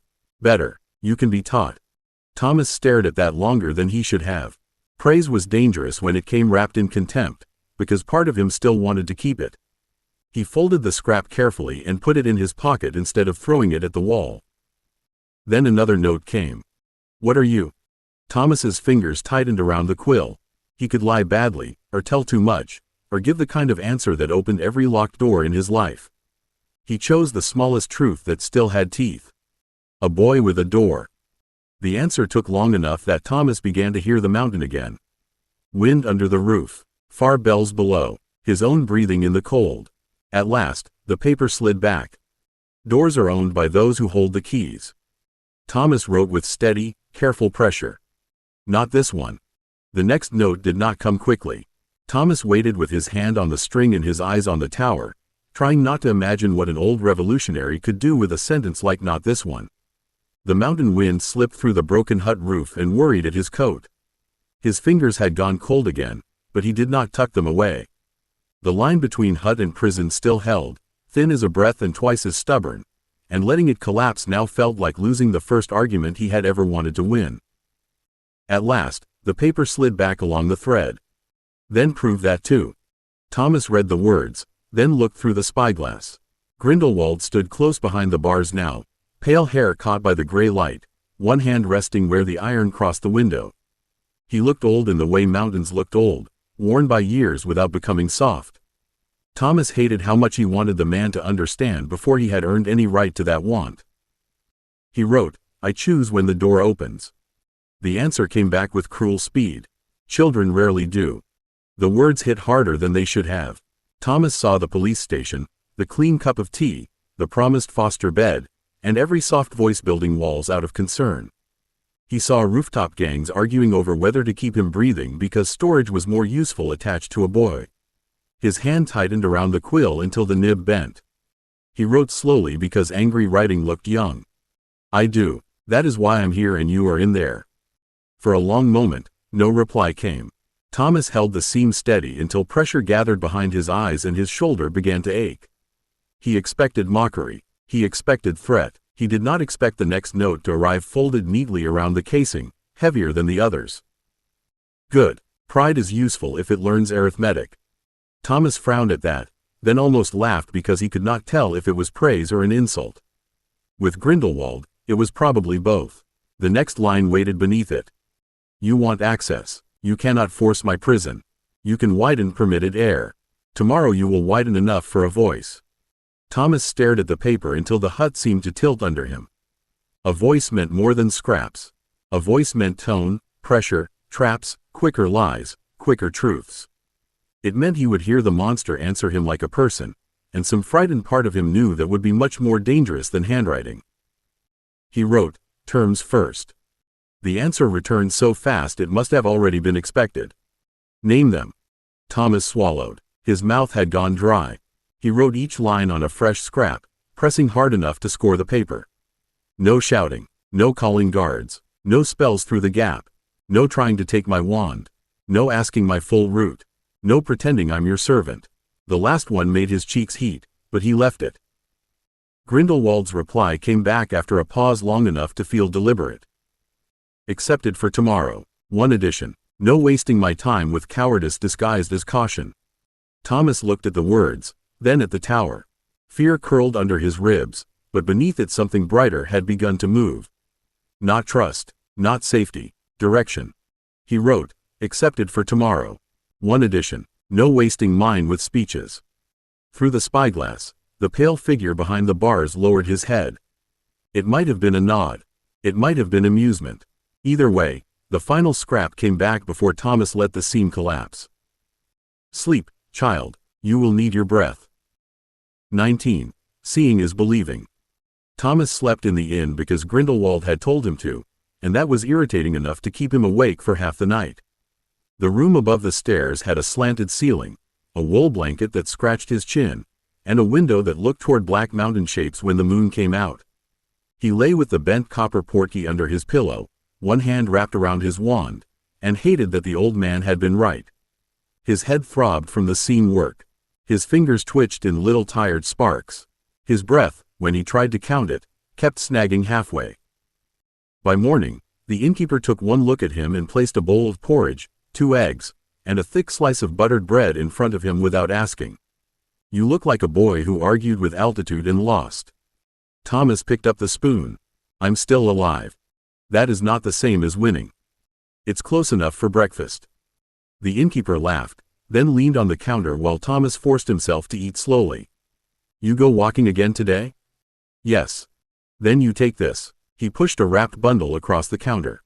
"Cheese, bread, dried sausage, and apple. The mountain does not care if you paid for a room." Thomas tucked the bundle into storage the moment the man turned away, then remembered too late that normal boys used bags. When the innkeeper looked back, his eyes narrowed at the empty counter. Thomas froze, spoon halfway to his mouth. The innkeeper said nothing for a long second, then reached beneath the counter and set down a plain cloth satchel. "For appearances." Thomas stared at it, then at him. "Expensive children are still children," the man said, "and children misplace common sense." Thomas took the satchel. "I paid for privacy." "You paid for lodging," the innkeeper replied. "Privacy costs extra, and silence costs more." Thomas touched the linked purse beneath his coat. "How much?" The man smiled like a practical mountain had put on human skin. "For me to decide your tricks are none of my concern? 2 sickles, and you do not make trouble inside my walls." Thomas paid 3. The innkeeper made the extra coin vanish with professional dignity and slid a second apple across the counter. By the time Thomas reached the watch hut, the day had sharpened into hard blue cold. He set the satchel visibly beside the broken wall, took the string from his pocket, and rebuilt the seam one breath at a time. The line settled faster than yesterday, thin and steady between the hut and the tower window. Grindelwald was already waiting behind the bars. Thomas tied the first note on and sent it across. "Ready?" The answer came back almost at once. "No, begin anyway." Thomas stared at the note and decided that if Grindelwald was ever ready for anything, he would probably still say no out of habit. He tied the scrap beneath the anchor knot, braced his heels against the hut floor, and closed his eyes. The breath between the bars was easier to find today, not easy, never easy, but present in a way his mind could touch without flinching. He followed it from hut to tower, let the thread teach his fingers the line, and then widened it one careful hair. The prison noticed. Pressure rolled down the seam like a fist closing around glass. Thomas hissed through his teeth, eased back, then widened the breath again more slowly. The trick was not force. Force made the old wards bite. He had to persuade the permitted air that it had always been a little wider than it remembered, which was the sort of nonsense adults called theory until children had to make it work with numb fingers and a headache. The first sound through the seam was wind. The second was a dry, amused voice. "If that is the best you can do, child, I shall die of old age before you finish impressing me." Thomas nearly dropped the string. Hearing him was worse than reading him. The voice was old, worn thin at the edges, and still had enough command in it to make the ruined hut feel like the smaller room. Thomas gripped the sill and looked through the spyglass. "You are already dying of old age." A pause followed. Then Grindelwald laughed softly, and the sound slid through the seam like a blade wrapped in velvet. "Good, you have teeth." "I have terms," Thomas said. "Remember them." "I remember everything worth remembering." "That sounds like a speech starting." "Then interrupt me better." Thomas almost smiled despite himself, then forced the seam wider. The voice line steadied. He could hear Grindelwald breathing now, faint and controlled, and that made the distance between them feel suddenly ridiculous. A whole prison, a mountain slope, an old war, and a boy with string. He drew in a slow breath and shaped the air between the bars, not broad enough for a body yet, but broad enough for presence. Grindelwald's tone changed. "Stop there." Thomas stopped because the command came too sharply to be pried. His fingertips trembled against the window frame. "Why?" "Because if you widen that angle any further, the outer ward will taste intent instead of air. You are close to clever and closer to foolish. Sit down before you fall down." "I'm not falling." "You are swaying." Thomas sat, furious because he was. The hut floor was cold through his trousers, and the seam held, thinner now but alive. Through the spyglass, Grindelwald had moved close to the bars, his pale face finally visible in broken detail. Deep lines, sharp eyes, too much patience, too much hunger. Thomas swallowed. "I can show you proof." "You already showed me a shell casing and a child's insolence." "That was the polite proof." "Then by all means," Grindelwald said, voice quieting into something far more dangerous than mockery. "Be impolite."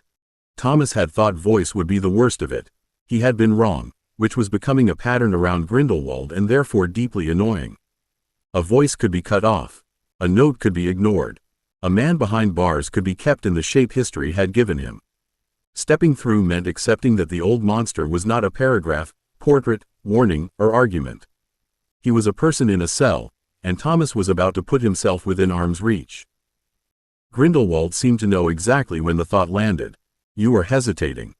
"I'm thinking," Thomas said. "You have been thinking for 2 days. Now think with your hands." Thomas scowled and closed his eyes because looking at the narrow tower window made the distance seem impossible again. The prison permitted air. That had worked for string. It had worked for voice. But a boy was not a letter, and he could feel the wards waiting for him to forget that. He reached for the breath between the bars and widened it one careful layer at a time, not outward like a door, but along the existing draft until the space inside the gap stretched thin and strange. The pressure struck behind his eyes first. Then his ribs tightened, as if the mountain had decided breathing was a privilege. Thomas gasped and nearly let the seam collapse. "Slower," Grindelwald said, and the command snapped through the line. You are making a wound. Stop making wounds. Make a sleeve. I don't know what that means. Yes, you do. You are merely angry that it is difficult. Thomas hated him for being right. He pictured cloth instead of a cut, a narrow sleeve of folded air, enough for a hand, then a shoulder, then a body if the body was small, stubborn, and stupid. The seam steadied. It widened without tearing. Somewhere deep in the warded stone, old Magic noticed and growled, but it did not bite. Now, Grindelwald said. Thomas grabbed his satchel, shoved the spyglass into storage, and crawled onto the sill of the hut window. His heart was hammering so hard it made his hands clumsy. The sleeve of space waited in front of him, half seen and sickening, bent between hut and tower like a trick the world disliked. He put one arm through, then his head, and the cold air vanished. For one horrible second, he was squeezed everywhere at once. Then he tumbled out onto stone, rolled badly, and landed against a thin pair of legs. A hand caught the back of his coat before he could scramble away. Thomas had his wand halfway up before he froze, panting, nose full of dust, old wool, cold stone, and something bitterly medicinal. Easy, Grindelwald said above him.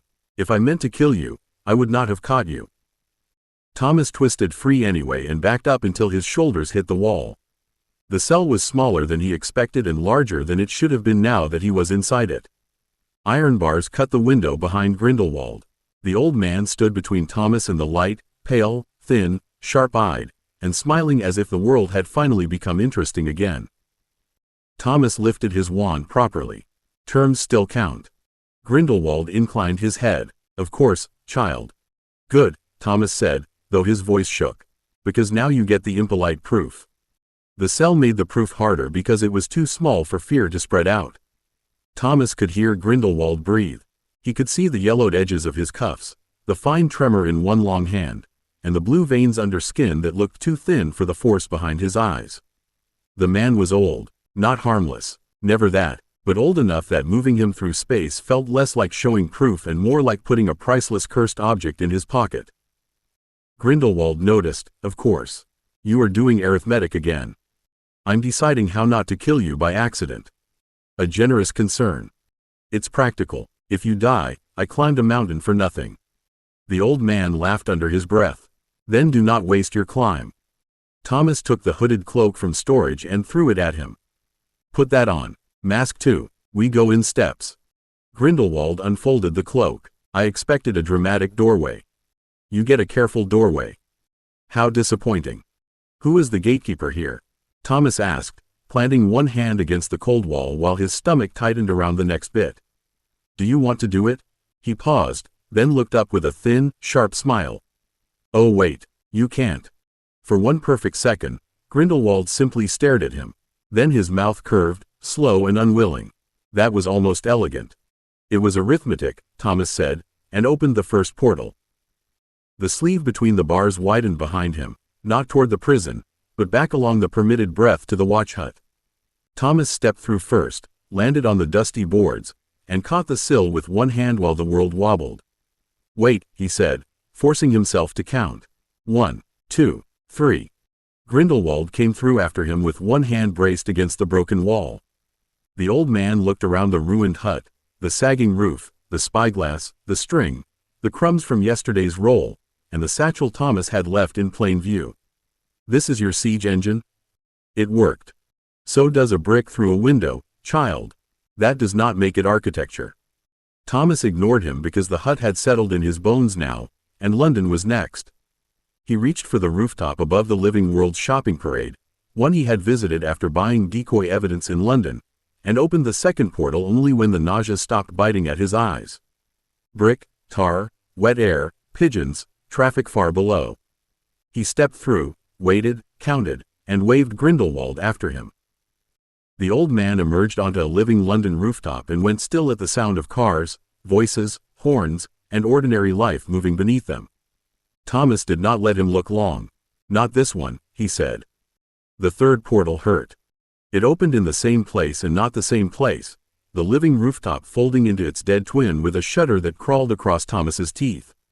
Rot came first, wet concrete, old smoke, the sour sweet rawness of bodies that had forgotten how to be corpses. Thomas stepped through and landed on tar he knew too well, one hand already out to stop Grindelwald if the old man stumbled. Grindelwald did not stumble. He stood under the gray sky while dead London spread around them. Cars sat weed-choked in the road below. Shopfronts gaped black. A dozen undead dragged themselves through rubbish with slow, patient hunger, their heads turning toward some sound too faint for Thomas to hear. Thomas kept the portal at his back. "This is my London." For once, Grindelwald did not answer quickly.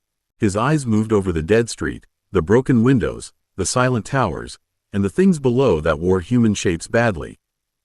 "At last," he said, "magic is here." Thomas's throat tightened. "Yes. And no magical society." "No." Grindelwald looked down at the corpse-haunted road, and something in his face changed so completely that Thomas understood the proof had landed. Not believed like a story. Believed like a battlefield. "Show me enough to understand," Grindelwald said. Thomas glanced toward the stairwell, then back to the portal. "Enough is dangerous." The old man looked at him. "Then be precise." 20. Grandpa was right. Thomas did not show him enough by staying still. Enough had edges, movement, smell, and the sort of danger that made disbelief expensive. He led Grindelwald across the rooftop in a crouch, one hand lifted to warn him where the tar had softened near an old crack and where the roof dipped toward a drain clogged with black leaves. The old man obeyed with infuriating grace for someone who had spent years in a cell, but his breathing had changed behind the cloth mask. Slower, deeper, not frightened exactly, but no longer amused. Below, the dead dragged themselves through the street in loose knots, drawn by some sound beyond the broken shops. One wore the remains of a security uniform. Another had a child's pink backpack hanging from one wrist by a strap caught in bone. Thomas looked away from that one too quickly and hated that Grindelwald noticed. "Not in fury," Grindelwald said quietly. "No," Thomas said. "I've read enough to know they're not. They move without a master. They don't need one." Thomas crouched behind the rusted billboard frame and pointed toward the road beyond the shopping parade, where the cracked skin of London stretched under weeds and abandoned cars. "They follow noise, smell, movement, warmth sometimes. Some are faster, some are worse. If enough gather, clever stops mattering." Grindelwald's eyes narrowed over the mask. "And the living?" "Few. Dangerous. Some have powers. Fire, strength, water, mind tricks, storage. Other things." Thomas kept his voice flat because flat was safer than remembering. "Storage types get hunted. Kill one and everything inside comes out." The old man turned his head then, slowly, and Thomas felt the look land like a hand between his shoulders. "That is what you are." Thomas did not answer. "That is what you were," Grindelwald corrected, "softer and far more dangerous. Now you are something wider." A metal bin crashed somewhere below. The nearest undead lifted its head. Then another. A ripple went through the street, slow at first, then eager. Thomas's stomach dropped. "Too much noise. We leave." Grindelwald did not argue this time. That frightened Thomas more than argument would have. He pulled the first portal open to the living rooftop, waited one breath for the shape to steady, and shoved the old man through before following. Horns, traffic, rain-wet brick, and ordinary London slammed into him. He staggered, counted, and opened the second route back to the watch hut only when his eyes stopped swimming. By the time they reached the ruined hut, Thomas was shaking badly enough to hate his own hands. Grindelwald stepped through last, pulled off the mask, and looked at him as if seeing not a child with a trick, but a map with a heartbeat. "You were right about collapse," Thomas said, forcing the words out before the old man could claim them first. "Wrong world." Grindelwald stood among crumbs, string, dust, and mountain wind, and for once he did not smile. "No," he said, "not wrong. Early." Early sat in the hut like a third person. Thomas wanted to shove it out through the broken roof and pretend it had never landed, but Grindelwald had already taken hold of it. The old man moved to the window, one hand braced on the warped frame, and looked not toward the prison but toward the mountains beyond the hut. His body was still thin, his shoulders still worn under the borrowed cloak, yet something had straightened in him that made the room feel smaller. Thomas did not like it. "You're not allowed to look that pleased." "I am not pleased," Grindelwald said. "I am vindicated." "That sounds worse." "It is." Grindelwald turned from the window, and the gray light carved his face into planes of bone and old command. How many living? I don't know. Estimate. Thomas tightened his jaw. Millions. Maybe. Not many compared to before. Cities are bad. Groups survive in towers, hospitals, schools, gated places, rooftops, underground stations if they're desperate or stupid. Some farms. Some gangs. Governments? Gone where I was. Maybe somewhere else, but if they exist, they don't feed children in London. Thomas heard the edge in his own voice and forced it flatter. I'm not a map. No, Grindelwald said softly. You are a door with memory. Thomas stepped back before he meant to. Don't make that sound useful. It is useful. I know, that's the problem. For once, Grindelwald did not press with mockery. He watched him with a terrible patience, then lowered himself onto the one intact crate as if remembering his body only after his mind had already run ahead. The dead move without command. The living awaken powers without magical schooling. Your world retains magic in the ground, the air, the corpse, perhaps the blood, but lacks wands, tradition, creatures, formal plants, lineages, and institutions. Thomas stared at him. You got all that from one roof? I got the beginning from one roof. I got the rest from you refusing to say certain things. Grindelwald's eyes sharpened. Do the undead cross water? Not well. Some sink. Some wash up later. Some things in the water are worse, but normal dead don't build boats. Islands, then. Thomas's stomach turned cold. No. Grindelwald's gaze lifted. No? You don't get to see a dead street and start picking where to put flags. Thomas's hands had curled into fists, and he made himself open them because fists looked younger than words. There are living people there. Not enough, maybe not good ones sometimes, but living. My world isn't empty. A slow, dangerous quiet settled over Grindelwald's face. Then, unexpectedly, he inclined his head. Good. Thomas blinked. Good? If your first boundary had been wealth, I would have been disappointed. If it had been secrecy, unsurprised. But your first boundary is the living. Grindelwald stood again, old bones moving under old pride. Good. Remember it when the arithmetic grows cruel. Thomas hated that he felt steadied by that. He looked toward the prison tower, black and waiting beyond the slope. We go back now. Yes, Grindelwald said, and the word carried no surrender at all. And then we speak of futures. Returning him to the cell was worse than taking him out, because now Grindelwald knew the door existed and still stepped back toward captivity without needing to be shoved. Thomas made the route in pieces because his head already ached and because space punished pride more reliably than adults did. Dead London rooftop to living London rooftop came first, and he waited there beside the old water tank while traffic and voices rose from the street below like a world pretending it had never learned to die. Grindelwald looked over the edge toward the moving cars. So this is the healthy version. This is the one that still has breakfast shops, Thomas said, counting under his breath until the rooftop stopped sliding around in his bones. Don't get sentimental. I was comparing failure states. That's worse. The old man's mouth twitched, but he said nothing as Thomas opened the next route. Living rooftop to watch hut. The portal took more effort this time, not because he had lost the place, but because the mountain waited at the other end with its old ward pressure and bad manners. Thomas stepped through first, landed among dust, string, crumbs, and the plain satchel, and gripped the windowsill until his stomach stopped twisting. Grindelwald followed and caught the broken wall with one hand. You count after every crossing. If I don't, I open doors wrong.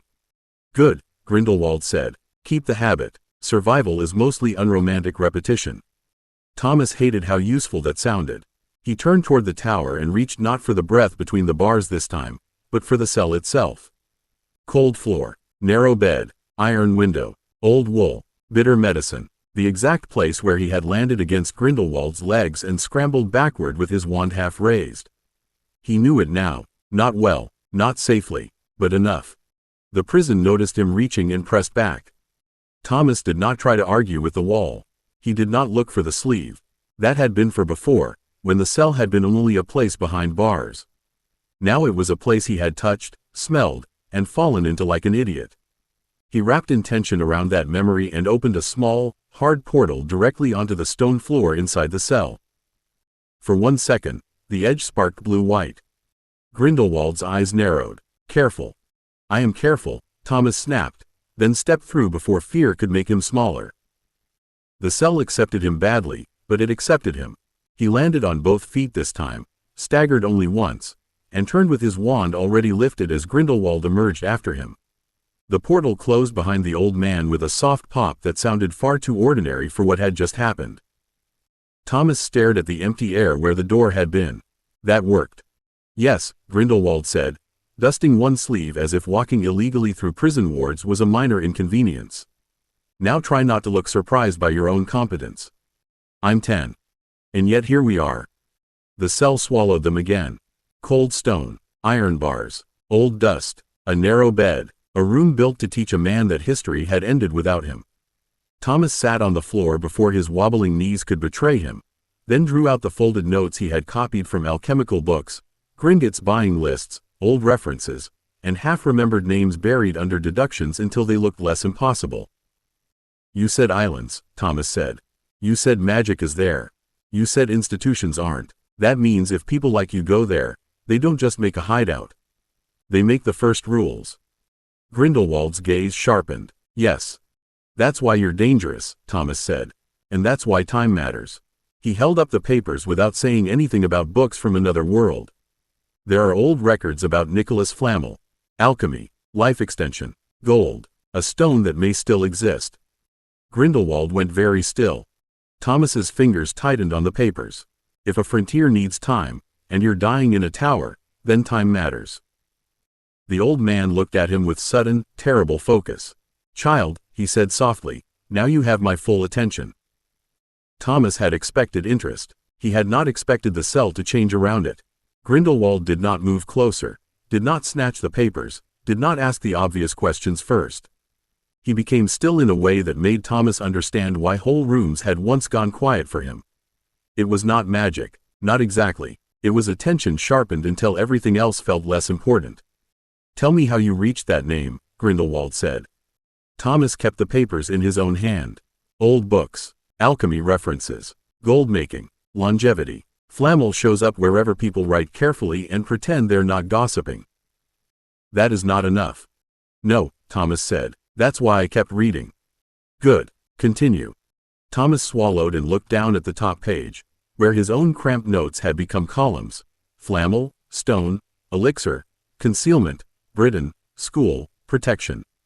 He had built the lie out of true pieces, which made it easier to stand on. If someone had a stone that makes gold, Gringotts would care. If someone had a stone that makes the elixir of life, old powerful people would care more. If it still exists, it's either guarded by people no one wants to anger, or hidden somewhere people think is too foolish to attack. Grindelwald's mouth curved faintly. And you believe Britain is foolish? I believe Britain hides important things in schools, Thomas said. The old man's eyes brightened. Ah. Thomas hated that single syllable because it sounded like a door opening in the wrong direction. I don't know where it is. Liar. I don't know for certain, Thomas corrected, because the difference mattered and because Grindelwald had taught him already that vague claims were weak bones. I know Hogwarts is too important. I know Dumbledore is too careful.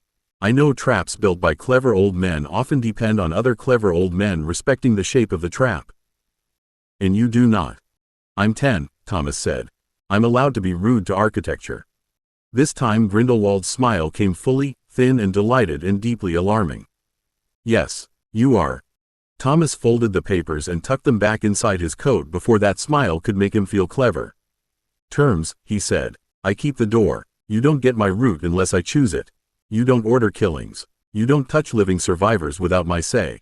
You teach me what I need to know, and you don't pretend this is charity. Grindelwald studied him for a long moment. And what do I receive? Time, Thomas said. A world with room. A chance to be right without being the reason everyone screams. The old man's face lost its smile. Thomas held his ground, though his legs still felt weak and the cell still seemed to be listening. If you want a future, you don't get to build it by breaking the first person who can take you there. No, Grindelwald said softly. That would be poor strategy. And evil. That too, if you require the simpler word. I do. Grindelwald inclined his head, and somehow the gesture was both concession and promise. Then here are my terms, Thomas Thorne. You keep the door because no one else can hold it. I give you training because without it you will die, and then every future you imagine dies with you. You bring me proof, questions, and limits. I bring you knowledge, discipline, and vision. If we pursue the stone, we pursue it with patience, not childish hunger." Thomas looked at him suspiciously. "You're calling my hunger childish?" "I am calling your impatience childish. Your hunger is the most sensible thing about you." That startled a laugh out of him before he could stop it. The sound was small in the cell, but it did not feel weak. Grindelwald watched it land, and something almost gentle crossed his face too quickly to trust. "Tomorrow," the old man said, "you begin with breath, stance, wand grip, and the first lesson every school ruins by making safe." Thomas pushed himself to his feet. "Which is?" Grindelwald's eyes gleamed. "Magic is not a decoration. It is the art of surviving reality when reality objects." Thomas opened the portal to the watch hut before the line could become a speech. "Fine," he said, stepping backward through the shimmer. "But I'm eating first." Grindelwald's quiet laugh followed him into the mountain air, and for the first time, Thomas understood he had not only found a prisoner. He had found the beginning of a dangerous apprenticeship. 21. Lessons through the gap. Thomas did eat first, because pride was one thing and an empty stomach was another, but breakfast tasted different after the cell. Toast, eggs, sausages, and tea sat warm in his little kitchen off Diagon Alley while Nurmengard's stone floor stayed cold in his bones. He ate too fast, slowed himself on purpose, then packed parchment, charcoal, string, a stub of chalk, and 3 apples into his satchel because some part of him still believed every meeting with a dangerous adult required tribute. By late morning he stood in the ruined watch hut again with mountain air cutting through the cracks and his own wand tucked tight in his sleeve, counting under his breath until the room, the tower, and the cell beyond settled into their proper places. The portal into Grindelwald's cell opened smaller than before, no wider than a cupboard door and twice as stubborn. Thomas stepped through with his satchel clutched to his ribs, landed on the cold floor, and found the old man waiting beside the narrow bed as if he had not slept at all. Grindelwald's eyes dropped to the satchel. "You brought food." Thomas flushed and took out 1 apple. "You said survival is unromantic repetition." "I did not mean bribery by fruit," Grindelwald said, though he accepted it with grave dignity and set it on the crate beside him. "Sit. Not there. If you sit with your back to the door, I shall assume you have decided to die young." Thomas shifted at once, then scowled when he realized he had obeyed before thinking. He sat with his shoulder angled toward the bars and his wand across his knees. "I came for magic, not chair lessons." "Then we begin with the first magic most fools forget." Grindelwald took the chalk, drew a crude line across the stone, and tapped one end with a long yellowed finger. "Where are you?" Thomas looked at the line, then at him. "In a prison cell." "Wrong enough to be useful." Grindelwald drew a square, then a second square beyond it, then a narrow gap between them. "You are in relation to every wall, exit, enemy, tool, and mistake available. Magic does not happen in empty air, Thomas. It happens from a body standing somewhere." Thomas hated that it sounded simple because simple things were usually the ones that got him hurt. He rose when ordered, placed his feet where Grindelwald pointed, adjusted his grip 3 times, and endured 7 minutes of correction before the old man allowed him to cast a single light charm toward the wall. The spell came out pale and crooked, smeared across the stone like tired moonlight. Grindelwald studied it without pity. Again. Thomas's jaw tightened. "It worked." "It appeared," Grindelwald said. "That is not the same thing." The second cast was sharper. The third failed because Thomas's wrist turned. The fourth struck the chalk line instead of the mark. By the 10th, his arm ached. His pride felt scraped raw, and the old man had somehow taught him more about standing still than any book on wandwork had managed in 3 chapters. When Grindelwald finally nodded once, Thomas felt the tiny approval land far too deeply. He tucked that feeling away where it couldn't make decisions for him, lifted his wand again, and listened. The lesson did not end when Thomas left the cell, which was unfair in the way useful things often were. Grindelwald sent him away with 3 chalk diagrams folded into his satchel, 6 corrections written in a hand too elegant for prison stone, and 1 instruction that sounded simple until Thomas tried to obey it. Do the same spell in 3 places. Safe, awkward, and dangerous. If it changes more than your breathing does, the weakness is in you, not the charm. Thomas carried that sentence home like a burr under his coat.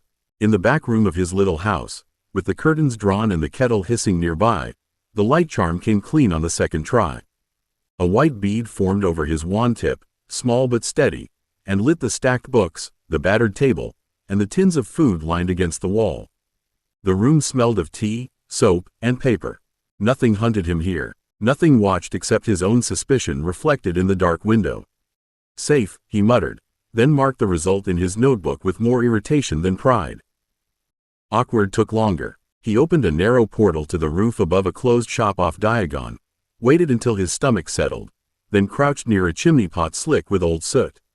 London chimney smoke drifted across the tiles, owls crossed the early evening sky, and voices rose from the alley below in warm careless bursts. He planted his feet as Grindelwald had shown him, angled his shoulders toward the safest exit, and cast. The light sparked, wobbled, then steadied after he forced his wrist still. Thomas grinned before he could stop himself. That counts. A tabby cat watching from the gutter blinked at him with deep professional contempt, and Thomas's grin faded. Fine, half counts. Danger took him back to the dead world, because Grindelwald's idea of education had clearly been invented by someone who disliked children, comfort, and common sense. Thomas chose a rooftop he knew, one with 3 exits and a broken maintenance shed, then stepped through with his wand already lifted. The air stank of wet dust, old rot, and distant smoke. A low groan dragged along the street below, joined by another and then a third. His hands wanted to shake. He set his feet anyway. Safe is a room, he whispered, aiming at a rusted vent. Awkward is a roof. Dangerous is still just somewhere. The charm sputtered, died, and left him staring at a dark wand tip while the dead below began turning toward the soft sound of his voice. Thomas swallowed, shifted his weight, and cast again. This time the bead of light snapped into being too bright and sharp, flaring against the metal vent like a thrown coin. Below, something hissed. Thomas killed the light at once and crouched behind the shed, breath locked tight behind his teeth. He wanted to run. He wanted the safe kitchen, the kettle, the chair that belonged to him. Instead he counted, listened, and waited until the street's attention slid away from the roof in slow pieces. When he returned to Nurmengard near dusk, Grindelwald took one look at his face and the soot on his sleeve. You chose danger properly. Thomas dropped the notebook onto the crate. I hate you a bit. Excellent, Grindelwald said, opening the notes. Hatred is warmer than fear, and usually more energetic. Show me where the spell broke. Grindelwald did not read Thomas's notebook like a teacher checking work. He read it like a battlefield report written by someone who had nearly stepped on a mine. The old man sat on the crate with the apple untouched beside him, one bony finger holding the page flat while his eyes moved from Thomas's crooked diagram of the roof vent to the little row of marks showing breath, hand, noise, and danger. Thomas stood in front of him, tired enough that his legs wanted the floor, but too stubborn to sit without being told. You whispered, Grindelwald said at last. Thomas frowned. I was alone. No, you were not. You were on a roof in a corpse city with things below that follow sound. Grindelwald tapped the page once. Why speak? I was trying to make myself not panic. And did the undead appreciate being included in the conversation? Thomas's ears heated. That's not funny. It is a little funny, Grindelwald said, and then his voice lost the humor so neatly that Thomas straightened. It is also the sort of habit that kills you. You used words as a crutch because silence left you alone with fear. Useful to know. Thomas wanted to argue, but the rooftop came back too clearly. The dead below, the dark wand tip, his own small voice giving them a thread to follow. He looked at the notebook instead of at Grindelwald. Then what do I do when my head gets loud? You give the body a task. Grindelwald rose, taking the chalk with him, and marked 3 points on the stone floor. Not a speech, not a prayer, not a heroic declaration. Thumb to wand, weight to heel, eyes to exit, breath through the nose. Again. Thomas copied him, feeling foolish before he felt useful.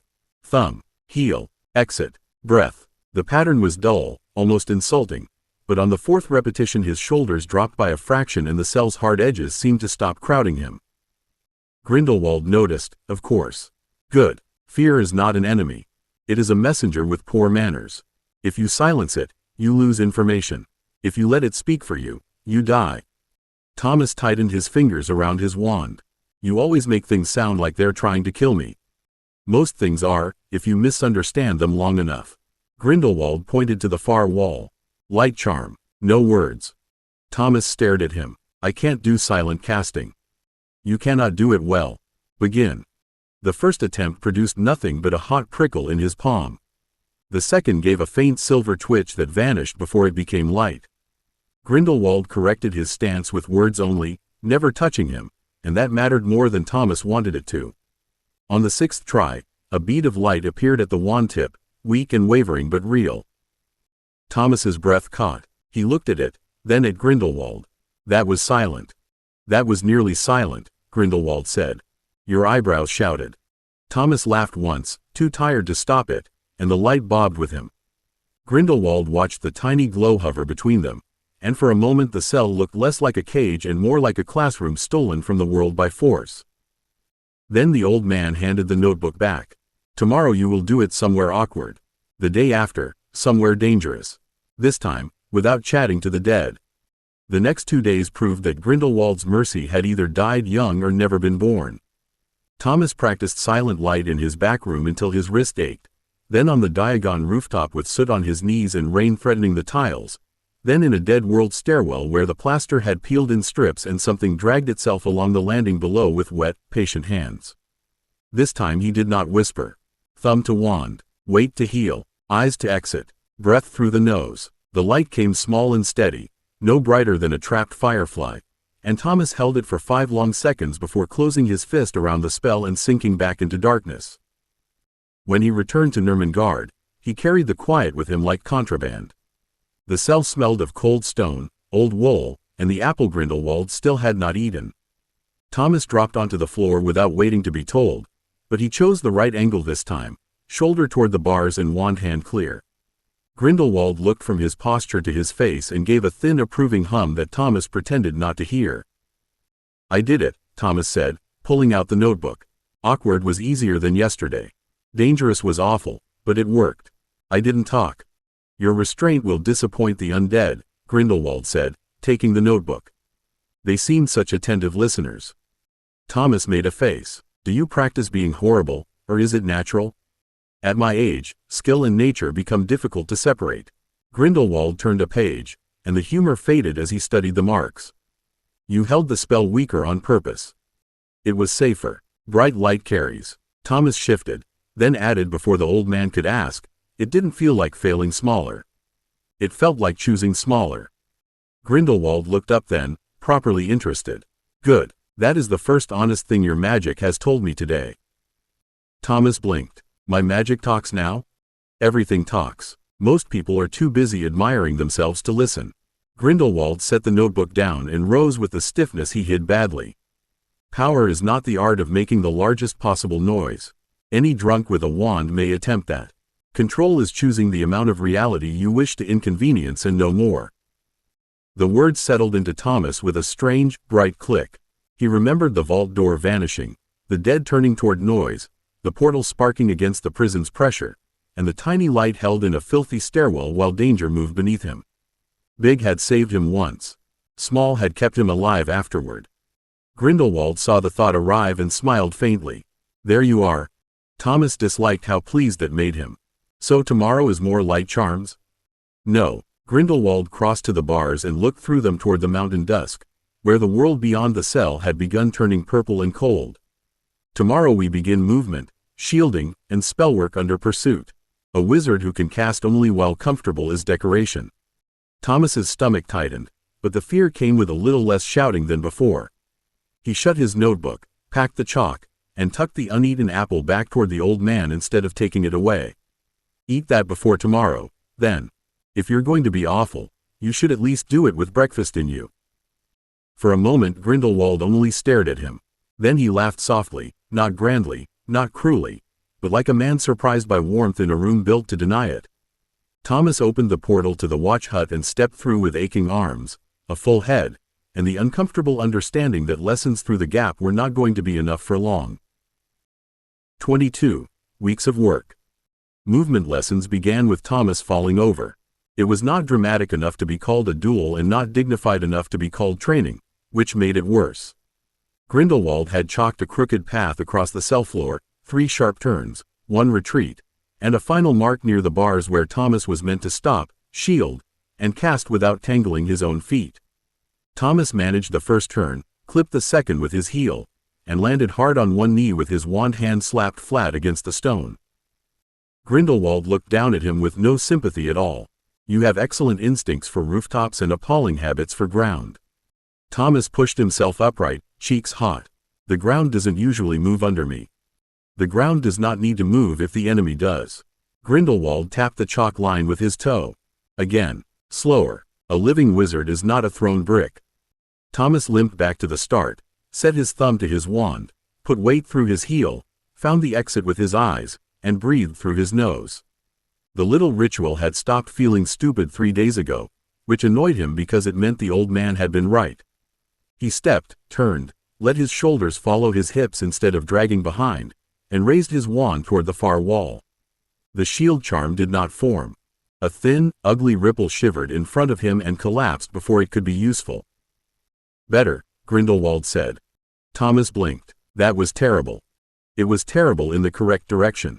Grindelwald picked up the apple at last, bit into it with careful teeth, and spoke around neither food nor kindness. Most children want magic to praise them. You must learn to make it obey while your body is busy surviving. The next attempt bruised his hip. The next after that scraped his palm. On the 6th try, the ripple held long enough for Grindelwald to flick a pebble at it. The stone bounced off with a tiny click, and Thomas stared at the wobbling shield as if it had insulted him by existing. I did it, he said. You began it, Grindelwald corrected, though his eyes were bright. Now do it tired. Thomas groaned, but he returned to the chalk line. Outside the bars, the mountain dusk pressed cold against the cell. Inside, his knee throbbed, his wand hand ached, and the first ugly shield waited in his memory like a door he had nearly opened. By the end of the week, Thomas had learned that bruises had geography. Knees belonged to the cell, elbows to the Diagon rooftop, and shoulders to the dead World Service corridor where he practiced turning without showing his back to the stairwell. The shield charm grew from a shiver to a pain, then from a pain to something that could take 3 pebbles in a row before folding like wet paper. Each improvement made him grin for exactly 1 breath before Grindelwald found the next flaw and pinned it down with horrible accuracy. You admire the shield after casting it, Grindelwald said one afternoon, watching Thomas through the bars while the boy worked in the watch hut instead of the cell. The old man could not leave the prison properly for practice, but the stretched air between hut and cell carried his voice through a narrow listening seam Thomas had made with string, chalk, and stubbornness. Do you intend to invite your enemies to applaud? Thomas wiped sweat from his cheek with his sleeve. I intend to know whether it worked. You will know when you remain uninjured. Move. Thomas snarled under his breath, though not loudly enough to count as talking to danger, and stepped through the chalk path again. The watch hut floor was worse than the cell. Rotten boards dipped under his feet, crumbs of old plaster skidded beneath his boots, and the wind shoved through the broken wall at exactly the wrong moments. He turned, shielded, cast silent light toward the cracked window frame, and felt the magic split awkwardly between defense and focus. The light died. The shield held. Again, Grindelwald said. Thomas dropped his arm. You always say that. Because it remains useful. It's boring. Good. Boring saves lives after excitement has made fools of everyone. Thomas wanted to argue, but the old man's lessons had started crawling into his bones. He went again. Step, turn, shield, light. This time the light came pale but steady, hovering just beyond the shield's curve like a moon behind dirty glass. The hut brightened around him, picking out dust, chalk marks, old bird droppings, and the patched satchel propped near the door. Grindelwald was silent for long enough that Thomas looked toward the seam. Was that wrong too? No, Grindelwald said softly. That was 2 spells sharing 1 frightened child without tearing him in half. Remember the sensation. The praise landed too cleanly, so Thomas looked away and pretended to inspect the shield. It still wobbled. It should. You are not a statue. Grindelwald's voice sharpened again, mercifully less gentle. Now change the order. Light first, then shield. The world will not present dangers in a syllabus. Thomas groaned, reset his feet, and lifted his wand once more. The first months were going to be like this, he realized, one little victory immediately ruined by the next impossible instruction. Somehow, that made it easier to begin again. The impossible instruction became possible by becoming annoying. Thomas learned light first, shield second, then shield first, light second, then both while stepping backward, then both while turning toward a sound he had not made. Grindelwald could not throw curses through the listening seam, so he used pebbles, chalk, falling cups, sudden questions, and a truly unfair habit of saying Thomas's name exactly when his focus needed to stay elsewhere. By the second month, Thomas no longer flinched every time. By the third, he flinched only with his shoulders and cursed himself for that too. Again, Grindelwald said from the listening seam one rainy afternoon, after Thomas's shield caught a pebble but lost the light. Thomas lowered his wand and glared at the string lines stretched between the hut wall and the prison gap. You know, some teachers say well done. Some teachers produce children who die politely. That's not a teaching philosophy. That's a threat wearing a hat. Then improve quickly, and you may deprive me of the pleasure. Thomas hated that he smiled. He turned away before Grindelwald could hear it in his breathing, reset his feet on the chalk marks, and lifted his wand. The hut had become a mess of practice scars. Burn marks freckled one wall. Chalk paths crossed the floor in crooked layers. A battered tin cup hung from the ceiling by strings so Grindelwald could tug it into motion at the worst possible moment. Thomas watched it swing now, counted the rhythm once, then refused the second count because the old man loved punishing habits.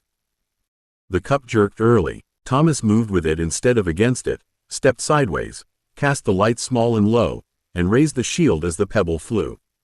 It clicked against the curve, fell, and rolled across the floorboards. The light stayed. For a breath, neither of them spoke. Thomas kept his wand up because praise was dangerous, silence was worse, and Grindelwald had trained him not to celebrate while the room still had edges. The cup swung again, slower this time. He followed it with his eyes, not his whole head, and waited. Better, Grindelwald said at last. Thomas let out a thin breath. That means good in your language, doesn't it? It means adequate enough to burden with more.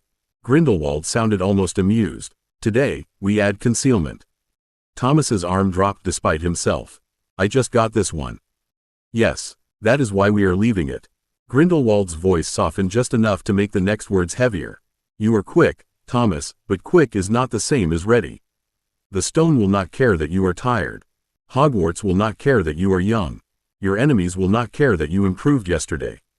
The name of the stone pulled the warmth out of the room. Thomas looked at the chalk marks, the fallen pebble, and the little light still burning where he had placed it. Excitement and exhaustion sat together in his chest, both too large for a boy who had once thought full cupboards were enough future for anyone. He raised his wand again before Grindelwald could order it. Concealment, then. Show me. Concealment was worse than shielding because Thomas could not see what he was doing wrong. A shield failed honestly. It flickered, cracked, folded, or vanished. Concealment failed by letting him believe he had vanished while every sensible eye in the world could still find him. Grindelwald began with a scrap of gray cloth stretched over a stool in the watch hut and ordered Thomas to hide it from sight without moving it, touching it, or pretending shadows counted as magic. Thomas stared at the stool, then at the listening seam. It's a cloth. It is a target. If you require drama, imagine it is your head. That helps less than you think. Thomas lifted his wand anyway and tried to wrap the cloth in a thin bending charm copied from 3 books and 2 of Grindelwald's corrections. The air shimmered. The cloth blurred. The stool remained perfectly visible, now wearing what looked like a headache. Awful, Grindelwald said. Thomas lowered his wand. I noticed. No, you noticed the visible failure. You missed the magical one. You tried to make the world lie for you instead of teaching attention to slide aside. Grindelwald's voice came thin through the seam, old and sharp and maddeningly alive. Again, less force, more suggestion. Thomas tried again. The cloth dulled at the edges, then popped back into clear sight when the wind shoved through the broken wall. He bit his tongue, reset his feet, and remembered the stairwell light. Choosing smaller had worked there. He let the spell shrink down until it felt less like throwing a blanket and more like holding his breath beside a doorway while danger looked past. The cloth faded. It did not vanish. It became unimportant. Thomas knew exactly where it was, but his eyes wanted to leave it alone. That was so strange that his concentration broke, and the cloth snapped back into sight with an almost smug little flutter. "I did it," Thomas said, before Grindelwald could ruin it. "You brushed against it," Grindelwald corrected.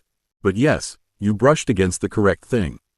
By late summer the watch hut no longer looked abandoned in any honest sense. It looked like a place a very strange child had waged war against ignorance. Chalk marked the floorboards. Pebbles sat sorted by size in cracked bowls. Spare cups hung from string. Diagrams covered scraps of parchment pinned to the wall. Thomas moved through it thinner than comfort should have allowed, but steadier, with his wand coming up cleanly when the cup swung and his shield forming before the pebble struck. His light could glow small, his concealment could make a cloth easy to miss, and his feet no longer betrayed him every time his hands were busy. Grindelwald watched him finish the last sequence of the day through the seam, and for once he did not immediately say again, "You will not embarrass yourself at Hogwarts." Thomas leaned against the wall, panting. "That's your praise? That is my restraint. Do not abuse it." Thomas smiled despite himself, then looked toward the prison tower through the broken wall. The sun was sliding behind the mountains, and somewhere far beyond them a school he had only read about was waiting with warm halls, children, ghosts, hidden traps, and a stone neither of them could afford to ignore. "I'm still not ready." "No," Grindelwald said, and there was no cruelty in it this time. "But you are no longer only frightened. That will do for the next door." Thomas packed his notebook, gathered the pebbles into their bowl, and closed the tiny listening seam with a careful twist of will. The quiet that followed felt earned, not empty. He opened the portal home and stepped through carrying bruises, spells, corrections, and the first uncomfortable shape of competence. 23. Tomcat. The first time Grindelwald said animagus, Thomas thought he was joking. The watch hut still smelled of chalk, old dust, and the stale apple peel Grindelwald had finally eaten and then criticized for texture, and Thomas was packing away the pebble bowls after another sequence of shields and movement when the word landed between them like a thrown knife. He looked toward the listening seam, then toward the prison tower beyond the broken wall, as if the mountain itself might explain why an old dark lord in a cell had decided to become ridiculous. "No," Thomas said. Grindelwald's voice came through the seam with patient satisfaction. "That was admirably quick. Wrong, but quick. I know what that is. It takes years, a ministry registration, complicated rituals, probably a moon, and people who aren't me." Thomas shoved the pebbles into their cracked bowl with too much force. "Also, I'm 11 soon. I'm not turning into anything. You have already turned into several things. Thief, student, conspirator, bridge. A cat will be less dramatic." Thomas stared at the seam. "That's not reassuring." "It was not meant to be." Grindelwald's tone sharpened, losing the dry humor. "Hogwarts is not merely a school. It is a locked old animal with corridors for bones and secrets for marrow. A child may be questioned. A shadow may be noticed. A cat is furniture with claws." Thomas hated that his own mind answered before his mouth could refuse. Cat shape meant low spaces, roof lines, under doors, behind curtains, across classroom shelves, through kitchens, past portraits that ignored animals more than children. It meant Hogwarts could be learned sideways, not only by permission. He folded his arms tightly. "I'm not doing some dark shortcut that leaves me with whiskers when I sneeze." "Good. Whiskers are an embarrassing failure state." Grindelwald's voice cooled into instruction. "We begin with knowledge, not transformation. Body mapping, reflex recognition, animal affinity. You will learn what shape already answers you before you try to force anything." Thomas's stomach settled a little, then unsettled in a new direction. What if nothing answers? Then we discover that and do not waste time pretending. A pause followed, brief but pointed. "But you already know." Thomas looked away toward the roof edge where the contemptuous Diagon tabby had once watched him fail. He thought of alleys, rooftops, stolen warmth, careful feet, selective trust, and the deep comfort of small hidden places. The answer padded through him without permission. Grindelwald heard the silence and made a soft sound that was almost approval. "Tomorrow, bring fish." Fish turned out to mean a sardine wrapped in brown paper, a bowl of water, 3 hairs stolen from the Diagon tabby after an undignified negotiation involving bribery, and 40 minutes of sitting on the watch hut floor while Grindelwald asked questions that made Thomas feel as if his skeleton was being interviewed. The tabby had clawed him once for presumption before accepting the sardine, and Thomas still had a red line across his thumb when he set the hairs on the chalk circle. She didn't want to donate, Thomas said. She is a cat, Grindelwald replied through the seam. Consent was always going to be conditional. Thomas snorted despite himself, then looked down at the chalk marks. Grindelwald had made him draw the shape 3 times until the circle stopped looking like a child's plate and started feeling like a boundary. Fish in the center, water to the left, cat hair to the right, his wand across his knees, his own hands open, palms up, because Grindelwald had insisted grasping was the wrong beginning. This still feels like a shortcut, Thomas said. It is groundwork. Grindelwald's voice grew quieter. A false animagus is a costume. A broken animagus is an injury. A true animagus is an agreement between wizard and body. You cannot bully your bones into honesty. Thomas shifted. That's rich, coming from you.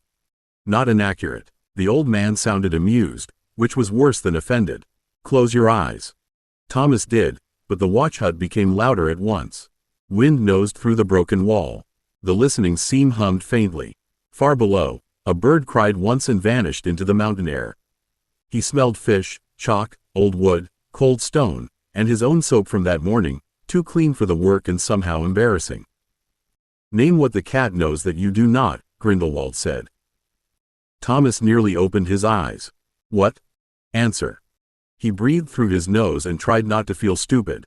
How to land without thinking. How to wait without looking like waiting. How to get through places people don't want opened. How to leave before hands close. Again, from the body. The words changed something. Thomas felt the floor under his hips, the tension in his shoulders, the way his fingers wanted to curl even while open. He thought of rooftops under rain, bins behind shops, cupboard dark corners, warmth guarded under ribs, and anger held behind still eyes. His breath slipped lower. For one odd moment, the watch hut did not feel larger than him. It felt full of paths. The chalk circle gave a small, silver twitch. Thomas opened his eyes too fast, and the sensation broke like a soap bubble. Was that it? That was a knock at the wrong door, Grindelwald said, but his voice had sharpened with interest. Again tomorrow. No fish this time. Bring patience. Thomas looked at the sardine, then at the 3 hairs, then at the red scratch on his thumb. I liked fish better. Patience was heavier than fish. It took the shape of mornings where Thomas sat in the watch hut until his legs went numb, afternoons where Grindelwald made him walk roof edges without looking at his feet, and evenings where the Diagon tabby judged him from the wall behind his house while accepting scraps as if tribute were her natural right. The chalk circle stayed on the hut floor until wind and boots blurred it into ghost lines. Thomas redrew it less often as the weeks passed, because Grindelwald said needing the shape outside him was only the first weakness to outgrow. You are thinking too much like a boy who wants a result, Grindelwald said one late afternoon, after Thomas lost the silver twitch for the 5th time in a row. Thomas opened his eyes and glared toward the seam. I am a boy who wants a result. Yes, that is why you are irritating the magic. Grindelwald's voice was dry, but not careless. Stop asking what form you can take. Ask what shape your survival has already made room for. That sounds like a riddle pretending to be advice. All good advice does, until it becomes obvious. Thomas huffed, but he closed his eyes again. Fish had gone from the circle now. The cat hairs had been burned weeks ago under Grindelwald's instruction, which Thomas had found rude after the effort required to get them. Only the bowl of water remained, not because water made cats, but because a still surface punished fidgeting. Thomas watched himself reflected in it until the shape blurred and the boy looking back seemed too thin, too watchful, and too ready to run. Grindelwald did not speak for a long while. That helped more than Thomas expected. Without the old man's voice to push against, Thomas felt the room itself. Broken boards, low gaps, roof edge, cold wind, stone tower, warm house waiting far away. He did not imagine becoming a cat. That had been the wrong way around. He remembered being small enough to vanish, hungry enough to listen through walls, angry enough to scratch when grabbed, and tired enough to accept warmth only after checking every exit first. The silver twitch came back, but this time it did not leap from the chalk. It ran under his skin. Thomas gasped and curled forward as his fingers cramped. His nails prickled, his spine pulled strangely, not in pain exactly, but in a sickening wrongness that made his body feel both too large and too loosely fastened together. The bowl tipped, water spreading cold across his knees, and the sensation broke before terror could turn it into something worse. Grindelwald's voice snapped through the seam. Hands flat. Breathe. Do not chase it. Thomas slapped both palms to the floor and breathed through his nose, shaking hard. That was horrible. That was your body noticing the door, Grindelwald said, and the old man sounded far too pleased. Good. Now we begin carefully. Carefully turned out to mean slowly enough that Thomas had time to regret every inch of progress. Grindelwald forbade full transformation at once, which sounded merciful until he explained partial work. Fingers first, shoulders next, balance after that. Thomas spent 3 days learning how to invite the prickling under his nails without letting it climb too far, and every success made him feel less like a wizard and more like a badly folded map. On the 4th evening, his fingernails darkened for half a breath. Thomas yelped, snatched his hands to his chest, and nearly kicked the bowl over again. No, absolutely not. That's disgusting. That was promising, Grindelwald said through the seam. That was my hand trying to become feet. Pause, eventually. That doesn't make it better. Thomas stared at his fingers as if they might betray him again. The nails were normal now, bitten too short and smudged with chalk, but the memory of pressure remained under them. What if it gets stuck? Then you will be a valuable warning to future students. Grandpa. The word came out before Thomas could stop it. He froze, more startled by that than by the almost clause, because it had not been a tactic or a joke. It had simply arrived. The listening seam hummed softly in the silence, carrying wind, prison stone, and something that felt too careful to name. When Grindelwald answered, his voice was dry enough to give them both somewhere to stand. Yes, yes, I shall try not to leave you tragically pawed. Thomas looked down quickly and pretended to adjust the bowl. His chest felt strange, as if the animal shape had brushed something more dangerous than bone. Good, because I've got school soon, and I'm not explaining that to Madame Malkin. Then stop panicking when the body tells you the truth. Grindelwald's voice steadied into lesson again. You are not being invaded. You are negotiating with yourself. Begin at the nails, feel the pressure, acknowledge it, and release before fear does the releasing for you. Thomas breathed in, placed his palms flat, and let the memory return. This time he did not grab at it. He let the prickling gather, let the nails darken to small black points, and held the change for one terrible, thrilling second before easing it away. His hands shook afterward, but they were his hands. There, Grindelwald said softly. Again tomorrow. Thomas wanted to complain, but the watch hut had gone sharp around him in a new way. He could smell rain before it reached the roof. He could hear a mouse in the wall. The world had not changed, not exactly. He had only noticed more of it. He sat back on his heels, breathless and wary. If I start liking fish too much, I'm blaming you. I accept responsibility for your improved taste, Grindelwald said, and Thomas laughed because he was frightened, proud, and not alone. The sound settled into the ruined hut with the chalk, the bowl, and the first clean proof that the tomcat was no longer only an idea stalking the edge of him. 24. Saints in Motion. The first full change happened on a wet evening in the watch hut, with Grindelwald sitting on an overturned crate instead of speaking through any careful little seam, because Thomas had nearly twisted his shoulder wrong and the old man had finally lost patience. Thomas hesitated at the edge of the chalk circle, cloak damp at the hem from the rain. Are you sure I need to do this? Body transfiguration like this is supposed to be dangerous. It is, as you say, super dangerous, Grindelwald replied, as if discussing the weather. But it is my forte. One of them, at least. He tilted his head, studying Thomas rather than the circle. More importantly, it is fast. Thomas frowned. Fast doesn't sound like safe. Safe is a luxury you do not possess. Grindelwald's tone sharpened just enough to cut. A true animagus requires ritual, patience, and a stability of self that you are still negotiating. It is superior. It integrates clothing, wand, and form. It becomes natural. This will not. Thomas looked down at his hands. Then why did? Because we do not have time for ritual here, Grindelwald said. You will complete that at school, where tradition and structure can do what this place cannot. Until then, you learn the body's language directly. Thomas shifted, uneasy. And the downside? You will lose your clothes. You will lose your wand.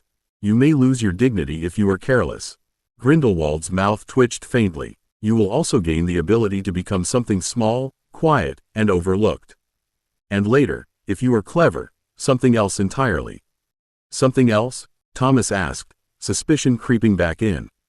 In time, you could wear a human shape that is not your own, Grindelwald said lightly. Me, Albus, a stranger on the street. This is not limited to cats. It is limited by your control. Thomas stared at him. That sounds worse than turning into a cat. It is worse, Grindelwald said. Which is why we begin small. Bring me over before you maim yourself. Grindelwald had snapped from the cell, and Thomas had obeyed with the offended dignity of a boy who knew he had been about to maim himself. Now the old man watched from 3 paces away, thin hands folded over his borrowed cloak, while Thomas crouched inside the chalk circle with rain ticking softly through the broken roof. Thomas did not force it this time. He let the pressure gather under his nails, along his spine, behind his teeth, and through the small muscles of his face. The room rose around him and then tilted, not because it moved, but because he had. His hands folded wrong and then right. His shoulders narrowed. His breath snapped into 1,000 sharp scents: wet wood, old stone, wool, apple peel, iron, mouse, mountain, man. The world dropped to floor level, enormous and clear, and Thomas staggered on 4 black paws with his heart hammering in a ribcage far too small and far too quick. Grindelwald did not clap. That would have ruined it. He only leaned forward, eyes bright in the dim hut. There you are. Thomas meant to answer and produced an indignant, rasping MRRP that startled him so badly he leapt sideways, hit the cracked bowl, and sent pebbles skittering across the boards. His ears flattened at once. The movement felt natural. That made it worse. Yes, Grindelwald said, mouth twitching. Very fearsome. Thomas turned on him with all the dignity a lean black tomcat with a nicked-looking ear and 2 large eyes could gather. He took 1 careful step, then another, and the room unfolded into ledges, shadows, gaps, and roots. The broken wall was no longer a break. It was an invitation. The crate was not furniture. It was height. The space under the bench was not dirty. It was cover. Grindelwald's amusement faded into attention. Come back. Thomas froze. The command touched the boy under the fur, not the cat. Panic flickered once, quick and hot, because what if he could not? Then he remembered hands flat, breath, release before fear did the releasing. He reached inward, not upward, and the hut lurched around him as bone, skin, fingers, and breath returned in a rush. He landed on his knees, naked under the transfiguration in the way magic cared nothing for comfort, and snatched his folded cloak from the floor with burning cheeks. His clothes lay in a heap behind him, and his wand, thankfully, still rested beside Grindelwald's boot where Thomas had been ordered to leave it before stepping into the circle.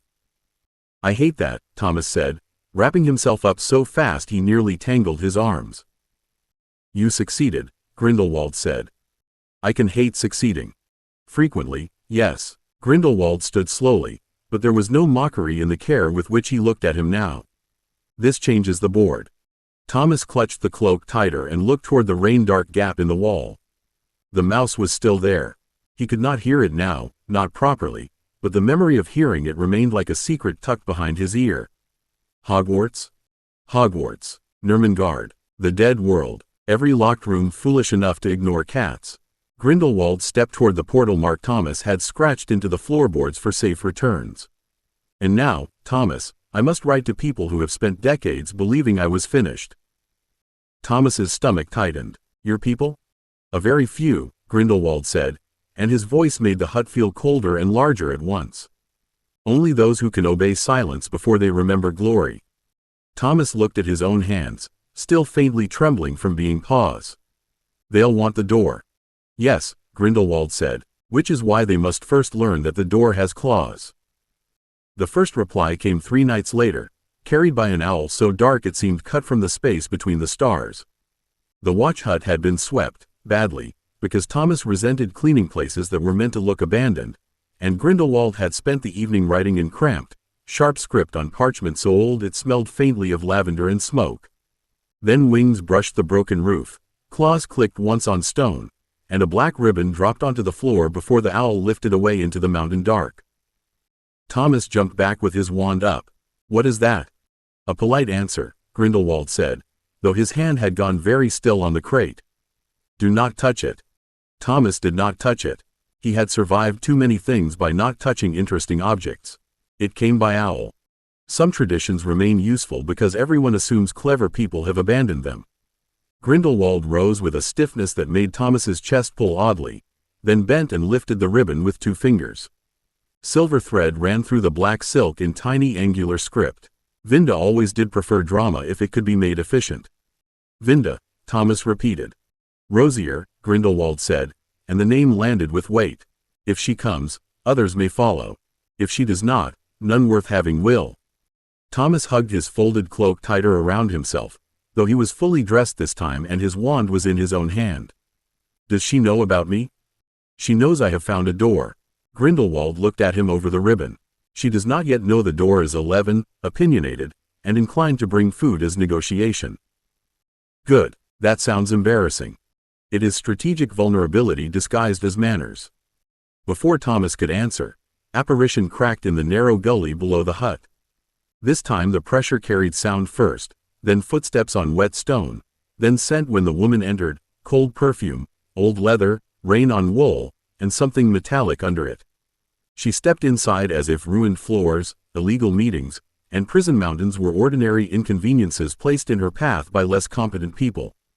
She was tall, white-haired, and gloved, with a traveling cloak pinned at one shoulder and eyes that measured the room, the exits, Grindelwald, and Thomas in a single calm sweep. For one breath, no one spoke. Then the woman inclined her head to Grindelwald. "My lord." Thomas's grip tightened around his wand. He hated the sound of that. It made the hut feel like history had entered with wet boots. Grindelwald's mouth curved slightly. "Vinda." Her gaze moved to Thomas, not soft, not cruel, but sharp enough to make him aware of every bruise and chalk mark on his sleeves. "And this is the door?" Thomas lifted his chin before Grindelwald could answer for him. "Thomas." Vinda Rosier looked at him for a long moment. Then, unexpectedly, she removed one glove, offered her hand at his height rather than making him reach, and said, "Vinda Rosier. I understand you have made our retirement inconvenient." Thomas stared at her hand, then shook it once, cautious and quick. Her fingers were cool, dry, and steady. It wasn't retirement. He was in prison. "Yes," Vinda said, glancing toward Grindelwald with the faintest edge of amusement. "He has always disliked imprecision." Vinda did not ask to sit, and Thomas liked that for exactly half a second before he realized it was because she had not yet decided whether the floor, the walls, or the company could be trusted. Her gaze moved from the broken roof to the chalk scars, from the bowls of pebbles to Grindelwald's thin hands, and then back to Thomas with the sort of patience that made children feel like evidence. Grindelwald remained on the overturned crate, looking older beside her than he had during training and more dangerous for allowing her to see it. "You are outside your cell," Vinda said. "So I am," Grindelwald replied. Her eyes narrowed. "Voluntarily?" "With assistance." Thomas shifted before he could stop himself, and Vinda's attention found him at once. It did not pin him down, but it did measure. He hated both. "I didn't break the prison," he said. "No," Grindelwald said, watching Vinda rather than Thomas. He understood what the prison permitted and widened it. Then he learned enough to anchor the cell itself. His gift is spatial, crude at first, but unusually pure. Vinda looked at Thomas's wand, then his face. "A child did this." Thomas lifted his chin. "I'm nearly 11. "That does not improve the sentence as much as you think," Vinda said. Grindelwald's mouth twitched. "He is also from elsewhere." The hut seemed to grow quieter. Rain dripped through the roof into a cracked bowl near the wall, and Thomas counted 3 drops before Vinda spoke again. "Elsewhere," she repeated. "Another Earth," Grindelwald said. "Dead in its cities. Not empty, not safe. A world with magical substrate and no wizarding institutions. The dead walk there. The living awaken gifts without schooling. Thomas survived there long enough to reach this one." Vinda's face changed then, not much, but enough that Thomas noticed. The sharpness remained, but something colder settled beneath it. "And you have seen it?"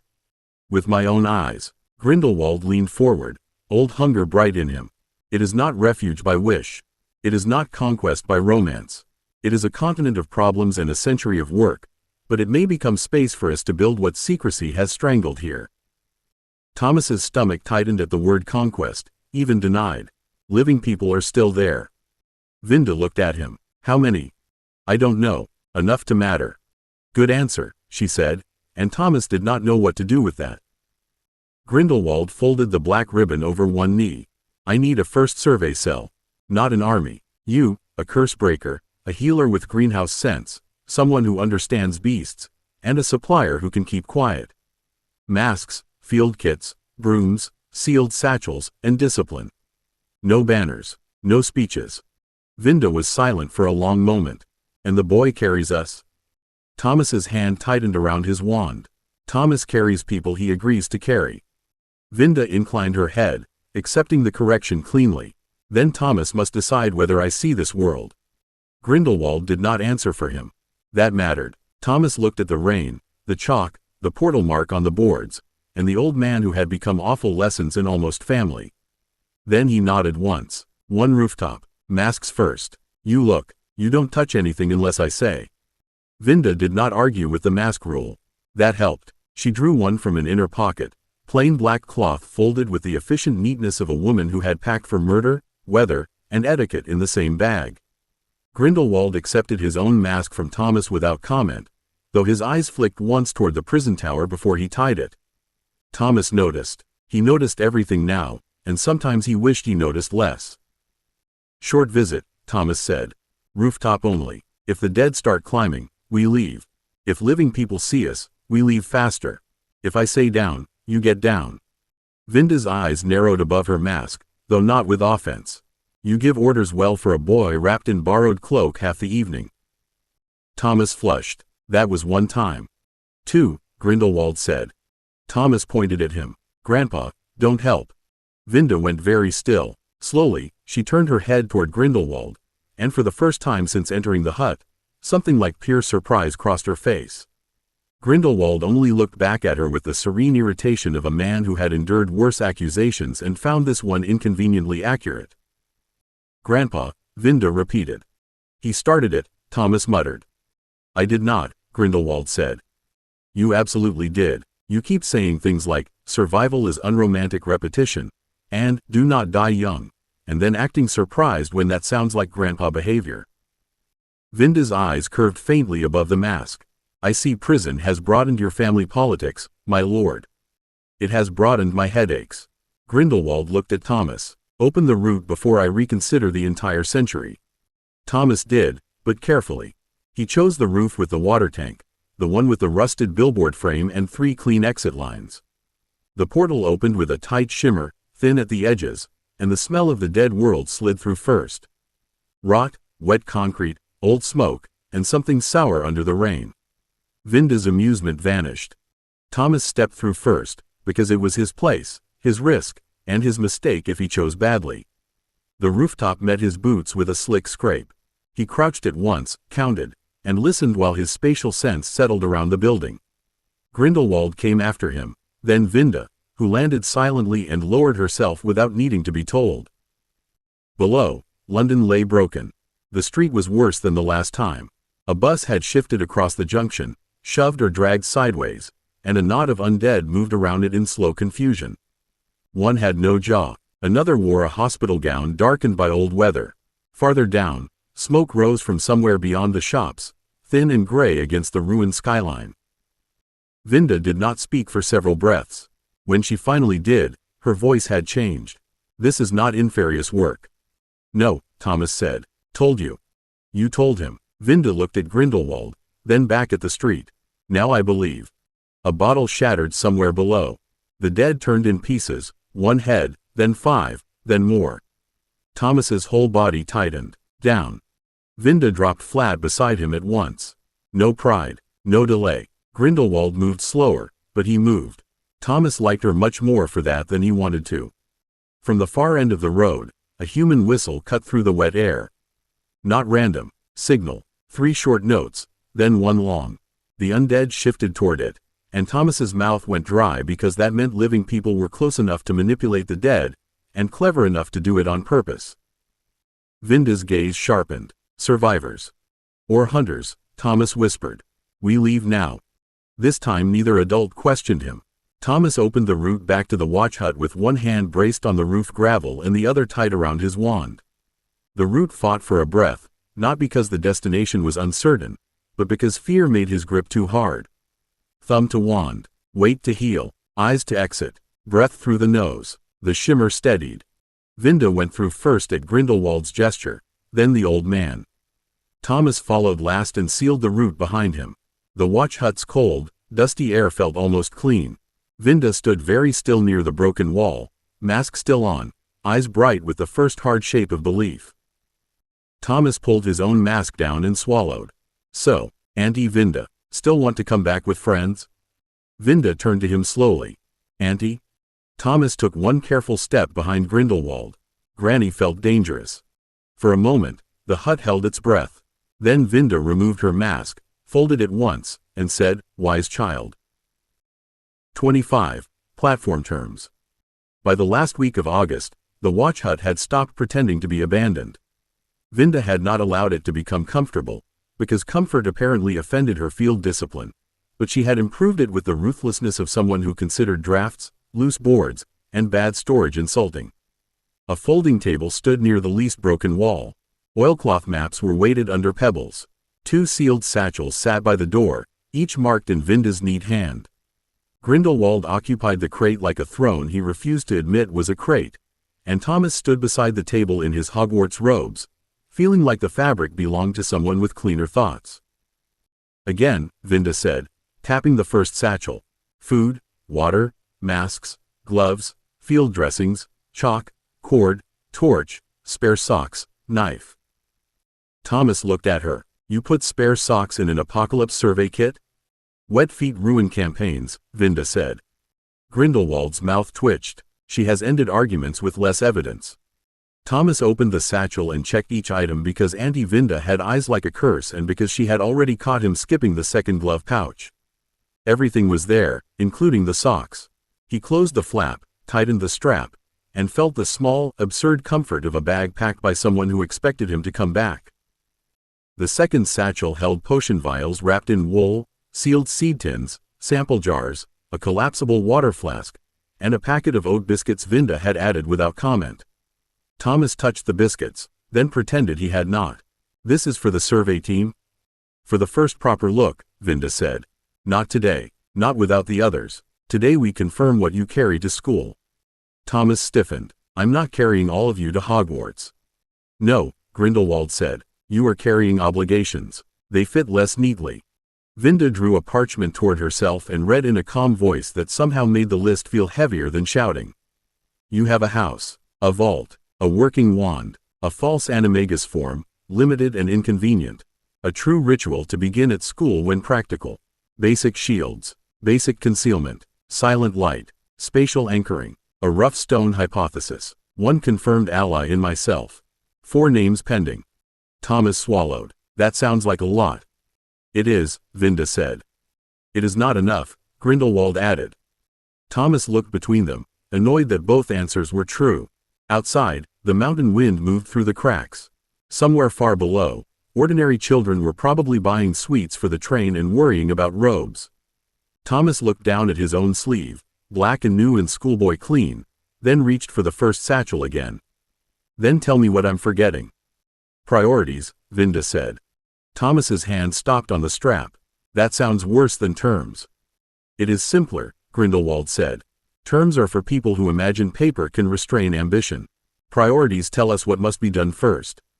Thomas did not like that either, but it sounded less like adults trying to own him by grammar. He pulled the satchel closer instead of stepping back, because stepping back in front of them always made him feel younger. My priority is Hogwarts. I go as a student. Not as a courier you can yank out of class. Not as a spy you own. I'm allowed to have friends.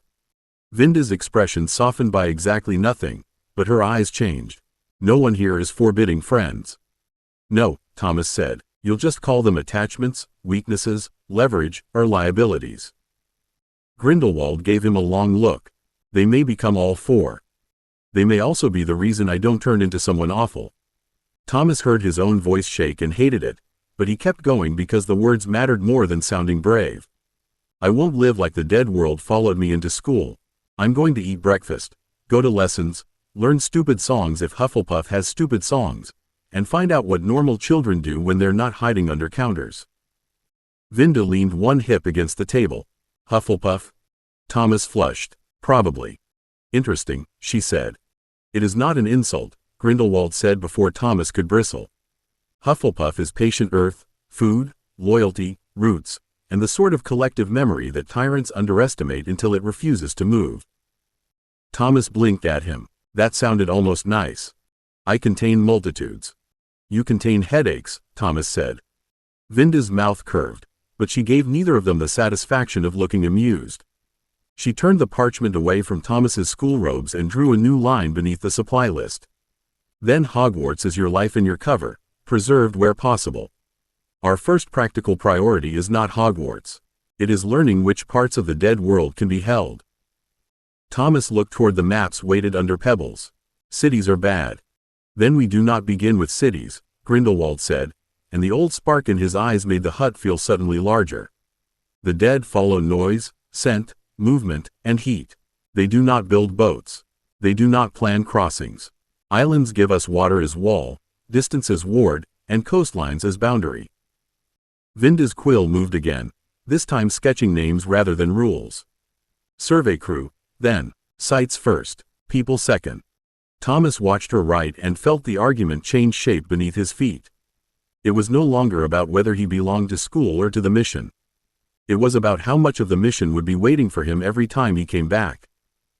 Vinda cleared space on the folding table with one smooth sweep of her hand, moving biscuits, spare gloves, and a bowl of chalk nubs aside as if planning itself deserved a clean battlefield.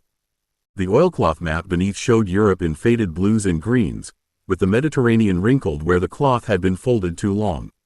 Thomas leaned closer despite himself. Islands had always been shapes in old schoolbooks and holiday adverts. Under Grindelwald's attention, they became possible walls. Water first, Vinda said, setting one pebble beside Corsica and another beside Sardinia. Fresh water, not pretty coastlines. Springs, reservoirs, mountain streams, old pipes if they still hold, wells if they are not fouled. Without water, every other advantage becomes decoration. Thomas nodded because that made sense in both worlds. Food next? Soil next, Grindelwald said. Food follows soil. Magical plants will not care that we had noble intentions if the ground rejects them. Vinda drew a neat line under the islands with one gloved finger. Climate matters. We need warmth enough for transplanting delicate stock, but not a swamp. Mountains for isolation. Valleys for cultivation. Forests for cover and timber. Stone for wards and anchors. Thomas looked at the map, then at the sealed seed tins in the satchel. You're really thinking of moving farms. Herb farms, creature paddocks, wand wood groves, breeding stock, greenhouses, and the people who keep them alive, Grindelwald said. His voice had softened into something almost hungry. A refuge without a living magical ecology is only a camp waiting to starve. Vinda tapped a coastal cluster marked in tiny print. Old resorts may be useful at first. Large buildings, kitchens, beds, stores, access roads, sometimes generators. Hotels are made to house many people without asking them to build walls on the first night. Thomas blinked. You want to start in a hotel? I want roofs that do not require carpenters while corpses are still learning our scent, Vinda said. Luxury is irrelevant. Plumbing is not. Grindelwald looked amused. Civilization often begins with someone discovering that comfort was secretly infrastructure. Thomas ran a finger near the coastline without touching the map properly. What about electricity? Some places had dams. Hydropower, if they still work. Vinda's eyes sharpened. Explain. It's muggle power from moving water. Big machines. Dams hold rivers back and use the flow. Thomas felt awkward under both their attention and added quickly, I don't know how to fix one. I just know they exist. Grindelwald leaned forward. Then they become survey targets. Not because we rely on them, but because abandoned power is still power. The sentence made Thomas uncomfortable in a way he could not name. He picked up a pebble and set it near Corsica's mountains. Look first. No claiming flags. No moving creatures until we know the land won't kill them. Vinda glanced at Grindelwald, and the corner of her mouth curved. Practical.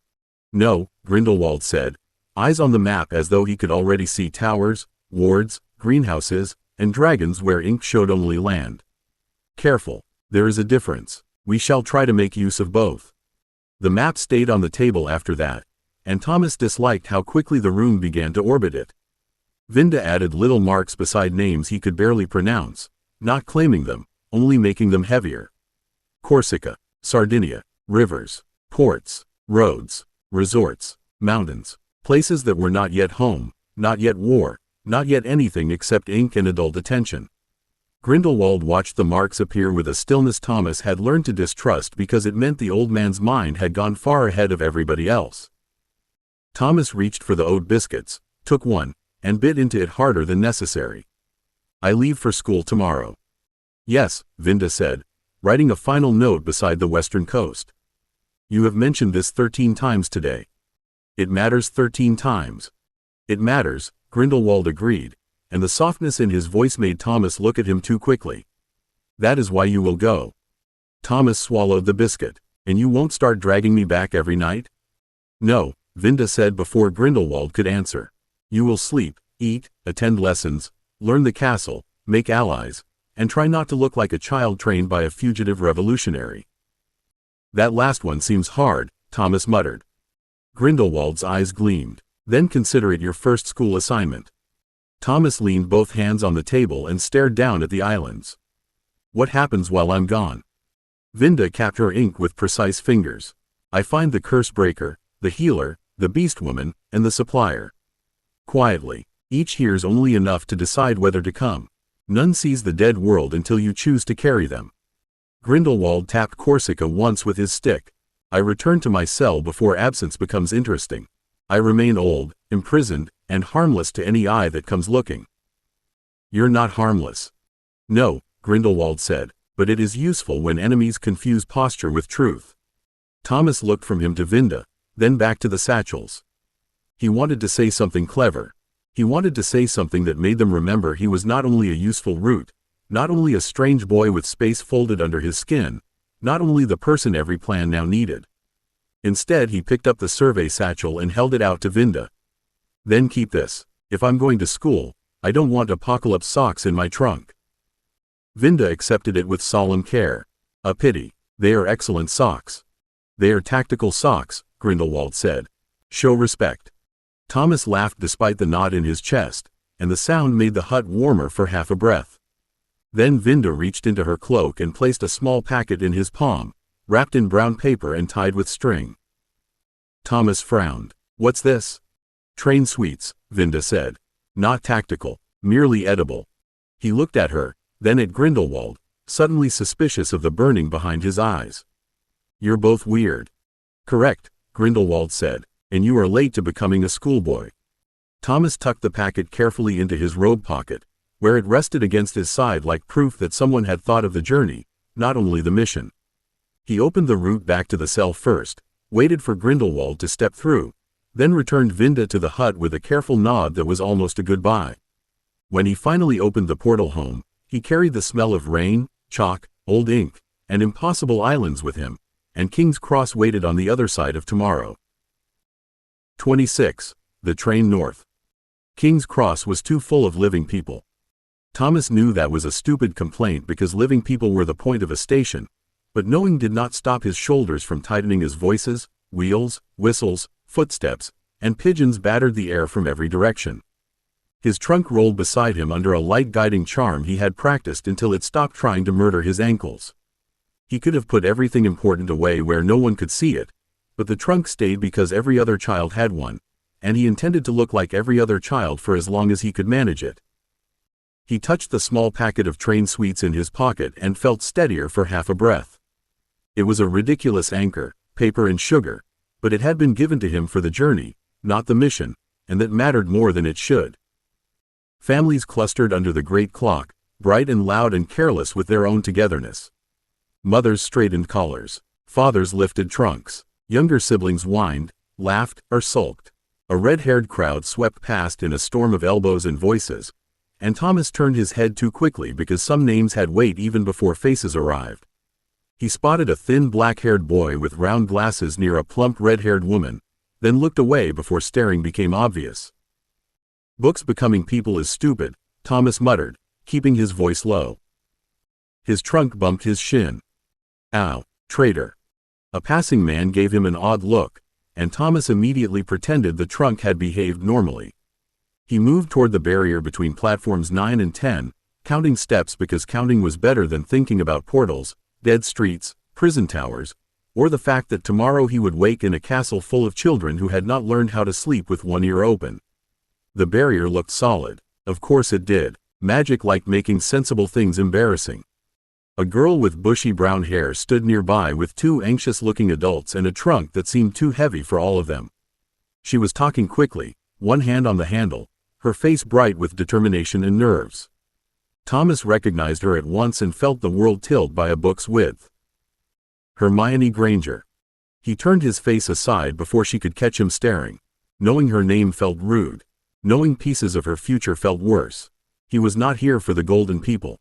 He was not here to orbit a story that already had its own gravity. He had his own trunk, his own school robe, his own packet of sweets, and a whole dead world tucked behind his ribs. "Student first," he whispered. Then he pushed his trolley at the barrier.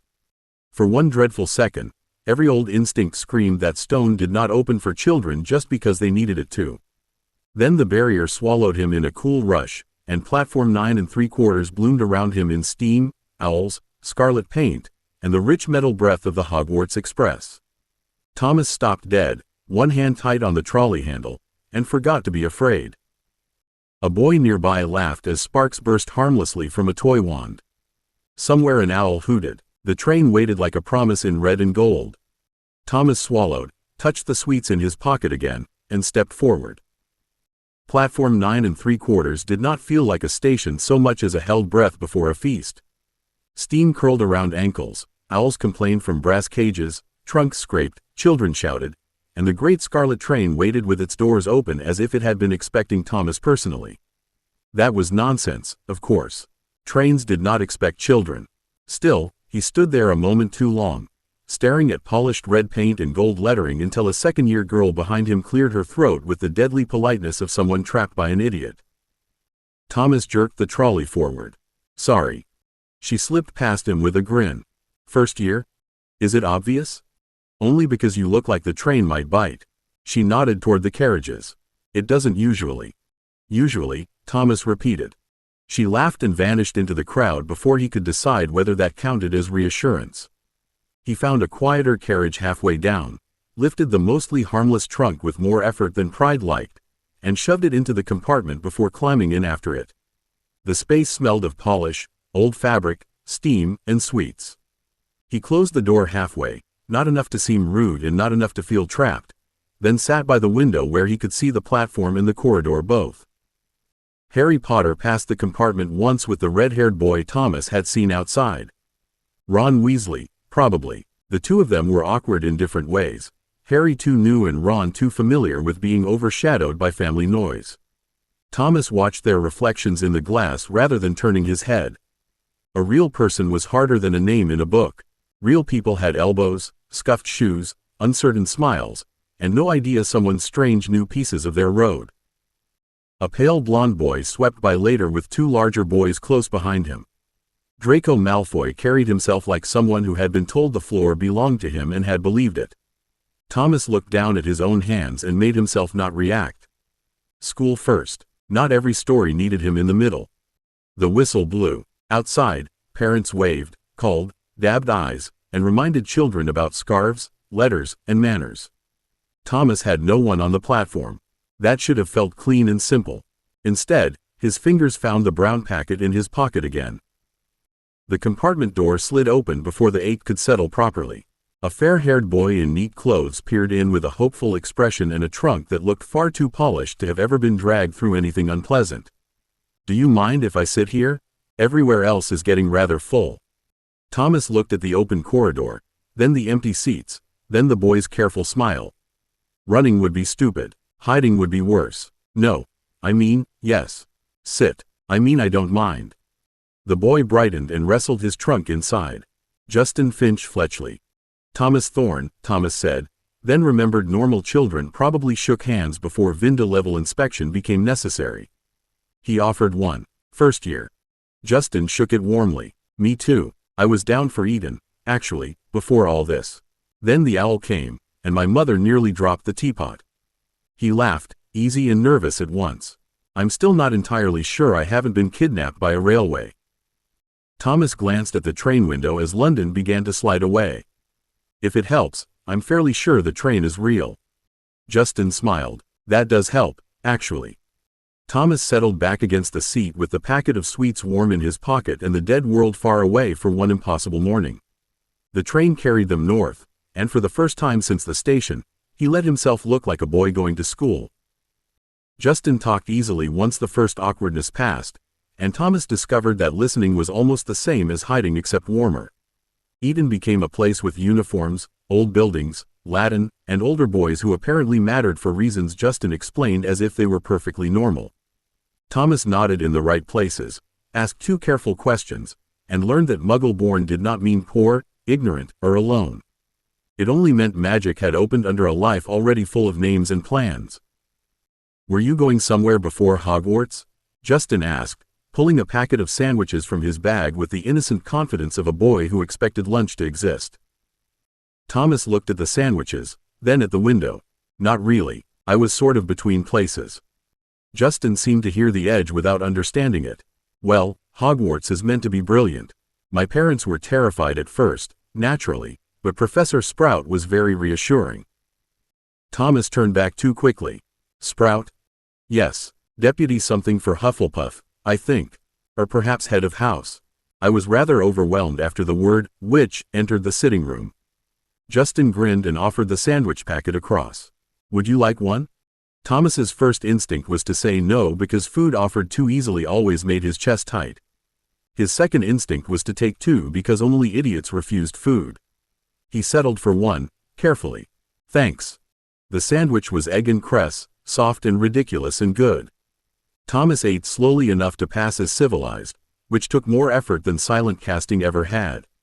Justin talked about schoolhouses, guessing wildly from pamphlets and family speculation, and Thomas let him because the sound made the compartment feel less empty. I expect Ravenclaw would suit someone clever, Justin said. Gryffindor sounds exciting, though possibly exhausting. Slytherin sounds rather grand and slightly terrifying. Hufflepuff sounds nice. Nice isn't bad, Thomas said. No, I rather think nice is underrated. Justin looked pleased by the thought. Do you know much about them? A bit. Thomas brushed crumbs from his fingers. Hufflepuff is food, loyalty, roots, patience, and refusing to move when people expect you to. Justin blinked. That's rather specific. Thomas heard Grindelwald in the words and wanted to throw himself off the train. I read.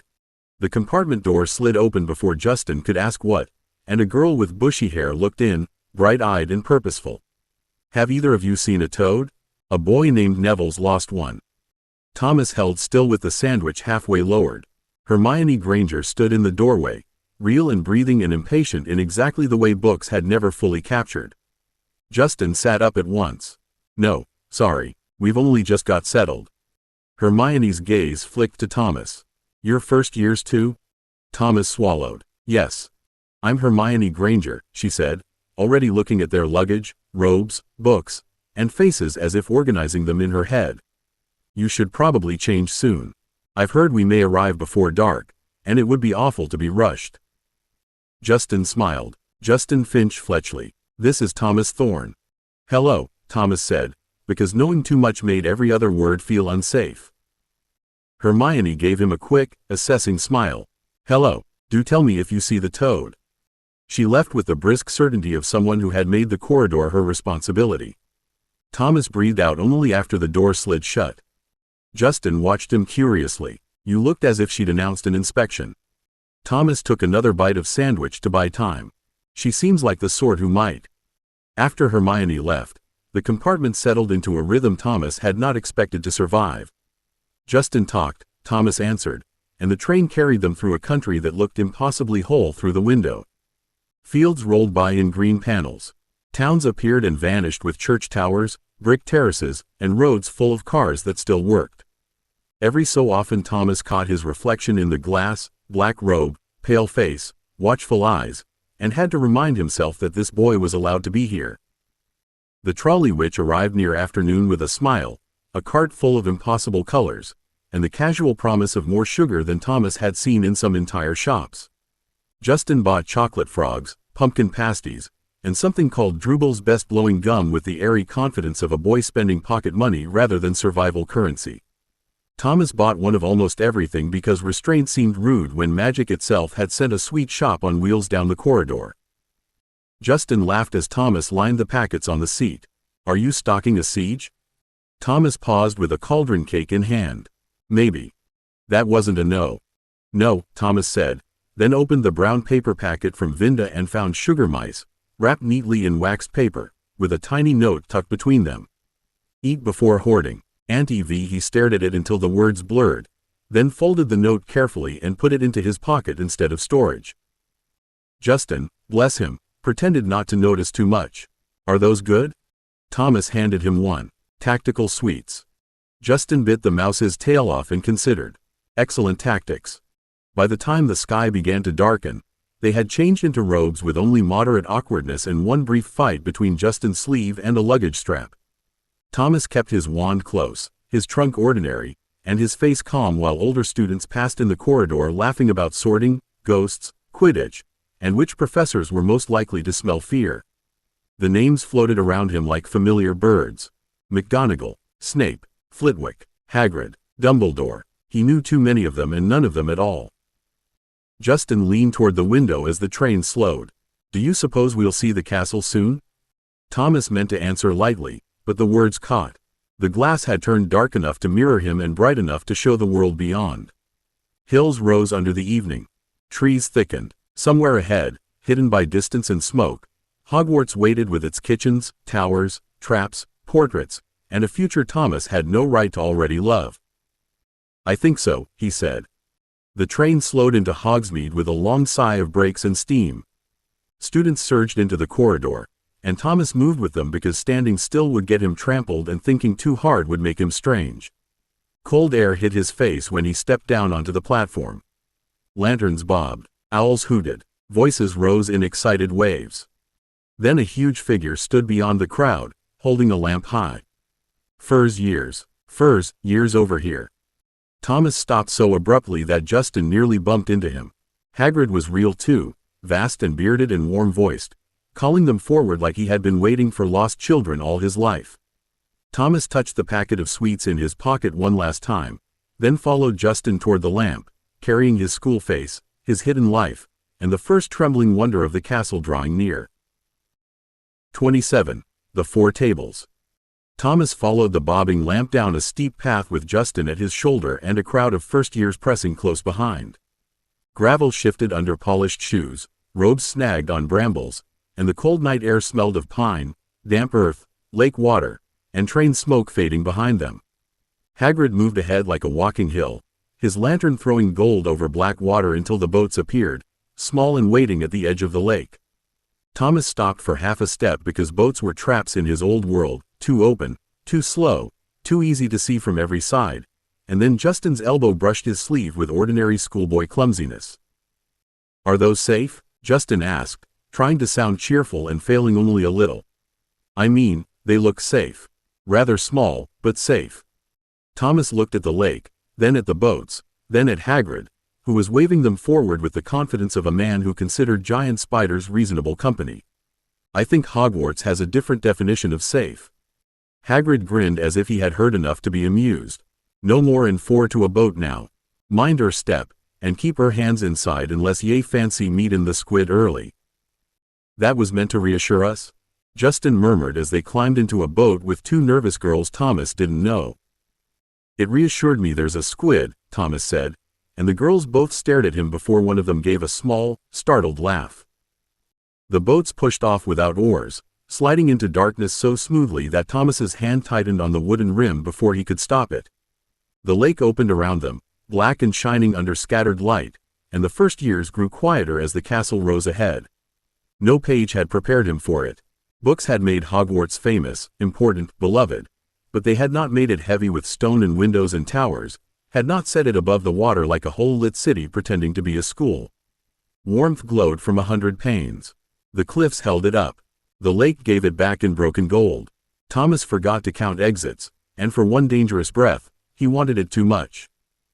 They passed beneath shadowed rock and climbed slick steps up from the underground harbor, robes whispering and shoes scraping as the first years bunched together again.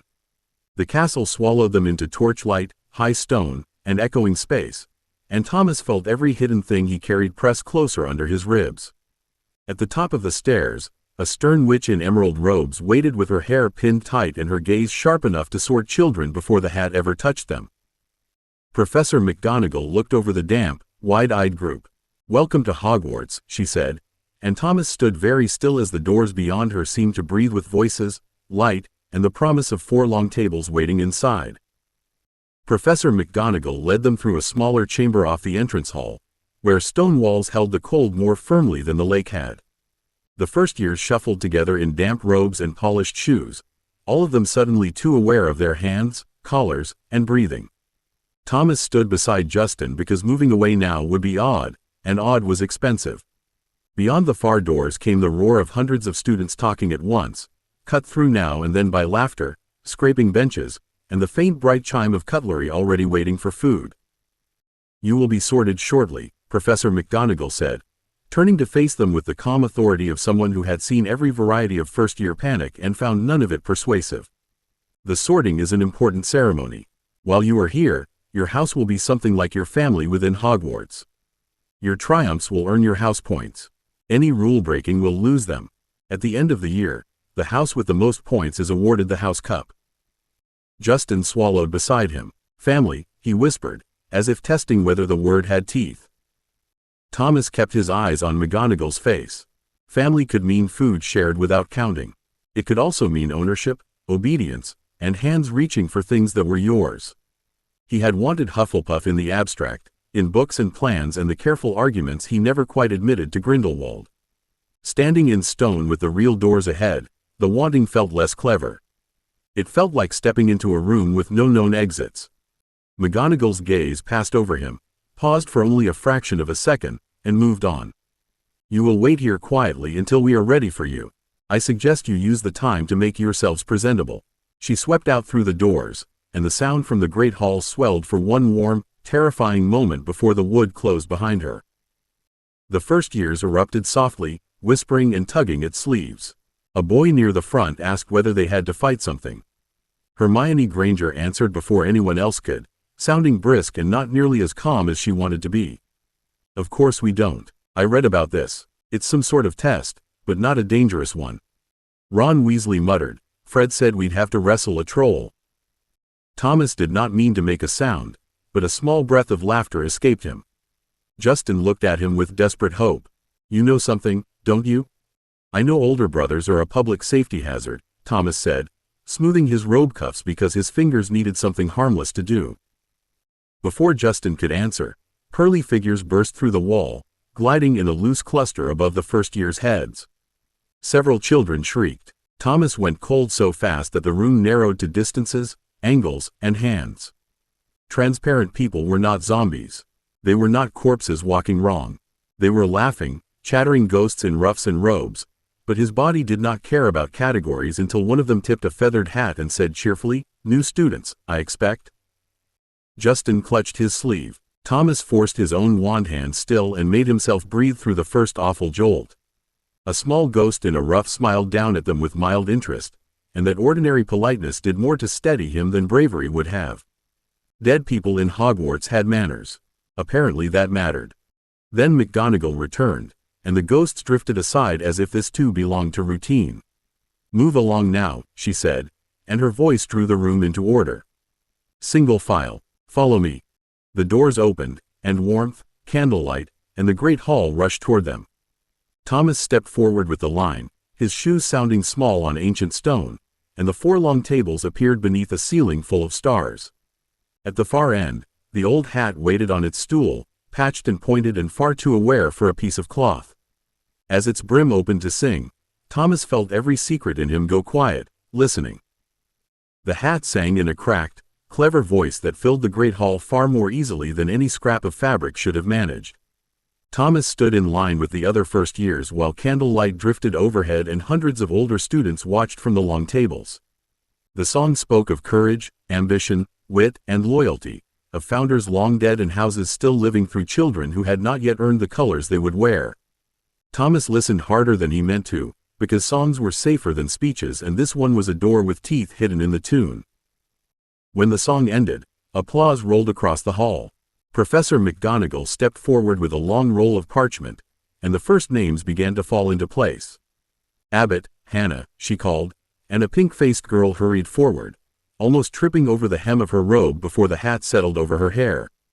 After a short pause, it shouted, "Hufflepuff," and the table on the right burst into warm, noisy welcome. Thomas watched Hannah run to them, watched hands make room before she reached the bench, watched a plate shift aside and a smiling older girl lean in to say something that made Hannah laugh through her nerves. It happened too quickly. That was the frightening part. No bargain, no test of usefulness, no careful measuring of whether she could carry supplies or keep watch. The table simply opened. More names followed. Susan Bones went to Hufflepuff with a composed little nod that cracked into relief only after she sat down. Terry Boot went to Ravenclaw. Mandy Brocklehurst followed. Lavender Brown became the first Gryffindor, and that table roared as if triumph could be lent by volume. Draco Malfoy barely touched the stool before the hat sent him to Slytherin, where the applause sounded neat, sharp, and satisfied. Justin shifted beside Thomas. "Do you think it hurts?" "The hat?" Thomas asked quietly, not taking his eyes off the stool. "The waiting." Thomas glanced at him then, and Justin's careful smile had worn thin. "Yes," Thomas said, "because lying would be unkind. But not forever." Justin breathed out when his name came and walked forward with more courage than grace. The hat settled over him, drooped to his eyebrows, and seemed to think just long enough to make his shoulders stiffen. "Hufflepuff," it called at last, and Hannah Abbott clapped hard enough to make Justin smile as he hurried to the yellow and black table. "Potter, Harry," Professor McGonagall called, and the hall changed. The whisper moved like spilled water. Thomas kept his face still while Harry walked forward, small under too much attention, and sat on the stool with the awful patience of a child already used to being stared at for reasons he didn't control. The hat covered his eyes. The hall held its breath. When it cried, "Gryffindor," the room exploded, and Thomas saw relief cross Harry's face before the cheering swallowed it. Then the list moved on, and each name became one less shield between Thomas and the stool. Thorne, Thomas. His feet obeyed because training had made them better than his stomach. He walked between the tables under hundreds of eyes, climbed onto the stool, and felt the hat drop over his head. Darkness smelled of old cloth, dust, and something warm as an attic. A voice brushed his thoughts, amused and far too near. "Well now, here's a child full of locked doors." Thomas went still as the voice brushed deeper, not cruelly but with impossible ease. "Survival, secrecy, stubbornness, and a very sharp instinct for exits," the hat murmured inside him. "You could do well in Slytherin, yes, though you'd bite anyone who tried to own you. Ravenclaw would feed that hungry mind, but not the hungry boy. Gryffindor has courage enough for you, though courage isn't the place you rest. No, no, you want somewhere that will keep the light on." Thomas's hands tightened on the stool. "Please," he thought, before he could stop himself. The hat softened, or perhaps his own fear did. "Then let's put you where wanting a home can become strength." The brim opened. Hufflepuff. Warmth crashed over him from the table before he had even lifted the hat away. Justin was on his feet. Hannah was clapping beside him. Susan had made a clear space on the bench, and Thomas walked toward them with his face carefully calm while something inside him shook harder than terror had managed. Hufflepuff opened for him as easily as it had opened for the others, and that was exactly why sitting down among them felt like stepping into danger. Thomas sat between Justin and Susan Bones, with Hannah just beyond them, and discovered that Hufflepuff welcome had weight. It arrived as elbows making room, smiles offered without demand, a jug of pumpkin juice nudged within reach, and an older boy across the table saying, "Good sort, that. Took me ages. Hat nearly put me in Ravenclaw before it saw sense." He winked as if nearly being clever had been a childhood illness he had survived. Justin leaned close, flushed with relief. It didn't hurt. I told you, Thomas said, though his voice came out softer than planned. You said the waiting hurt. That was true too. Susan gave him a quick look, sharp but not unkind. That's a very Hufflepuff answer. Before Thomas could decide whether that was praise, the final names finished and Professor McGonagall removed the stool and hat. Albus Dumbledore rose at the high table, silver hair shining beneath the candlelight, and the whole hall hushed with a speed Thomas found more frightening than noise. Power did not always need a raised voice. Sometimes it only stood up and smiled. Welcome, Dumbledore said, spreading his hands as if the word itself could warm the rafters. Welcome to a new year at Hogwarts. Before we begin our banquet, I should like to say a few words. They are nitwit, blubber, oddment, tweak. Laughter rippled through the hall. Justin blinked, Hannah giggled, and Thomas stared at the headmaster because books had not prepared him for hearing nonsense delivered like state policy. Dumbledore sat down again with visible satisfaction, and the plates filled. Food appeared everywhere, and Thomas's hand locked under the table before it could grab. Roast chicken gleamed beside golden potatoes, sausages, peas, carrots, gravy boats, rolls, butter, pies, and dishes he did not know by name. Steam rose in rich waves. The table smelled of salt, fat, sugar, and safety. He made himself breathe once, then twice, and reached for a roll because rolls were small and believable. Hannah noticed anyway. She pushed the dish of potatoes toward him with a careful smile. They're really good. My gran said Hogwarts feasts are famous. Thomas took 2 potatoes instead of 6 and felt absurdly proud of the restraint. Your gran was right. Justin was already building a plate with scholarly enthusiasm. I was worried I'd miss home food, but this is doing rather well so far. Wait until pudding, the older boy across from them said solemnly. Pudding is how the castle convinces you never to leave. Thomas swallowed a bite of chicken and had to look down at his plate. In his storage, tucked among books, spare food, emergency clothes, and things bought because one day they might matter, several Muggle board games waited in their neat boxes. He had bought them almost as an afterthought, extra copies of Cluedo, Scrabble, Monopoly, Connect 4, and Guess Who, because a house needed things people could do together. At the time, it had felt practical. Now, with Justin laughing beside him and Hannah asking Susan whether the treacle tart was as good as it looked, the games felt like a promise he had made before understanding it. Dumbledore rose again after the plates cleared and pudding had done its persuasive work. He spoke of rules, the Forbidden Forest, the third-floor corridor, and things students should avoid if they valued painless living. The words landed lightly around the hall, but Thomas heard the shape beneath them. Forbidden meant hidden, hidden meant guarded, guarded meant worth understanding. When the feast ended and the benches scraped back, Hufflepuff prefects gathered the first years with practiced kindness. Thomas stood with the others, full enough to ache and warm enough to be afraid of losing it. Justin bumped his shoulder as they moved toward the doors. We're really here. Thomas looked once at the 4 tables, the candles, the high staff table, and the ceiling full of stars that were not the sky but still gave light. Yes, he said, and the word felt dangerous because it was true. 28. The Barrel Door. The Hufflepuff prefects moved the first years out of the Great Hall in a loose, murmuring cluster, and Thomas let himself be carried with them because fighting the current would only mark him. The feast sat warm and heavy in his stomach, not unpleasant, but strange enough that every step down from the hall felt softer than it should. Around him, older students peeled away toward staircases and corridors with the ease of people who had already belonged to the castle for years, while the first years stayed close to their prefects as if distance might make Hogwarts rearrange itself and swallow them. This way, a 5th-year girl said, her voice bright but pitched low enough not to echo too sharply. Stay together, please. The staircases aren't usually our problem, but Hogwarts likes testing new feet. Justin leaned toward Thomas as they passed a suit of armor that turned its helmet after them. Did that just look at us? Yes, Thomas said, then added after a beat, don't look offended. It might have seniority. Susan, walking just ahead, turned her head enough for him to catch the edge of her smile. Hannah gave a soft little laugh and then covered it with her hand as if she wasn't sure laughter was allowed in the corridors yet. The sound settled oddly in Thomas's chest. It was small and harmless, and for that reason it felt harder to defend against than mockery. They descended toward the lower levels, away from the high ceremonial heart of the castle and into warmer stone. The air changed by degrees. The sharp lake cold faded, replaced by a rounder scent of baked bread, beeswax, old wood, and living earth. Torches burned steadily along the walls. Their light touched barrels stacked in neat rows near a broad stretch of wall, and Thomas slowed without meaning to because no proper entrance should look that friendly. Doors were supposed to declare themselves. Locks were supposed to threaten. This place seemed to be pretending it had neither. The prefect stopped beside a stack of barrels and faced them with a grin. "Home's through here. Pay attention, because getting it wrong is messy rather than dangerous, which is our house's way of being merciful." A boy near the back whispered, "Messy how?"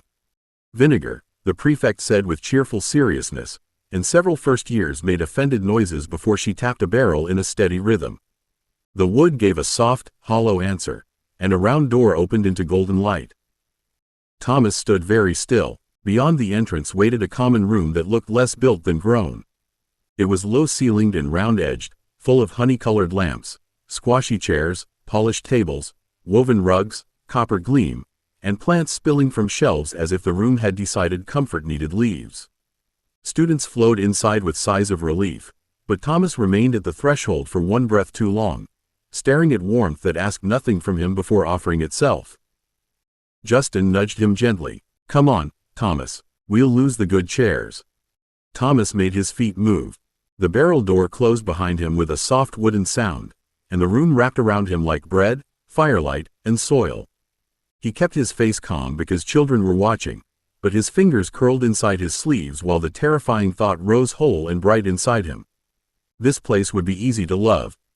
The common room accepted the new first years in layers.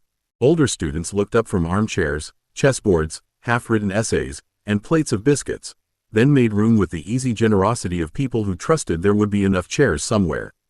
The fifth-year prefect guided them toward a cleared space near the hearth, where several low tables had been pushed aside and a few seventh-years lounged with the patient amusement of veterans watching ducklings discover carpet. "Right," the prefect said, clapping her hands once without making it sharp. "I'm Eleanor Branstone. This is Hufflepuff. We are near the kitchens, which you are not meant to use as a midnight buffet no matter what anyone says. We do not wake the plants unless instructed. And if you tap the wrong barrel, clean yourself up before dripping vinegar on the rug." A round-faced boy raised his hand with great seriousness. "How often do people tap the wrong barrel?" "First week, constantly," Eleanor said. "After that, only Gryffindors." The older students laughed, and the first years joined in by degrees. Thomas smiled because it was expected and because the joke was kind. It did not sharpen itself on anyone small enough to bleed from it. That was useful information. Eleanor began sorting names with quick glances at a parchment. "Girls' dormitories are through the left passage. Boys through the right. First-year boys, you've got the room just past the yellow runner. Finch, Fletchley, Macmillan, Hopkins, Smith, Thorne. That's you lot together." Justin brightened at once. "Oh good, we're in the same room." Thomas nodded before his thoughts could tangle. Same room meant known ally. Same room meant witnesses, shared air, visible habits, nowhere entirely private unless he made privacy out of timing. A polished boy with sandy hair and a lifted chin stepped closer, smoothing his sleeve as though the sorting had interrupted a very important career. That would be Ernie Macmillan. Beside him stood a quieter dark-haired boy who seemed to be watching the room rather than performing for it. Wayne Hopkins, probably. The last boy had pale hair, a narrow face, and the faintly irritated look of someone who had expected his life to include better upholstery. Zacharias Smith. Ernie offered a hand first, formal and rather pleased with himself. "Ernest Macmillan. Ancient family. Everyone calls me Ernie." Thomas shook it with care. "Thomas Thorne. Everyone calls me Thomas." Justin coughed into his fist in a way that sounded suspiciously like a laugh. Wayne's mouth twitched. Zacharias looked Thomas up and down, taking in the plainness of his robe, the watchful stillness, and whatever else children noticed when they wanted reasons. "Thorne," he said, "I haven't heard of that family." "You wouldn't have," Thomas said, keeping his voice mild. "We're very good at privacy." That earned a brighter laugh from Hannah, who had drifted close with Susan before the girls were sent off. Susan studied Thomas as if she had just filed him under interesting and potentially troublesome. Zacharias did not seem sure whether he had been insulted, which made the moment pass more cleanly than Thomas had expected. Eleanor pointed toward the boys' passage. Off you go, then. Trunks should already be waiting. Sleep if you can, don't hex anyone before breakfast, and if someone snores, settle it democratically or learn silencing charms later like civilized people. Justin led the way with the cheerful confidence of a boy relieved to have a destination. Thomas followed with his shoulders loose by force, aware of Ernie's steady talk beginning behind him, Wayne's quiet tread, and Zacharias's faint huff at the narrow passage.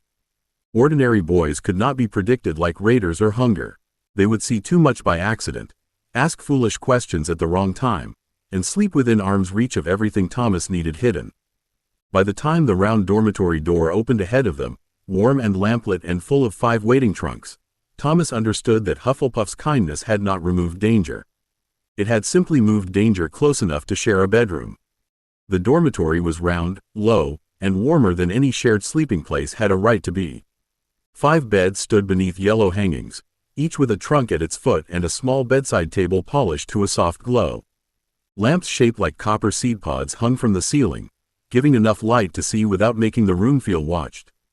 A narrow window near Thomas's bed looked out at dark earth and the suggestion of roots, which should have felt buried and unsafe, but instead made the room seem tucked under the castle like something planted there. Justin crossed at once to the bed beside Thomas's and dropped onto it with a relieved sigh. This is much better than I expected. I don't know what I expected, exactly. Drafts, possibly. Maybe chains. Schools in stories always have chains. Only for advanced students, I imagine, Ernie said, opening his trunk with the air of someone beginning an inventory. Hogwarts is old, but not barbaric. Zacharias snorted as he tugged at the straps of his trunk. You've been here 10 minutes, Macmillan. My family has excellent information, Ernie said, wounded dignity gathering around him like a second robe. Wayne set his own things neatly at the foot of his bed and glanced at Thomas. You all right? The question landed too directly. Thomas had been measuring distances without meaning to, bed to door, bed to window, trunk to wand hand to curtains, curtains to possible cover. He made himself stop with his fingers on the latch of his trunk. Yes, just tired. That's allowed, Wayne said, and went back to unpacking without making a ceremony of kindness. Thomas liked him for that at once and distrusted the liking. He opened his trunk carefully, showing robes, books, folded clothes, quills, ink, and the safe shape of a normal schoolboy's life. The expensive inner compartment stayed unopened.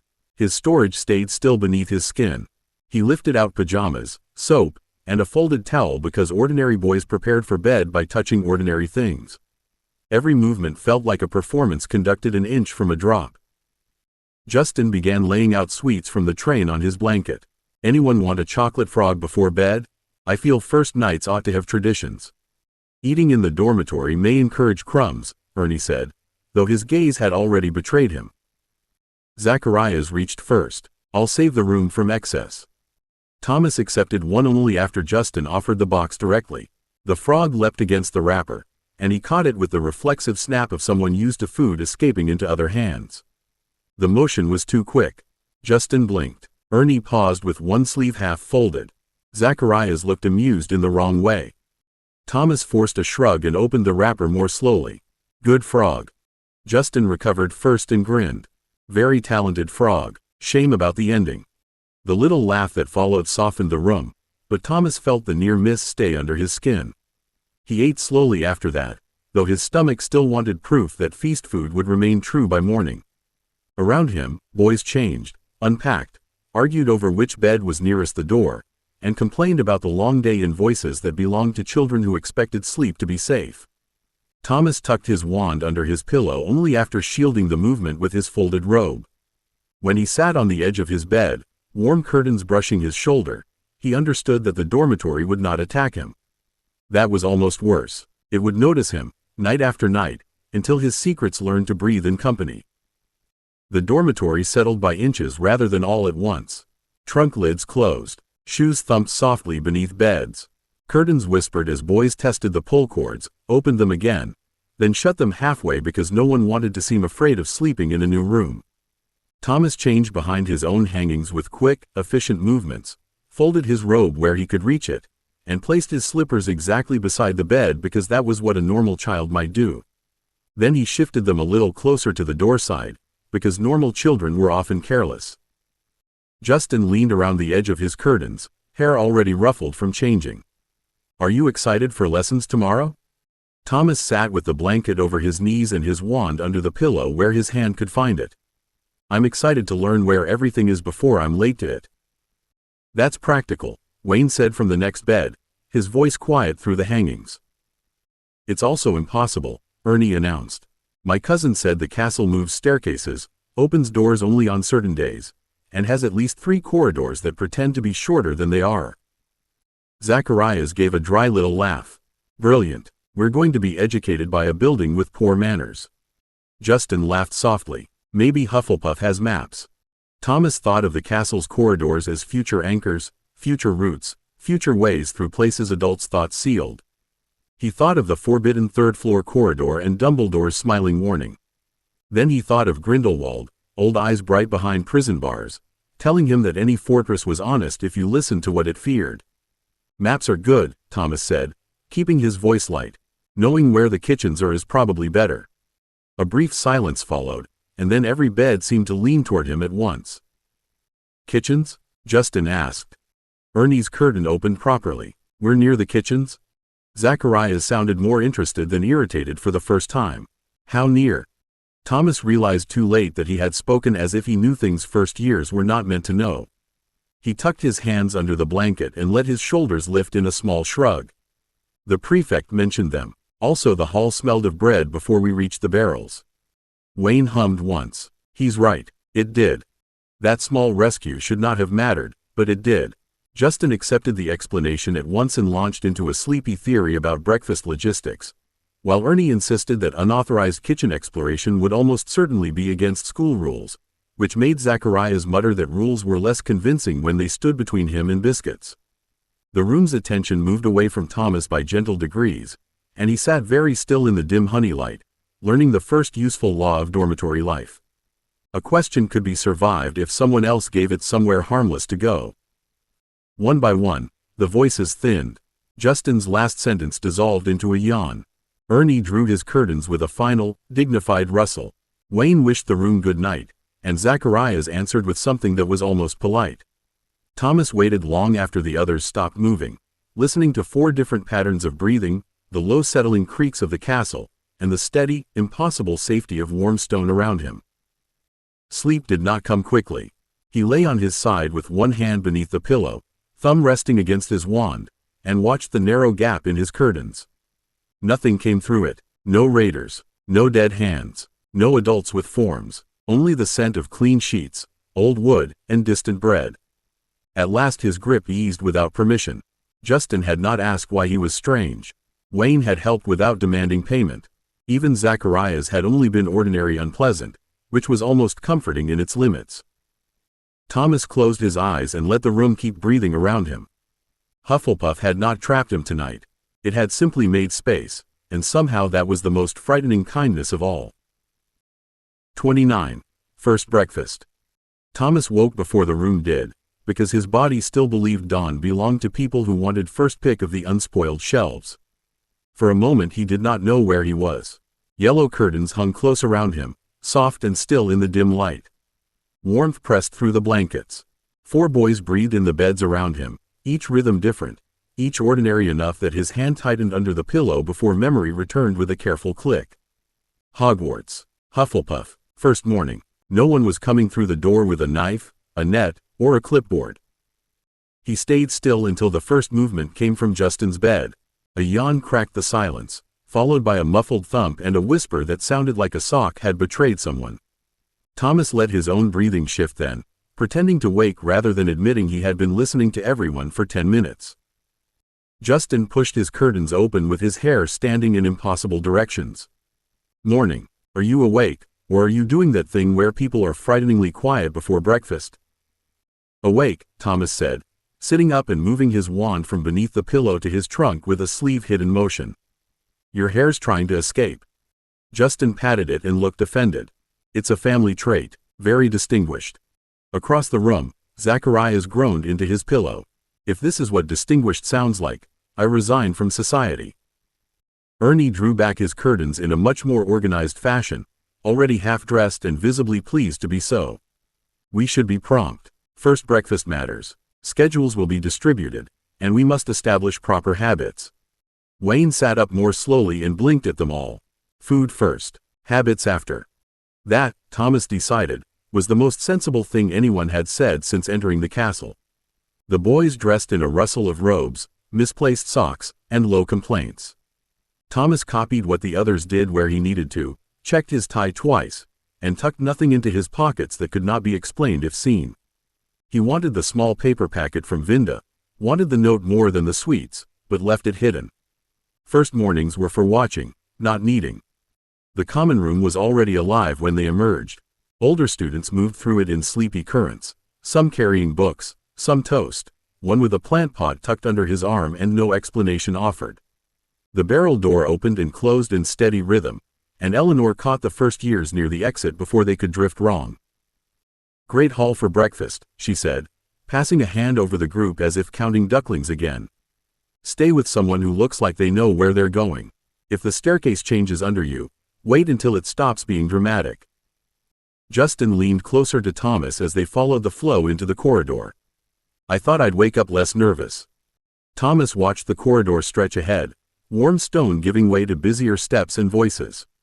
I thought I'd wake up somewhere else, he said before he could soften it. Justin looked at him, caught enough of the truth to leave the rest untouched, and nodded. Then breakfast seems a good improvement. The great hall opened around them brighter than it had been at night, morning pouring through high windows while the enchanted ceiling held a pale sky above. Food waited again, not as a miracle, not as a celebration, but as a fact. Porridge, eggs, toast, sausages, jam, kippers, tea, juice, fruit, and butter shone across the Hufflepuff table as if the castle had calmly decided hunger was a solvable problem and scheduled the answer. Thomas stopped so sharply that Wayne nearly walked into his back. You all right? Wayne asked, quiet as before. Thomas made himself move to the bench, because staring at food was worse than wanting it. Yes, he said, sitting down among them while the scent of hot toast curled around his chest. Just deciding where to start. Thomas began with toast because toast could be held, counted, and explained. He buttered one slice while Justin attacked eggs with bright relief. Ernie arranged his plate into sensible sections. Wayne poured tea with the steady concentration of someone not fully awake, and Zacharias looked personally offended by porridge. The great hall hummed around them, louder than the common room but gentler than King's Cross, with owls not yet arrived, benches scraping, and hundreds of children proving that morning did not make anyone graceful. Jam? Hannah asked from across the table, holding out a pot before Thomas had quite finished deciding whether reaching for it would look hungry. Thanks, Thomas said, taking it carefully. She watched him spread a thin layer over one corner of toast and frowned slightly. You can have more than that, you know. Thomas's knife paused. Heat rose at the back of his neck, sharper than it had any right to be. I know. Susan looked up from cutting a sausage. Her gaze was practical, not soft, which somehow made it harder. No one's rationing it. The words were harmless. They were meant to be helpful. Thomas knew that, which made the sudden tightness in his chest more irritating. He could feel the old math waking in him anyway. How many slices, how many sausages, how long until next food, who was watching, what could be saved, what would spoil, what could be pocketed without being noticed. His hand moved before the thought finished, taking another piece of toast, then a sausage, then 2 more potatoes from a dish that had reappeared full after someone emptied it. Justin, bless him, chose exactly that moment to say, I'm having at least 3 breakfasts today. First because it's morning, second because it's Hogwarts, and third because I survived the sorting without becoming furniture. Wayne nodded solemnly. Good reasons. Ernie straightened. You can't have 3 breakfasts. That's simply one large breakfast. That's defeatist thinking, Justin said, and Hannah laughed into her pumpkin juice. Thomas smiled with them, but he was eating too quickly now. He knew it after the 3rd bite and slowed too late. A smear of jam touched his thumb. He licked it without thinking, cleaned the plate edge with a piece of toast, and only then caught Susan noticing the neat, swift efficiency of it. Zacharias noticed too, and his mouth tilted. You eat like someone's about to steal it. The table's small comfort narrowed. Justin's fork stopped halfway to his mouth. Hannah's smile faded, not into pity exactly, but into something too attentive. Thomas looked at Zacharias and made himself swallow before answering. You talk like someone wants to. Wayne made a low sound that might have been a laugh. Justin recovered with admirable speed and pointed his fork at Zacharias. He's got you there. Zacharias flushed, then shrugged as if he had meant nothing by it. Perhaps he hadn't. Ordinary children could be cruel by accident, which made them harder to hate and harder to forgive. Thomas set down his toast, wiped his fingers carefully on a napkin, and reached for tea because it gave his hand something slow to do. Hannah pushed the butter closer without making a speech. Susan turned the sausage dish so the handles faced him properly, then went back to her own plate as if nothing important had happened. Those small movements landed with more force than Zacharias's comment. Thomas stared at the food, at the table that refilled itself, at the children who had already noticed too much and not enough, and understood that breakfast could be dangerous when it came every day. The owls arrived before Thomas had entirely recovered his balance. Hundreds of wings swept down through the morning light, scattering loose feathers, envelopes, parcels, and startled voices across the 4 tables. Students lifted hands, ducked, laughed, complained, and reached for letters with the easy expectation that someone somewhere had remembered them. Thomas watched a brown owl drop a package beside a Ravenclaw boy, then saw 3 letters land in front of a Gryffindor girl, each one folded with a different kind of care. No owl came for him. That should have been easier. Letters were trails. Parcels were claims. Owls were visible connections landing on the table for anyone to count. A boy with no post had fewer lies to maintain, and Thomas knew better than to grieve over a convenience. Still, the absence sat beside his plate like an empty cup. Justin opened a letter with obvious delight. Mother's written already. That's impressive, considering I only left yesterday. Unless she wrote it before I left, which feels like cheating. Ernie looked pleased as a neat envelope dropped by his elbow. My parents always write the first morning. It's tradition. Zacharias received a small parcel and immediately looked less irritable. Biscuits, he said, as if announcing a private victory. Hannah unfolded a letter with both hands, smiling before she had finished the first line. Susan glanced sideways, noticed Thomas noticing, and did not ask why his place remained bare. Instead, she nudged the toast rack toward him again with the same practical quiet as before. This one's fresh. Thomas took the toast because refusing would have made the kindness larger. Thanks. Justin looked up from his letter, bright and careless in the way kind people could be when they hadn't yet learned where the bruises were. Do you think your post will be later? Maybe the owls got lost. I don't think so, Thomas said. Oh, Justin's expression shifted, and he looked down at his letter as if it had suddenly become rude to own one. Sorry. Thomas wanted to tell him it didn't matter, because it mostly didn't. He wanted to say that letters could be dangerous, that no post meant no hooks, that the few people who might write to him were not the sort who sent cheerful morning updates to a school full of witnesses. Instead, he tore the toast in half and kept his voice even. It's all right. I'm not expecting anything. Hannah slid a small wrapped sweet from beside her letter and set it near his plate without looking directly at him. My gran always sends too much. She says first mornings need sugar. Thomas stared at it for a fraction too long.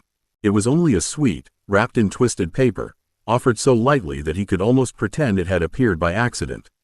Your gran sounds sensible. She'd like that, Hannah said, smiling into her letter. She thinks most people aren't. Wayne leaned over enough to read the label on Zacharias's parcel. Are those chocolate biscuits? Zacharias pulled the parcel closer. Possibly.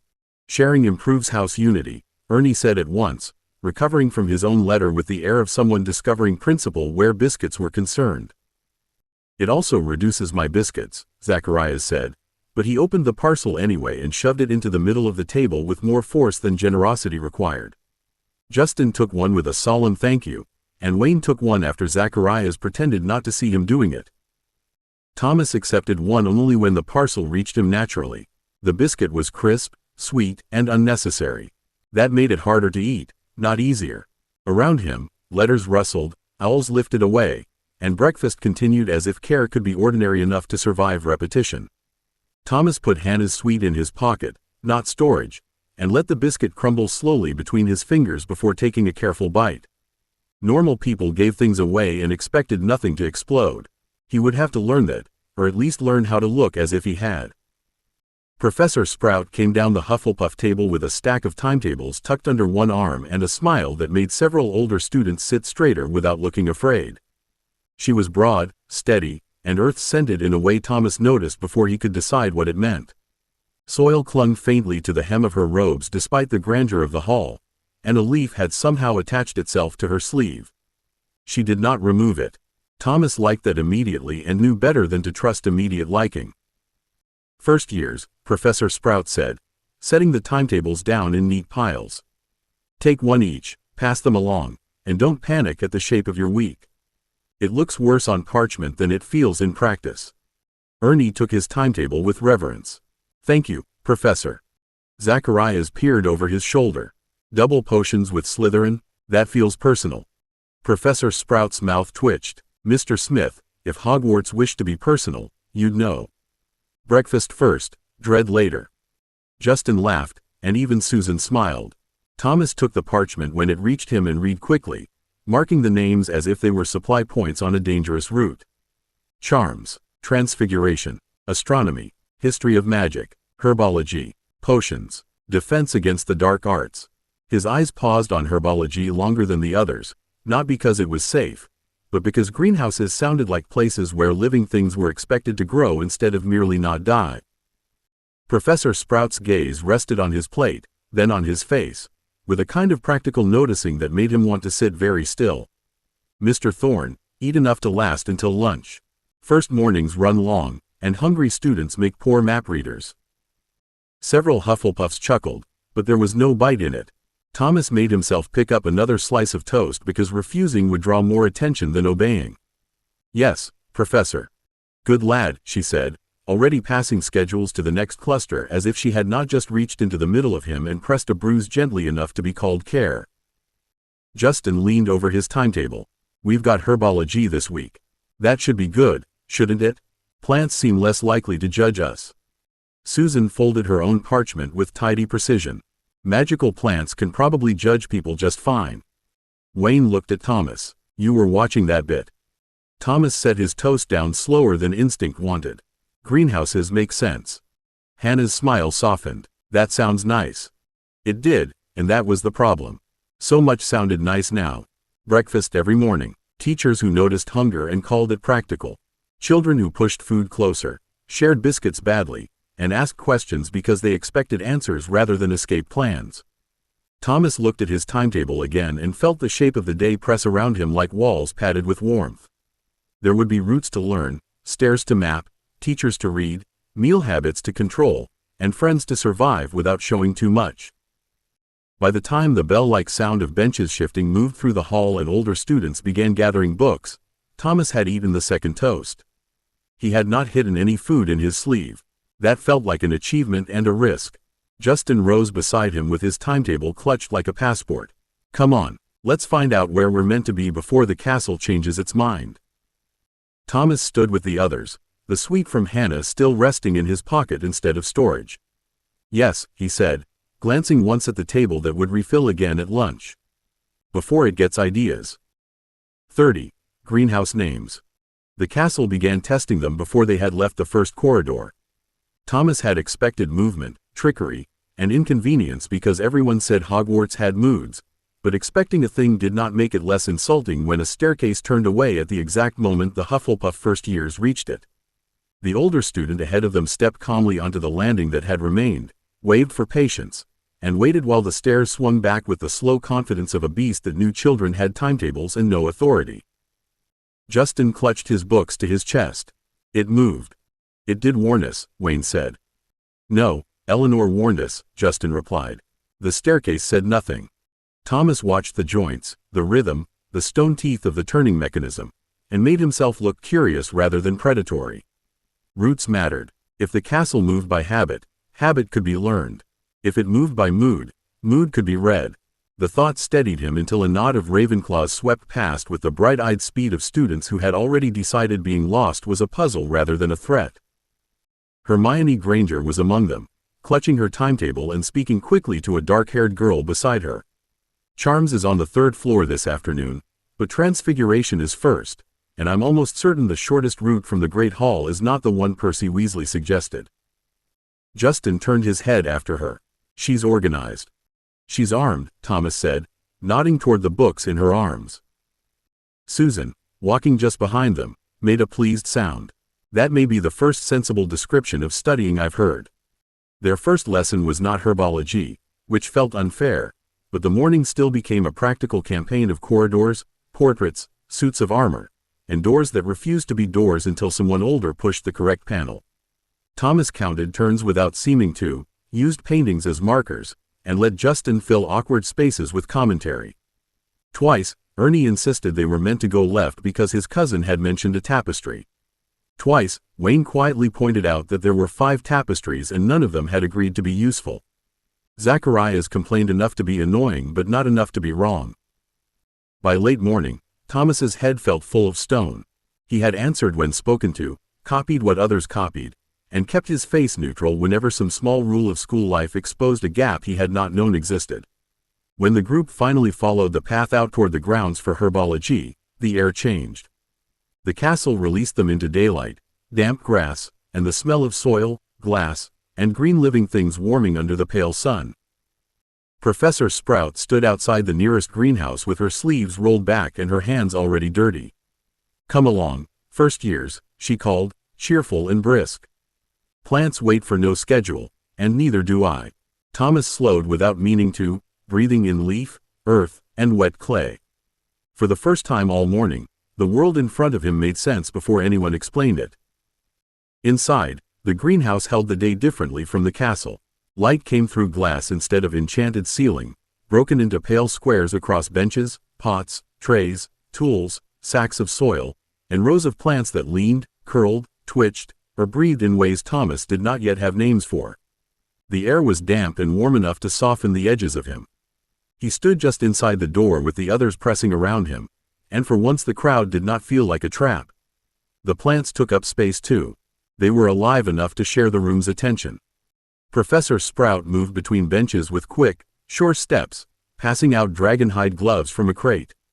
"Pair up where you are. Today we're beginning with names, manners, and the useful habit of not poking unfamiliar greenery. Mr. Macmillan, gloves first, confidence second. Miss Abbott, yes, those are your size. Mr. Smith, if you look that offended by protective equipment, I dread to imagine you with pruning shears." Zacharias accepted his gloves with injured dignity. "I wasn't offended. I was assessing." "Excellent. Assess with gloves on," Sprout said, and the Hufflepuffs laughed without quite meaning to. Thomas took his pair last from the crate and turned them over in his hands. The leather was thick, scarred, and practical, not decorative in the least. He liked them before he liked the lesson. Justin tugged his own pair on beside him and whispered, "Do you know anything about plants?" "Enough not to eat the interesting ones first," Thomas said. Justin paused. "That's a worrying standard. It's kept me alive." The word slipped out too easily. Thomas bent over the nearest bench before Justin could decide how to answer, pretending sudden interest in a tray of small blue-green seedlings. Each plant had 3 round leaves and a pale stem that bent away from loud voices. When Ernie boomed something about proper botanical classification, the nearest seedling leaned so sharply from him that its tiny roots lifted at one side. Thomas reached out before thinking, gloved fingers pressing the soil back gently around the root. "Careful," he murmured, too softly for most of the class. "You'll tip yourself over." The seedling stilled under his touch. Professor Sprout, unfortunately, had eyes like a gardener and a teacher both. "Mr. Thorne," she said from the far side of the bench, "what did you notice?" Thomas froze with his hand still in the soil. Around him, Justin, Hannah, Susan, Ernie, Wayne, and Zacharias all looked over. Attention gathered like birds. He made himself answer the question, not the fear. It moves away from loud sound. Not fast enough to flee, just enough to unbalance itself if the soil's loose. Sprout's face brightened, not with surprise exactly, but with satisfaction. "Good, very good. Class, that is observation before interference, except for the small rescue, which I will allow because the patient appears grateful. These are whisper cress seedlings. They dislike shouting, rough hands, and being called weeds by unimaginative people. Justin leaned close, voice carefully low. You made a plant look relieved. Thomas glanced at the little seedling, which had settled upright again, leaves open in the filtered light. Maybe it just likes manners. Hannah smiled across the bench, warm as the greenhouse glass. Then it's in the right house. Professor Sprout set the class to work with small wooden markers, ink pots, and a list of proper names that looked simple until Thomas tried to match them to living things. Whisper cress was easy once the seedlings had shown him their manners. The next tray held red-veined leaves that curled toward warmth, and the one after that contained pale, stubborn bulbs that sank deeper into the soil whenever Zacharias breathed too close to them. Hogwarts had decided that even plants could have opinions. Label first, Professor Sprout called as she moved between benches. Then note one behavior you observe. Do not invent behavior simply because you wish to sound impressive. Plants already have enough trouble with poets. Justin bent over his marker with his tongue caught between his teeth. How do you spell photosensitive? Carefully, Susan said, without looking up. Thomas copied the names from the list, shaping each letter slowly so his handwriting did not betray how much of it had been taught by salvaged workbooks and stubbornness. Whisper cress, emberleaf, burrowing moonbulb. The letters came out legible, if not pretty. He planted the first marker beside the settled seedling and pressed the soil around it with 2 fingers, firm enough to stand, gentle enough not to bruise the roots. Hannah leaned nearer, her own marker neat and rounded. You're good with them. Thomas shrugged, eyes on the tray. They say what they need if you watch long enough. People do too, she said. He glanced up before he could stop himself. Hannah looked faintly embarrassed by her own boldness, but she did not take it back. That made the comment dangerous. Plants did not ask why he had learned to watch. People did. Before he could answer, Ernie's moonbulb vanished with a soft pop of displaced soil. Ernie stared at the empty spot, offended down to his bones. It sank. Wayne pointed to a slight mound near the edge of the tray. It moved away from your marker. My marker was perfectly placed, Ernie said. Zacharias smirked. Maybe it objected to your handwriting. It can't read. Can you prove that? Thomas reached across before the argument made the whole tray retreat. He pressed one gloved hand flat against the soil, feeling the faint shift beneath, and waited. The mound stilled. Too much poking, he said quietly. It's hiding. Professor Sprout appeared at his shoulder with alarming silence. And what would you do about that, Mr. Thorne? Thomas kept his hand where it was because pulling away felt like losing the thought. Leave it a moment. Warm the soil near where you want it, not where it is. Let it come back because the place is better, not because you chased it. The greenhouse went quiet enough for leaves to rustle. Sprout's smile softened at the edges. 5 points to Hufflepuff. That is not only correct herbology, it is decent manners in general. Thomas felt every nearby eye land on him again. Justin looked delighted. Hannah looked proud in a way that made his chest tighten. Susan looked as if she had learned something about him he had not meant to show, and even Zacharias looked less mocking than puzzled. Thomas lifted his hand as the moonbulb slowly pushed itself back toward the warmer patch of soil. He had been noticed. Worse, he had been noticed for something true. The 5 points changed the shape of the lesson around him. Not loudly, not in a way he could defend against, but enough that other first years began glancing over when Professor Sprout asked questions. Thomas kept his head down and worked steadily, planting markers, smoothing soil, and writing short notes beside each name. Whisper cress leaned from noise. Emberleaf warmed toward sunlight. Burrowing moonbulb preferred gentleness and bribery by comfort. He did not write the last part on the parchment, though he wanted to. Professor Sprout came past again near the end of class, collecting one tray at a time and checking the markers. When she reached Thomas's group, she paused over his notes and tapped one line with a dark fingernail. You wrote, responds to pressure before contact. Good phrasing. What made you choose that? Thomas looked at the note and then at the plant, buying half a breath. It moved before anyone touched it. The shadow and noise were enough. Most people only notice the bite, sting, or scream after they've earned it, Sprout said. Noticing the warning first saves everyone trouble. 2 more points, I think. Ernie's face brightened as if the points had been awarded to his personal estate. Justin grinned openly. Zacharias muttered, at this rate, We should stand near him more often. You could try watching the plants, Susan said, dry as parchment. I was watching. They're suspicious. They're sensible, Thomas said before he could stop himself. That made Wayne laugh properly, quiet but real, and Hannah's smile appeared again across the bench. The warmth of it unsettled Thomas more than the praise. He had wanted to be competent. Competence kept people alive. He had not planned on competence making people like him. When Professor Sprout dismissed them, the greenhouse broke into motion.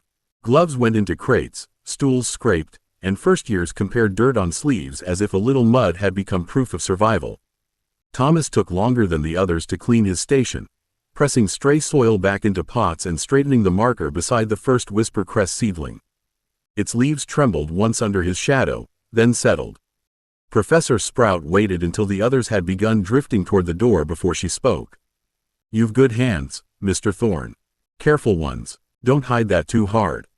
Thomas's fingers stilled on the bench. The words were kind, which made them difficult. I'm not hiding it, Professor. No? Her eyes were warm, shrewd, and far too patient. Then I look forward to seeing what you do when you stop holding your breath. She moved away before he had to answer. Thomas stood there with damp earth under his nails and the greenhouse light across his sleeves, feeling as if someone had opened a window too near a locked room. Outside, Justin called his name and waved him toward the path with Hannah, Susan, Wayne, Ernie, and a reluctant Zacharias already waiting. Thomas picked up his bag and went to them. The castle rose beyond the glass, huge and difficult and full of roots he did not yet know. Behind him, the greenhouse smelled of soil and green life. For the first time since arriving, he believed Hogwarts might not only expose what he lacked. It might also find what he had managed to keep alive. 31. First Potions Lesson. The greenhouse stayed with Thomas longer than he wanted it to. Damp earth clung faintly under his nails despite the careful scrubbing, and the smell of leaves seemed to have worked itself into his sleeves, softening the walk back through the castle as if Professor Sprout's quiet praise had given him a small warm stone to carry in his pocket. By the time the Hufflepuff first-years followed the older students down toward the dungeons for potions, that warmth had begun to cool.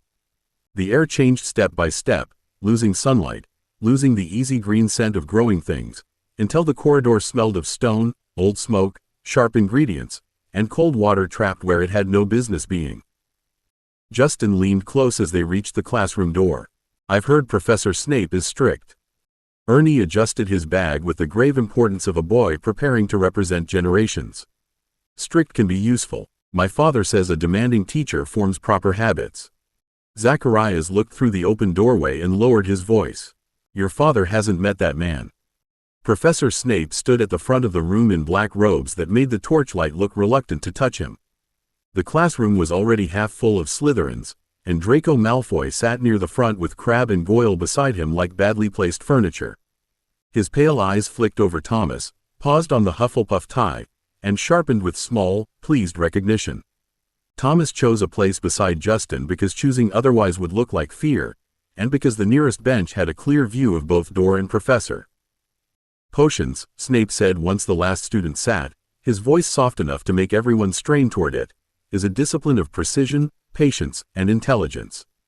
Since this class contains a regrettable quantity of first years, I shall begin by assuming none of those qualities are present until proven otherwise.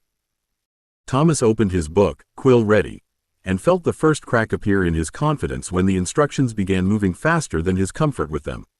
Names mattered here too, but these names did not lean away, tremble, or settle under careful fingers. Powdered root, measured drops, crushed beetle eyes, clockwise stirs, heat lowered at the proper color, not the color it had been 3 breaths ago. He could follow danger in an alley. He could read the mood of plants. He could store a vault door in panic. Yet his knife chopped too unevenly, his scales wobbled under his hand, and the mixture in his cauldron thickened at the edges before Justin's had even changed color. Snape arrived beside him like a shadow deciding to speak. Mr. Thorne, he said, looking into the cauldron with faint distaste, are you brewing a simple boil cure, or attempting to murder it before it can disappoint me? Heat climbed Thomas's neck. A boil cure, sir. Then perhaps you might consider following the instructions rather than negotiating with them. Snape lifted Thomas's cutting board between 2 fingers, inspecting the uneven pieces. This is not cookery. This is not gardening. A potion does not become correct because one feels sympathetic toward the ingredients. A few Slytherins laughed softly, and Draco's smile widened just enough to sting. Thomas forced his hand still around the knife handle. Yes, sir. Snape set the board down with a neat little click. Begin again, Mr. Thorne. This time, attempt to prove that Hufflepuff patience extends beyond dirt. Starting again did not save the potion, but it gave Thomas something useful to do with his hands. He scraped the ruined mess into the disposal crock when Snape permitted it, cleaned the cauldron until the metal showed through the slime, and began cutting fresh ingredients with the careful anger of someone taking apart a lock. The pieces came out neater this time.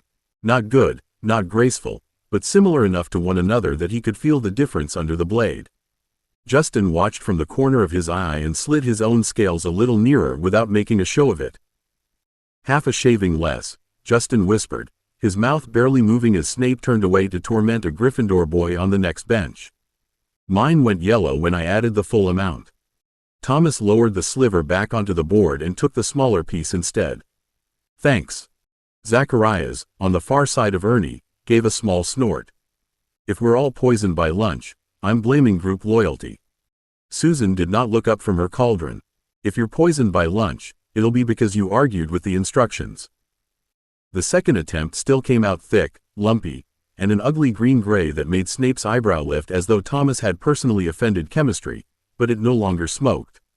That felt like victory until Snape passed again and said, adequate only in the sense that it is unlikely to crawl away. Draco laughed this time, soft and sharp, and Thomas felt the old instinct flare. Count exits, mark hands, remember faces. Instead, he wrote the correction down in the margin of his book with stiff fingers, because striking back at a professor was stupid, and striking back at a child in front of one was worse.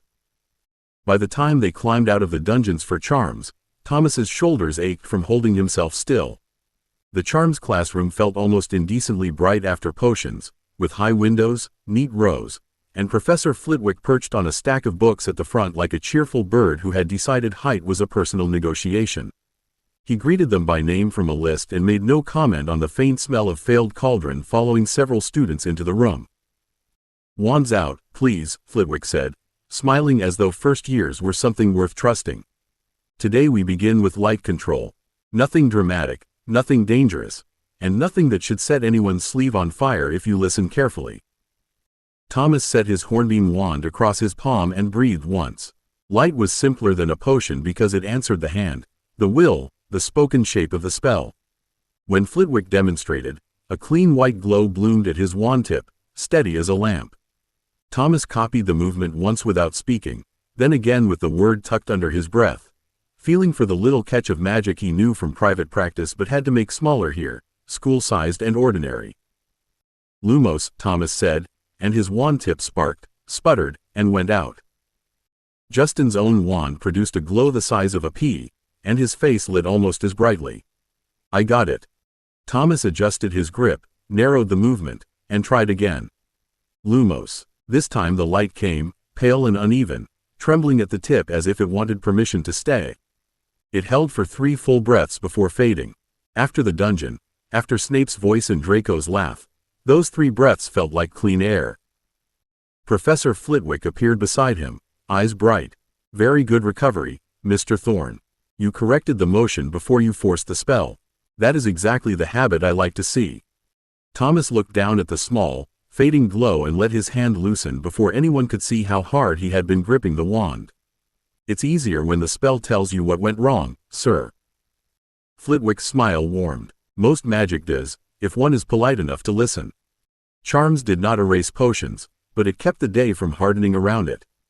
Thomas left Professor Flitwick's classroom with the memory of light still sitting in his wand hand, small and stubborn, and that helped until the corridor outside filled with moving students and the sound of other people comparing their successes. Justin kept replaying his own little glow with theatrical pride, making it flicker under his chin like a ghost story until Wayne told him he looked more ill than mysterious. You held yours longer on the second try, Justin said, bumping Thomas lightly with his shoulder as they followed the stair down toward lunch. That counts. Flitwick saw it. Snape saw the potion, Thomas said. Zacharias made a sympathetic face that managed to be insulting anyway. To be fair, everyone saw the potion. It had presence. Susan gave him a look over her books. You're not helping. I'm helping him develop resilience. Thomas almost smiled, which surprised him. They almost vanished when Draco Malfoy's voice slid across the next landing, polished and pleased. Is that what Hufflepuffs call failure now? Resilience? Crabbe and Goyle stood behind him, large enough to make the narrow stair feel smaller. Thomas's first instinct was not embarrassment. It was placement. Draco at the front, wand hand loose but not raised. Crabbe closer to the wall. Goyle blocking the easy side. The railing to Thomas's left, 3 steps behind him, a portrait above that might shout if shoved. His body prepared without asking permission, and that frightened him more than Draco did. Justin straightened beside him. It was our first potions lesson. Draco's gaze stayed on Thomas. Some people manage not to create swamp mud on their first day. Though perhaps Thorne was homesick for the greenhouses. The words should have been small. They were only schoolboy words, nothing like knives, hunger, or hands grabbing for a storage child in a dead street. Still, Thomas felt the old answer rise in him, quick and cold. Say something that cut deeper. Step close enough that size stopped mattering. Make the threat remember him. His fingers curled against his palm, and then he saw Sprout's hand pressing gently around a seedling's lifted roots, firm enough to settle, careful enough not to bruise. Hannah moved before he did. She stepped down one stair, not between him and Draco exactly, but close enough that the line changed. Professor Sprout gave him points because he noticed what the plants needed. I'd rather have that than a neat cauldron and an ugly mouth. The corridor went briefly still. Susan's eyebrows rose with quiet approval, and Wayne made a small sound that might have been a cough if anyone wanted to be polite about it. Justin looked astonished, then delighted. Ernie drew himself up as if Hufflepuff honor had been placed formally into his keeping. Draco's mouth tightened. How loyal. Yes, Hannah said, cheeks pink but chin steady. That's rather the point. Thomas looked at her profile, at the way she had flushed and still not retreated, and something inside him lost its grip on the old answer. He did not need to win this like an alley. He did not need Draco frightened. He needed to stay here, on these stairs, with people who had shifted half a step closer without being asked. Thomas loosened his hand and met Draco's eyes. My potion was bad, he said, keeping his voice even. I'm going to fix that.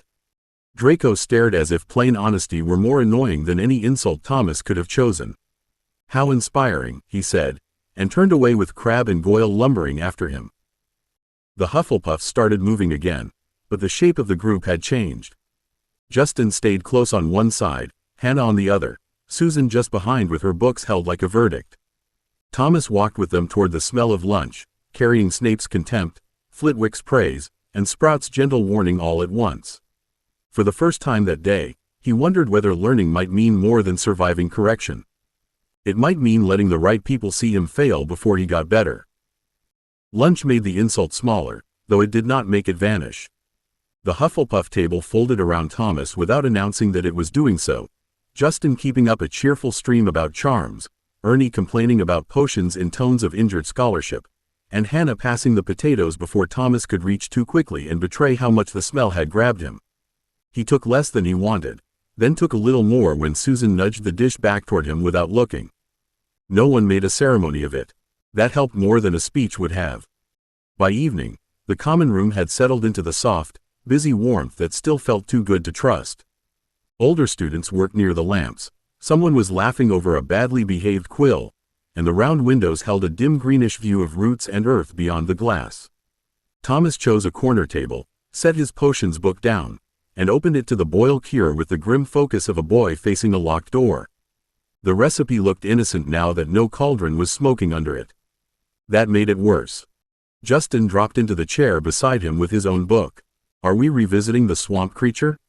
Thomas dipped his quill, copied the first line onto parchment, and left space beneath it. I'm finding where it went wrong. It went wrong when Snape entered the room, Zacharias said from the hearth rug, where he had sprawled with no intention of studying. That's my academic conclusion.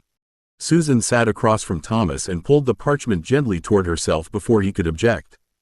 Her eyes moved over the first copied line, then the empty space beneath.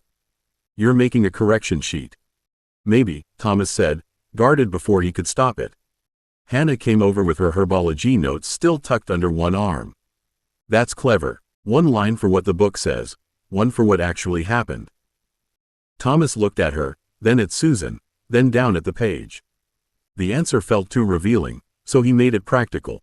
Books don't shout, they let you go back and check. Susan's expression softened in a way he did not know how to defend against. Then write this. Knife work first. If the pieces are different sizes, they release at different speeds. Justin leaned over and pointed with his quill. And the heat. Mine changed too fast when I stirred before lowering it. I thought stirring was always helpful. Stirring is rarely always anything, Ernie said, joining them despite himself. That is why procedures exist. Zacharias lifted his head. Have you considered becoming less pompous as an experiment? No, Ernie said. It would compromise my results. Thomas wrote while they argued gently over his shoulder, adding each useful thing to the page in neat, stubborn lines. Knife work, heat, timing, ingredient size, watch color before action. The list did not make him good, but it made the failure smaller than a verdict. It became parts. Parts could be learned. Parts could be practiced until they stopped owning him. Later, when the table had thinned and the common room lamps burned lower, Thomas stayed behind long enough to copy the corrected sheet again in cleaner writing. His hand ached, but he liked the ache. It belonged to work, not panic. Across the room, Hannah glanced up from her chair and smiled at him before returning to her notes, as if his staying there with a difficult book was ordinary enough to need no rescue. Thomas looked down at the page, at the ugly truth of what he did not know laid out in ink, and made himself a quiet promise. Snape could sneer, Draco could laugh, and Hogwarts could expose every gap he had carried in from the dead world. He would learn anyway. 32. Air under him. By the end of the week, Thomas had learned that Hogwarts could make a person feel clever before breakfast and foolish before lunch. His correction sheet for potions had grown by 3 pages, charms had begun to reward his stubborn practice in little bright sparks, and herbology remained the one class where his hands seemed to understand before his head finished catching up. Flying, however, sat on the timetable like an unknown animal. It sounded simple when other students talked about it. Brooms rose, children sat, and the sky apparently agreed to hold them. Thomas had spent too much of his life on rooftops to trust height without checking where the fall ended. The first years gathered on the lawn in a restless line while the afternoon air moved over the grass and tugged at robes, hair, and loose parchment. The castle stood behind them, huge and watching, and the brooms lay in a neat row at their feet like ordinary cleaning tools pretending not to be dangerous. Madame Hooch strode along the line with cropped gray hair, yellow eyes, and the expression of someone who had seen every stupid thing a child could do with a broom and expected the list to continue growing. Well, what are you waiting for? She barked. Everyone stand by a broomstick. Come on, hands over them. Right hand. Say, up, like you mean it. Justin looked down at his broom with visible doubt. Do they bite? They probably only bite people who ask that, Susan said, though her own hand hovered carefully over the handle. Thomas placed his palm above the broom and felt foolish before he felt anything else. Around him, voices rose in an uneven chorus. Up, several brooms rolled lazily. One slapped into Hermione Granger's hand so hard she blinked in offended surprise. Neville's twitched, then lay still as if considering whether obedience was worth the effort. Thomas breathed in, feeling the grass under his boots and the open air above his head. Rooftops were edges, chimneys, loose tiles, gaps between buildings, the hard calculation of where to put weight when a street below was full of teeth. This was different. No ladder, no drainpipe, no wall under his fingers. Just a stick and sky. Up, Thomas said. The broom struck his hand at once, clean and eager, its handle fitting into his grip as if it had been waiting for a boy who counted balance before bravery. The shock of it ran through him, not fear exactly, but recognition. His fingers closed around polished wood, and the lawn seemed to widen beneath his feet. Justin stared at him with betrayal all over his face. Oh, that is unfair, Justin said, still glaring at his own broom. Mine's pretending to be dead. Madame Hooch's sharp eyes cut toward Thomas, and for one uneasy second he thought he had done something too well. Then she gave a brisk nod. Good response, Mr. Thorne. Don't grin yet. A broom that comes up quickly can throw you just as quickly if you stop respecting it. Thomas looked down at the broom in his hand, feeling the faint hum of held movement in the wood. Yes, Madam Hooch. He did not grin. He wanted to. That was worse. Madam Hooch showed them how to mount, how to hold the handle, and how not to squeeze as though trying to strangle the broom into obedience. Thomas listened with all the care he had learned to give dangerous tools. A broom was not a plant, not a wand, not a knife, but it had the same quiet demand under its polish. Respect the balance. Do not lie to your hands. Do not assume the thing holding you wants the same outcome you do. Kick off from the ground, hard, Madam Hooch called. Rise a few feet, lean forward slightly, and come straight back down. Gently, mind you. I want no heroics. Justin swallowed beside him. A few feet sounds very different now that we're standing here. Thomas settled onto the broom and kept both feet planted for one more breath. A few feet is still enough to fall from badly. That was meant to reassure me, wasn't it? No, Thomas said, and kicked off. The broom rose under him cleanly. Grass dropped away, robes tugged at his knees, and for one bright second his body understood the lesson before fear could argue. It was not like climbing, where hands and feet fought for purchase against brick and pipe. This was balance spoken through wood, the broom answering pressure in his thighs and fingers, shifting beneath him with quick, eager life. Thomas leaned forward as instructed, brought himself down, and landed with a small bump that jarred through his boots and left his heart beating too fast for something so simple. Madam Hooch gave a curt nod. Acceptable. Again later, and smoother. Across the lawn, Neville Longbottom's broom began to tremble. He clutched the handle with both hands, round face gone pale as milk, and Thomas saw the danger before the broom left the ground. Panic pulled at magic. He had seen worse forms of it, though never wrapped around a schoolboy and a broomstick. Neville, Harry Potter said sharply, stepping toward him. The broom shot upward. Neville yelped, legs clamping hard as he rose past head height, then past the safe little space Madam Hooch had allowed, and the whole lawn broke into shouting. Thomas moved a step without deciding to, but Madam Hooch's whistle split the noise and froze him as cleanly as a command spell. Everyone stay where you are. She snapped, wand already out. Longbottom, try to lean forward. Gently, boy, gently. Neville did not manage gently. The broom bucked, slid, and tipped him into open air. The fall seemed both too fast and slow enough for Thomas to count every horrible piece of it, the flailing hand, the robe sleeve snagging on a statue, the final drop to the grass. Madam Hooch reached him first, kneeling with brisk competence, and Thomas forced himself to stay still because crowding a hurt person helped no one. When Madam Hooch marched Neville away toward the castle, her warning left the class stiff and obedient for perhaps 12 whole seconds. Then Draco Malfoy bent and plucked a small glass ball from the grass. Look what Longbottom's dropped, he said, holding it up with a smile that made Thomas's hand tighten on his broom. Harry stepped forward at once. Give it here, Malfoy. Draco mounted with smooth arrogance and kicked off, rising just out of easy reach. I think I'll leave it somewhere for him to find. Perhaps a tree would suit him better than a broom. Thomas watched Harry's face change, watched the old story become living movement in front of him, and stayed at the edge with his own broom humming in his hand. Harry rose after Draco without hesitation, reckless and bright against the sky, and when the glass ball flew, Harry flew faster. He caught it in a clean dive that made several students gasp, and Thomas felt relief cut through him with something like admiration. Some stories, it seemed, still knew where they wanted to land. Professor McGonagall crossed the grass with the kind of speed that made students straighten before they knew why. Her tartan-trimmed robe snapped around her ankles, her mouth was a thin line, and Harry landed with the Remembrall clutched in one hand and guilt already gathering on his face.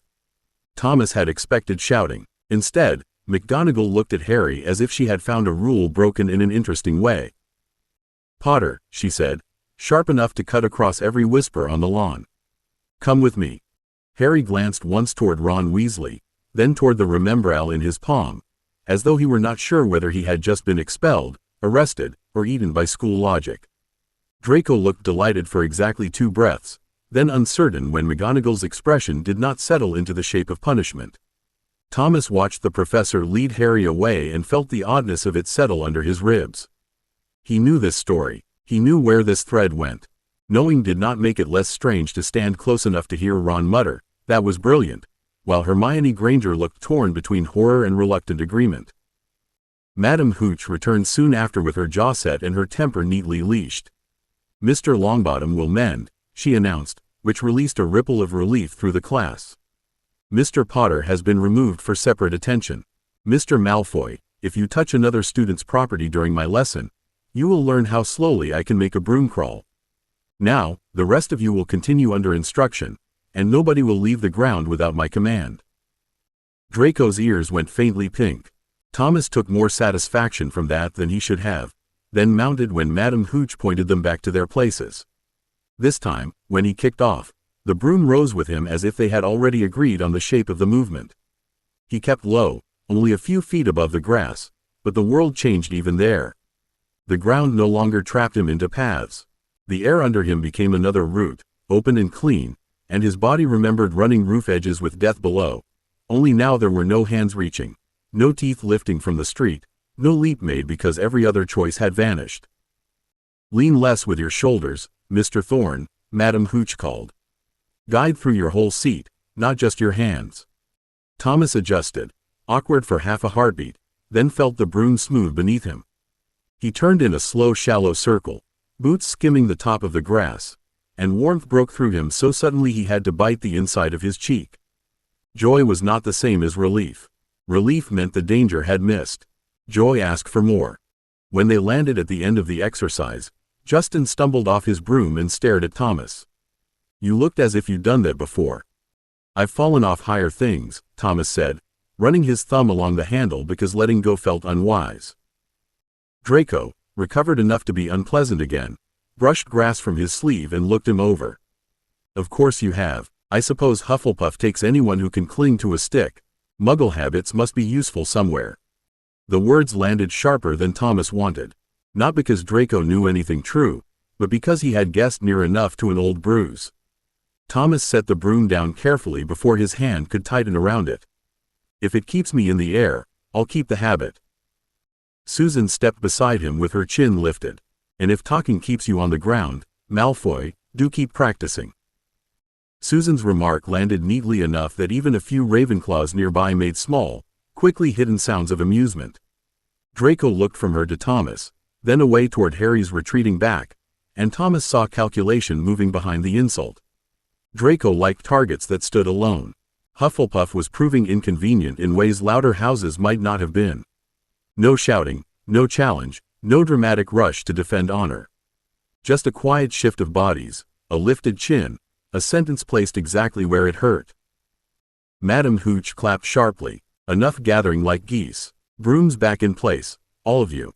If I hear one more private quarrel, the whole class will spend the next lesson polishing handles instead of flying them." Thomas set his broom down with more reluctance than he expected. The handle left his palm feeling oddly empty, as if the air had shown him a path and then closed it before he could learn the turns. Justin bumped him with his shoulder again as they began walking back toward the castle, though this time his grin was softer than teasing. "You like that," Justin said. "Don't pretend you didn't. You looked almost happy, which is alarming. We should inform someone." Thomas glanced toward the brooms, where Madame Hooch was inspecting the row with suspicion. "I liked that it listened." "It listened because you spoke broom," Zacharias said, falling in behind them. "Some of us are still negotiating a ceasefire." Ernie sniffed. "Flying is not a proper measure of character. It is a useful skill, certainly, but hardly an academic achievement." Susan looked at him sidelong. "You'd say that less firmly if your broom had come up on the first try." "I am preserving a balanced view of the curriculum," Ernie said, and then ruined his own dignity by checking whether anyone had noticed the grass stains on his robe. The path back to the castle should have felt ordinary, but Thomas kept feeling the ghost of height in his body. Not the emergency kind, not the sharp roof, bad landing, don't look down kind. Flying had not erased danger. Neville's fall had made that plain. Harry's dive had made another thing plain as well. Brooms rewarded courage so visibly that adults could not miss it. One good moment in the air could become attention, and attention could become invitations, questions, rivalry, expectations. Hannah caught up near the steps, cheeks still flushed from the wind and the excitement. You really were good, she said, and because she sounded pleased rather than impressed, the words got under his guard. Are you going to try for Quidditch someday? Thomas looked up at the castle windows and thought of hidden doors, forbidden corridors, Fluffy somewhere inside the stone, and a second dead world waiting where no one here could imagine it. He wanted the air, he wanted the broom under him again, wanted the clean answer of wood and balance and sky. Wanting made the decision heavier, not easier. Not this year, Thomas said, making himself keep walking. First-year students aren't meant to, and I've already got enough to learn. Justin groaned. That was tragically sensible. I was hoping you'd say something heroic. Thomas glanced toward the lawn, where Draco had stopped near his own group and was watching him with narrowed eyes. Heroic gets noticed. Susan followed his gaze and understood too much, as usual. So does being good at pretending not to be. Thomas said nothing to that. He climbed the steps with the others, carrying the ache of wanting like a secret bruise, and promised himself he would not reach for the sky simply because it had answered him once. Not yet, not where everyone could see. 33. Halloween Hall. By Halloween, Thomas had learned that wanting the sky did not make it vanish. It stayed in him through potions corrections, charms practice, greenhouse work, and the ordinary scrape of school days, surfacing whenever broomsticks flashed past the windows or older students came in smelling of wind and grass. Harry Potter's name moved through the castle with Quidditch attached to it now, bright and impossible, and Thomas kept his own hands busy whenever the talk passed near him. He had made a choice on the steps after flying. Sensible choices did not stop aching simply because they were correct. The Great Hall made distraction easier that evening. Pumpkins floated above the 4 tables with carved faces glowing gold, orange, and silly, their candlelit grins bobbing gently beneath the enchanted ceiling. Bats swept in looping circles between them, low enough to make first-years duck and older students laugh. The air smelled of roasted meat, treacle, warm pastry, smoke, and spices Thomas could not name quickly enough before another scent crowded in. It was not just a meal. It was a whole room deciding that abundance could be decoration as well as food. Justin dropped onto the bench beside him and stared upward with open delight. That bat absolutely aimed for my hair. It saw movement and made a choice, Wayne said, settling across from them with calm acceptance of the evening's nonsense. Hannah leaned over the table to straighten a cluster of sugared pumpkin biscuits before Zacharias could claim them all. They're charmed not to hit anyone. I think. You think? Zacharias asked, already taking 2 biscuits and looking suspiciously at the nearest bat. That is not the level of certainty I require from a magical institution. Susan passed Thomas a dish of roasted potatoes before he reached for it and gave him a look that said she had noticed, again, that hunger still moved faster than manners. Start with those. They're safer than whatever Ernie is explaining to the second years. Ernie, further down the table, was indeed speaking with the solemn intensity of a boy who had found an audience and mistaken it for duty. Thomas took the potatoes, then the chicken, then a spoonful of bright orange mash that tasted of butter and sweet earth. He made himself slow down after the first bite, counting the chew, swallow, breath. The food would still be there. Hogwarts kept proving that, plate after plate, day after day, as if it could teach his body through repetition where words had failed. Hannah watched him for a moment, not pitying, not prying, just present enough to make the warmth harder to ignore. You're smiling, she said softly, as if it were a secret worth protecting. Thomas touched the corner of his mouth before he could stop himself.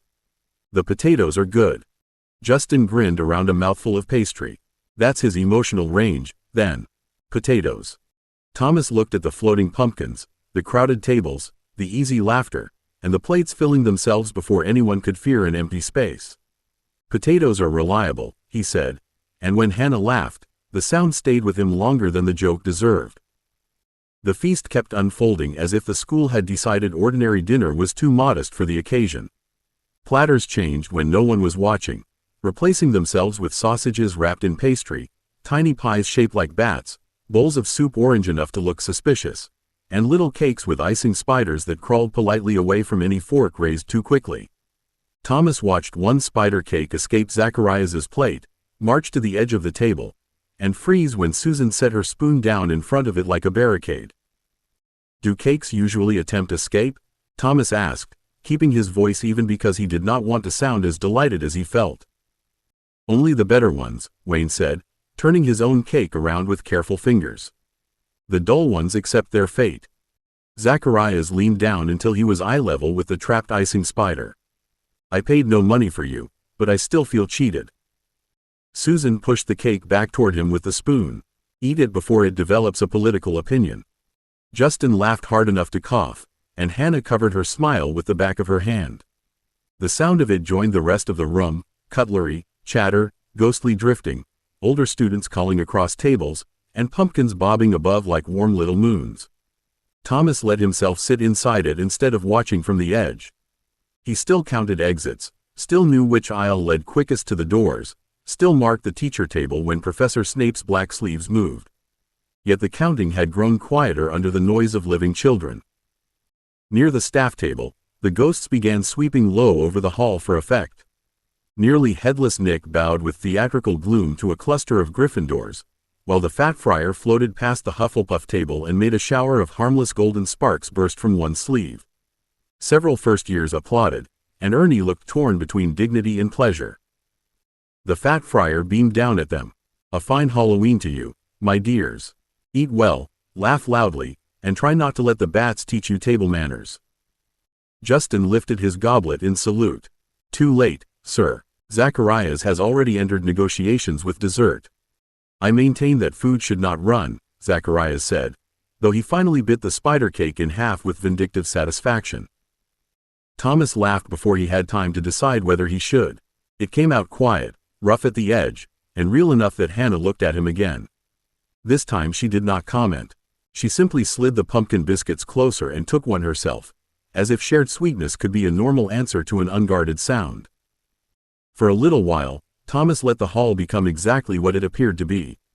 A school, a feast, a table where people expected him to sit, eat, argue about enchanted cakes, and come back tomorrow.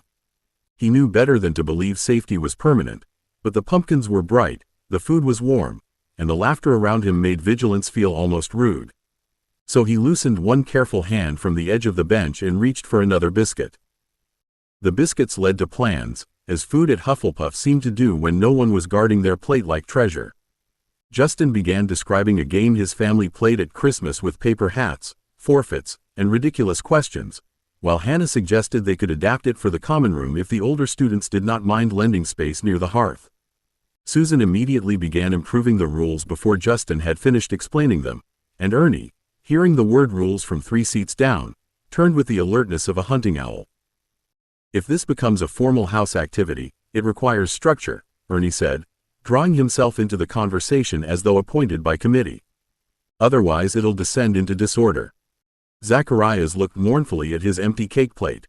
A tragic possibility. Imagine children enjoying themselves incorrectly. Thomas listened while they argued over turns, prizes, and whether Zacharias could be trusted not to invent penalties that only benefited himself. It was easy to sit there with the noise washing around him. Easier than it should have been. The hall's warmth pressed at old habits until the hard, watchful part of him had less room to stand.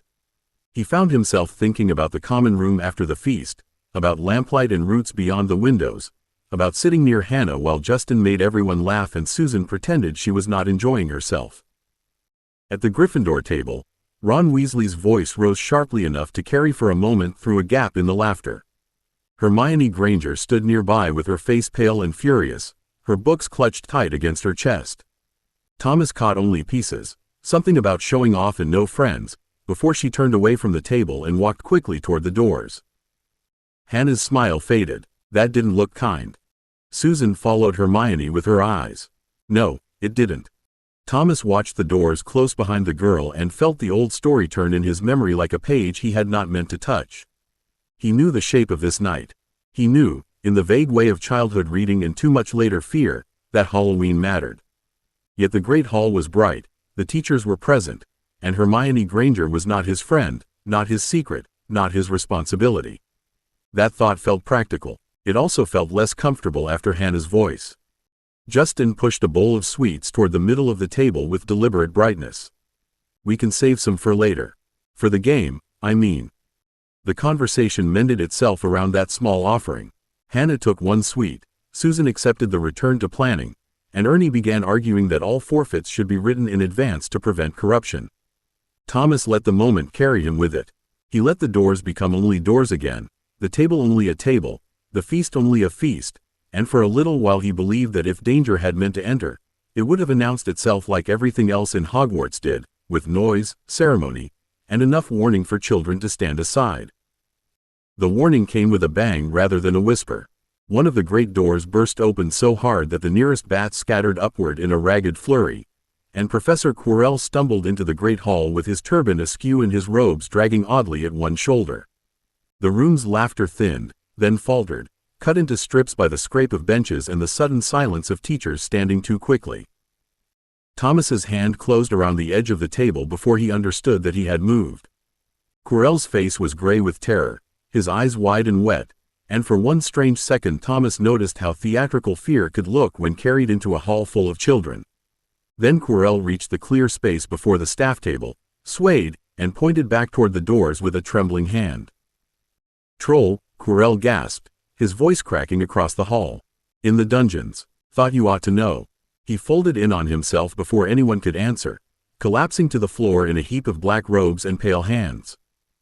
The great hall exploded. Children shouted, stood, reached for friends, dropped goblets, and knocked platters sideways. The floating pumpkins bobbed in the disturbed air, still smiling above tables that had turned from feast to panic in a heartbeat. Thomas stood with the rest of the Hufflepuffs because the bodies around him rose, but his attention split into lines and exits. Doors, teacher table, distance to the walls, younger students between benches, ghosts above, useless as cover. Professors moving fast, but not yet in control. Silence. Dumbledore's voice cracked through the hall with enough force to stop cups rattling on the tables.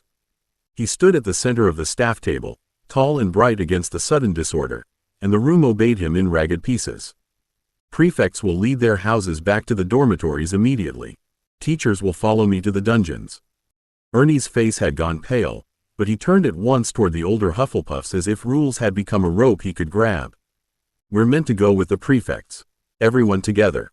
Justin leaned close to Thomas, fear making his voice too quick. "A troll is huge, isn't it? Properly huge?" "Move first," Thomas said, already stepping out from the bench. "Ask later." Hannah looked toward the doors Hermione had used earlier, worry plain on her face. She went out. Susan's eyes sharpened. "Granger?" Thomas felt the feast fall away inside him, every warm plate, every joke, every biscuit becoming horribly irrelevant. He knew where Hermione had gone in the story. He also knew that knowing was not the same as being allowed to break from 100 children under orders. The Hufflepuff line began to form, older students gathering first years with firm hands and low voices, and Thomas moved with them because a child vanishing during a troll alarm would create its own disaster. As they left the great hall, the pumpkins still glowed behind them, cheerful and useless. Thomas looked once over his shoulder at the teacher table, at Quirrell's crumpled shape, at Snape already moving like a black blade toward the side door, and felt the old truth return cold and familiar. Safety could split while you were laughing. It always could. 34. Troll Night. The Hufflepuffs moved through the corridors in a tight, worried current, no longer the loose hungry crowd that had entered the great hall beneath smiling pumpkins. Older students walked at the front and rear with their wands out, not raised in panic, but held low and ready in a way that made Thomas respect them more than loud courage would have.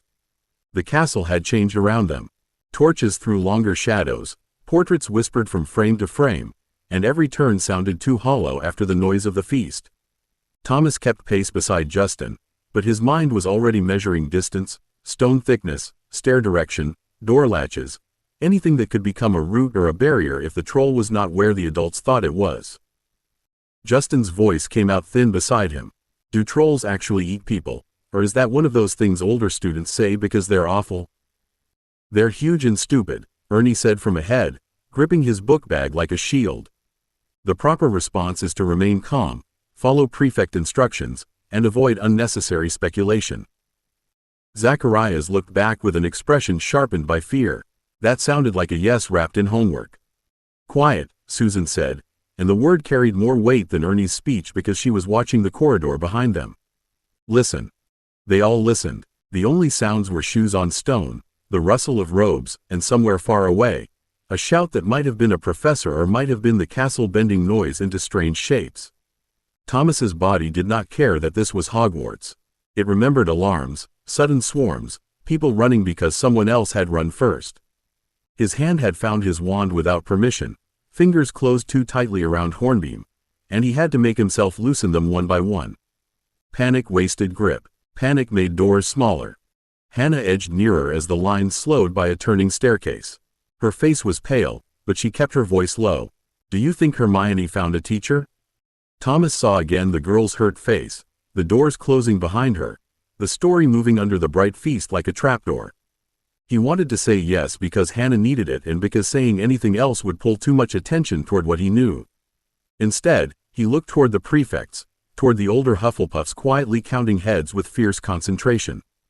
"If she's smart, she'll stay put somewhere and shout when she hears adults." "She is smart," Hannah said, as if that could be a charm.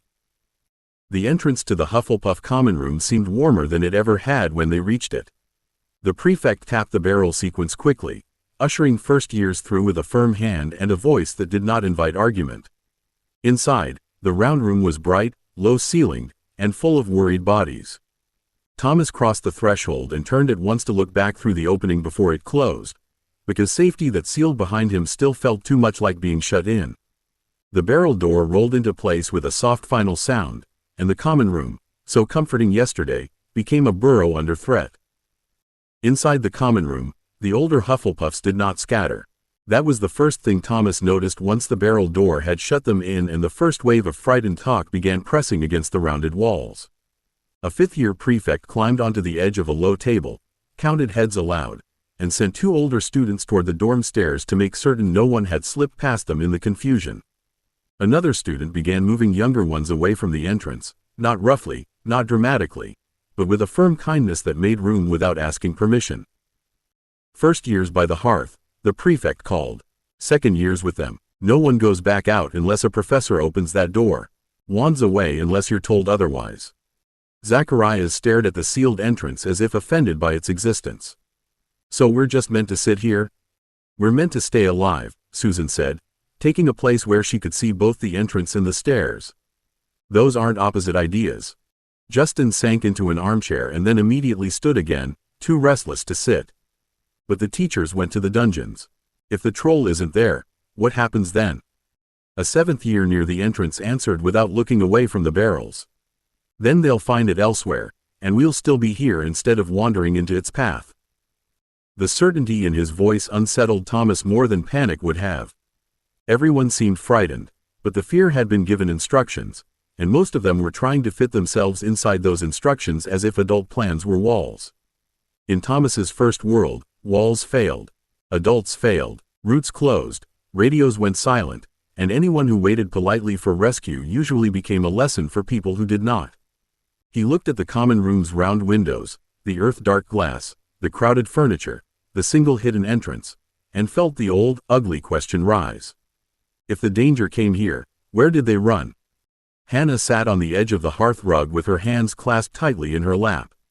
"They'll tell us when it's over," she said, and her voice tried to be steady even though her fingers were white. "They have to." Thomas looked at her and wanted, suddenly and fiercely, for that to be true. He wanted a world where children could be sent to a warm room, told to wait, and actually be safe because someone stronger had gone to deal with the monster. The wanting made his chest hurt. He moved to the side of the hearth rather than sitting fully, keeping one shoulder near the wall and his eyes on the entrance. Ernie noticed. Of course Ernie noticed. "Thomas," the prefect said, "first years by the hearth." "I'm by the hearth," Thomas said. "You're standing as if you expect to be ambushed by the armchairs." Wayne looked up from where he had folded himself onto the rug. "Some of these armchairs do look suspicious." Justin gave a weak laugh, and the sound loosened the room by a thread. Thomas made himself sit on the hearth's stone edge, close enough to obey, not so far from his feet that he felt trapped. Around him, Hufflepuff settled into frightened waiting, and the strangest part was that the waiting was shared. No one was alone with the fear unless they chose to be. Waiting made time behave badly. The common room clock ticked with cheerful uselessness above the mantel, and every few minutes someone looked at it as if the hands might explain what a troll was doing inside a school. The older students kept the room orderly by inventing small jobs. Cups of water appeared. A bowl of leftover sweets from someone's trunk was passed around, though hardly anyone ate much. 2 seventh years stood near the entrance, quiet as bookends, and Thomas noticed how often the younger students glanced at them and then settled again. Justin finally sat beside Thomas on the hearth edge and took a sweet only to roll it between his fingers. "Do you think Harry Potter went with McGonagall because of the flying thing?" Thomas followed the safer question and let the dangerous one, Hermione alone somewhere in the castle, stay behind his teeth. "Probably. He caught that ball properly," Wayne said from the rug. "Not like a first year." Zacharias snorted, though softly. "Wonderful. Perhaps he can catch the troll next." Hannah looked up sharply. "Don't." The single word did what Ernie's rules could not. Zacharias opened his mouth, saw her face, and shut it again with a shrug that was almost apology. Thomas watched the exchange and felt the room draw tighter around its own fear. They did not all like one another equally. They did not need to. Hufflepuff seemed to have a way of making even irritation stand inside the circle when something outside pressed too close. A sound passed through the corridor beyond the barrels, distant and heavy enough that several students went still. It might have been nothing more than stone settling, or a door closing somewhere deep in the castle. Thomas was already on his feet before he chose to move, wand in hand and heart slamming once against his ribs. The 2 seventh years near the entrance raised their own wands, and the prefect on the table lifted one hand without turning. "Stay where you are," she said, calm but hard. "No one crowds the door." Thomas made himself sit back down. His fingers felt cold around his wand, and shame followed because he had almost broken the room's order on instinct. Hannah's hand moved across the space between them and touched his sleeve, not gripping, not stopping him, only reminding him that she was there. "It's all right," she whispered.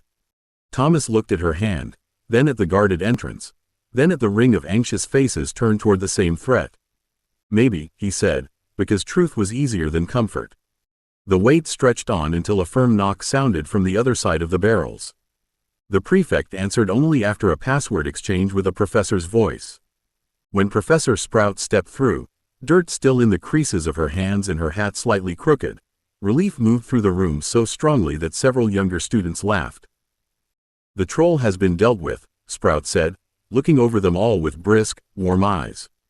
"No Hufflepuffs injured. You did exactly as instructed, and I'm proud of you." The room exhaled. Justin sagged against Thomas's shoulder for one startled second before pretending he had not. Hannah smiled, shaky and bright, while Susan lowered her chin as if filing the result away under evidence that adults could occasionally manage sense. Thomas kept his wand in his hand a little longer than everyone else, but the hearth was warm at his back, his house was around him, and Professor Sprout stood between them in the corridor. For that moment, he let the door stay closed. Professor Sprout did not leave at once.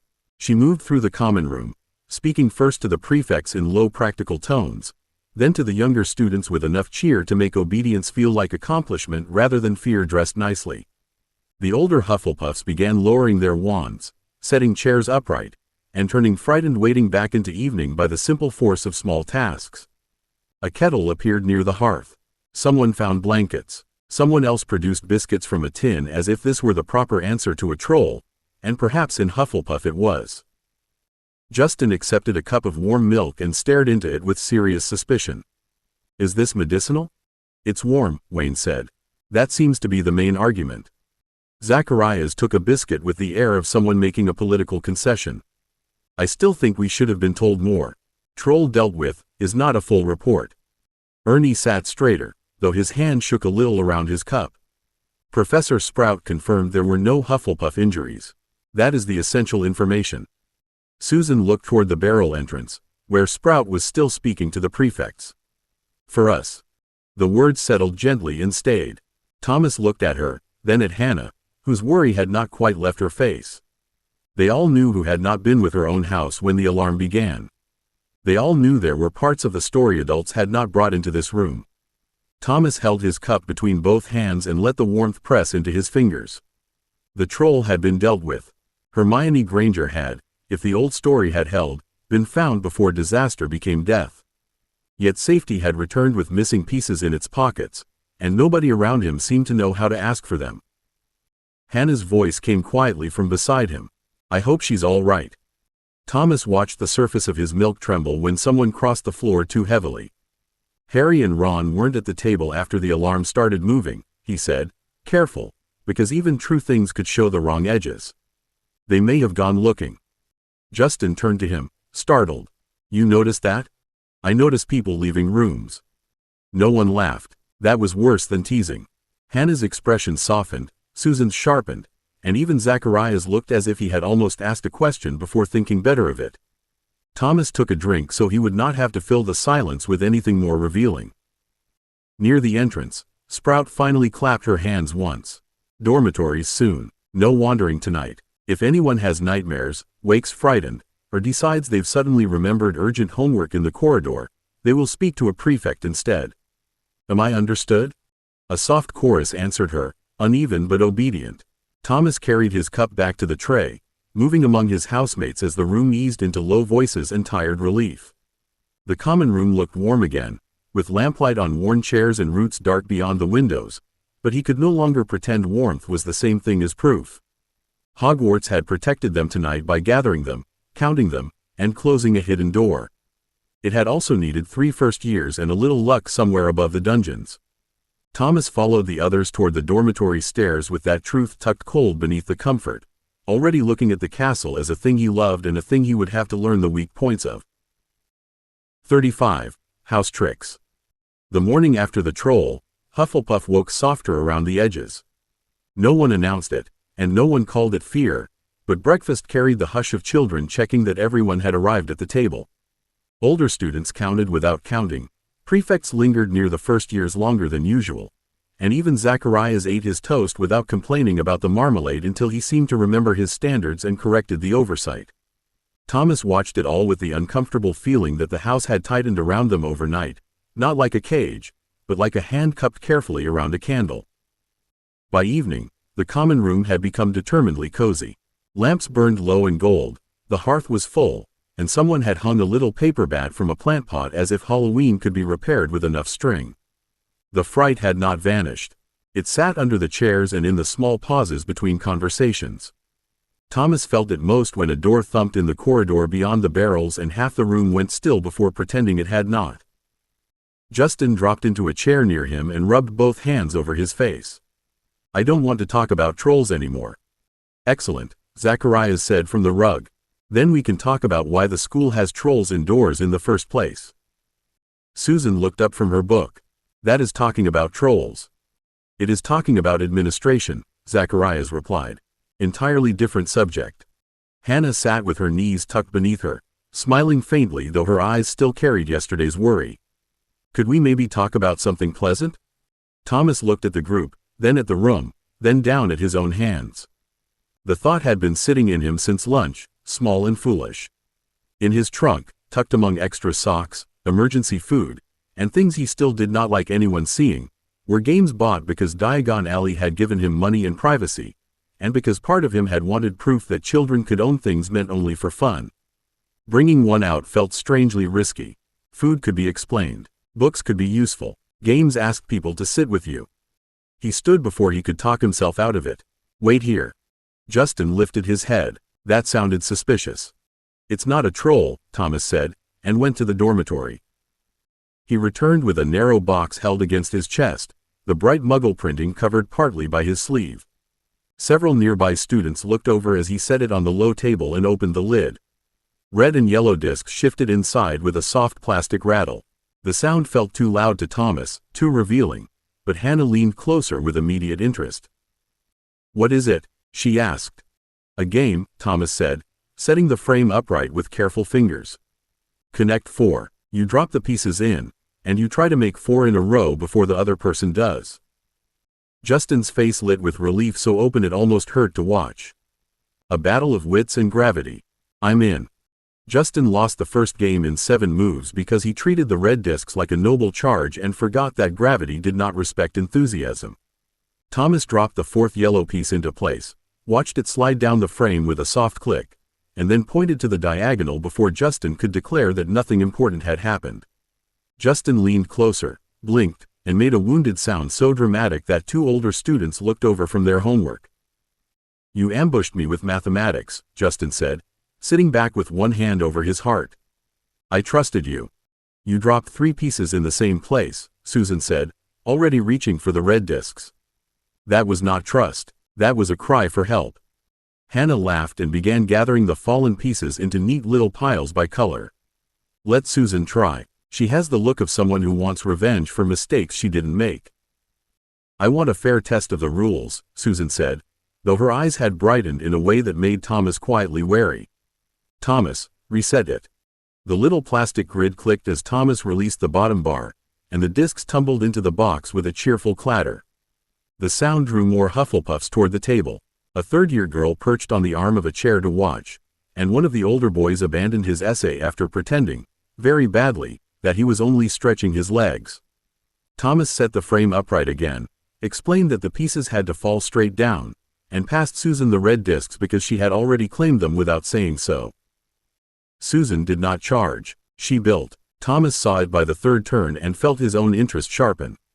She blocked his first easy line, ignored Justin's advice with the calm of a queen dismissing a jester, and made Hannah clap softly when she trapped him between 2 possible threats. Thomas chose the left side, knowing it was wrong half a breath after his fingers let go. Susan dropped her red disc into the center column, and 4 red circles lined themselves up with horrible neatness. Justin shot to his feet.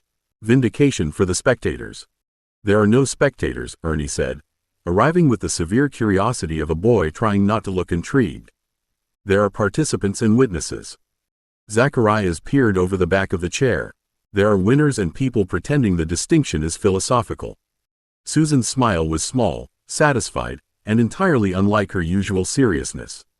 Again. Thomas looked at the crowded table, at Hannah sorting pieces, at Justin demanding a rematch he had not earned, at Ernie already asking whether written tournament rules would improve fairness. The room had changed while the discs fell. Fear still sat somewhere beneath the chairs, but now laughter moved over it, step by careful step, and Thomas realized that he had not brought out a game after all. He had brought out a reason for people to stay. By the 4th game, Connect 4 had become public property in everything except ownership. A second low table had been pulled closer. Cushions had migrated from 3 armchairs, and Ernie had produced parchment to track wins with the grave pride of a clerk recording treaties. Thomas should have been nervous about so many hands near something that was his, but each time someone passed a disc back instead of pocketing it, some tight place inside him eased. Things could be shared without vanishing. That still felt like a lesson with teeth, but the bite was smaller than it had been. Zacharias took his turn against Hannah and immediately tried to drop a yellow disc into the same column twice after realizing his first choice had been foolish. "I have reconsidered my strategy," he announced, fingers still pinching the piece before fully letting go. A true strategist adapts. Hannah caught his wrist with surprising speed, her smile sweet and merciless. A true strategist commits. Justin leaned over the back of the chair. A true strategist also doesn't cheat in front of 6 witnesses and a parchment record. Ernie dipped his quill with satisfaction. Attempted illegal revision noted. "You are all taking this far too seriously," Zacharias said, though his ears had gone faintly pink. Susan folded her hands in her lap, serene after 2 victories. "You tried to cheat at a children's game with gravity as the main judge. We're taking it exactly seriously enough." The game ended 3 turns later with Hannah's neat red line cutting across the lower row, and Zacharias groaned as if betrayed by the laws of nature. One of the older students, a sandy-haired 4th-year named Owen, lifted his wand from the armchair nearby and gave a lazy little flick toward Zacharias's abandoned yellow discs. They hopped upright, formed a tiny marching column, and began parading around the table behind him like solemn ducklings. Laughter broke through the watchers. Zacharias turned, saw the pieces following him, and scowled. "Very mature." Owen grinned. "They're loyal to you. I thought you'd appreciate support." Thomas saw the shape of the joke and the way Zacharias's shoulders tightened under the laughter. Not hurt yet, but close enough that the room could tilt if no one caught it. He reached into the box, took 1 red disc, and placed it carefully at the front of the marching line.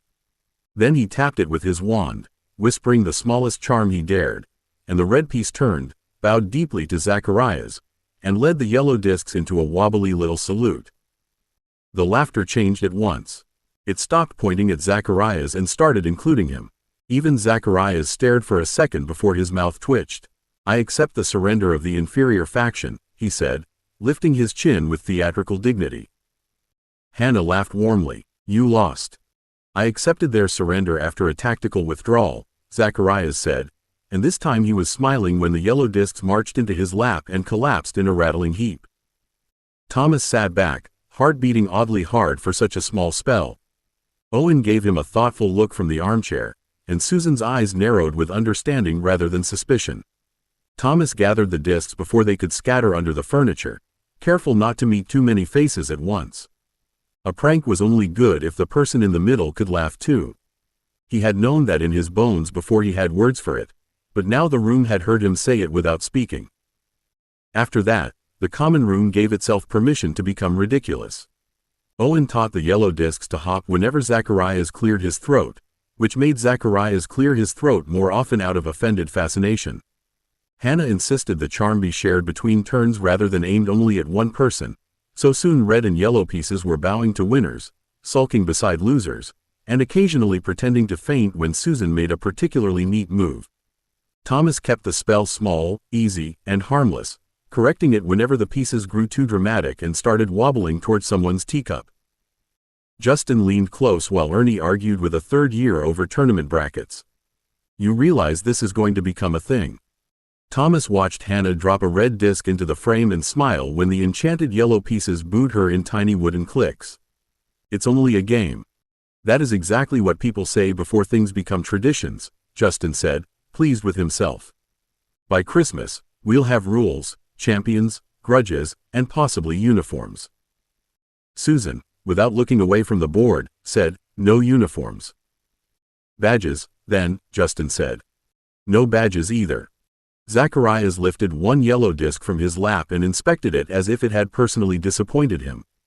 "I will accept a trophy if properly designed." Ernie looked up at once. A trophy would require criteria. The discussion became so serious so quickly that Thomas had to look down to hide his smile.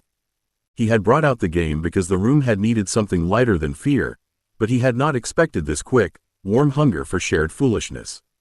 They took turns, argued, laughed, accused one another of strategy crimes, and called older students over to settle disputes that did not matter.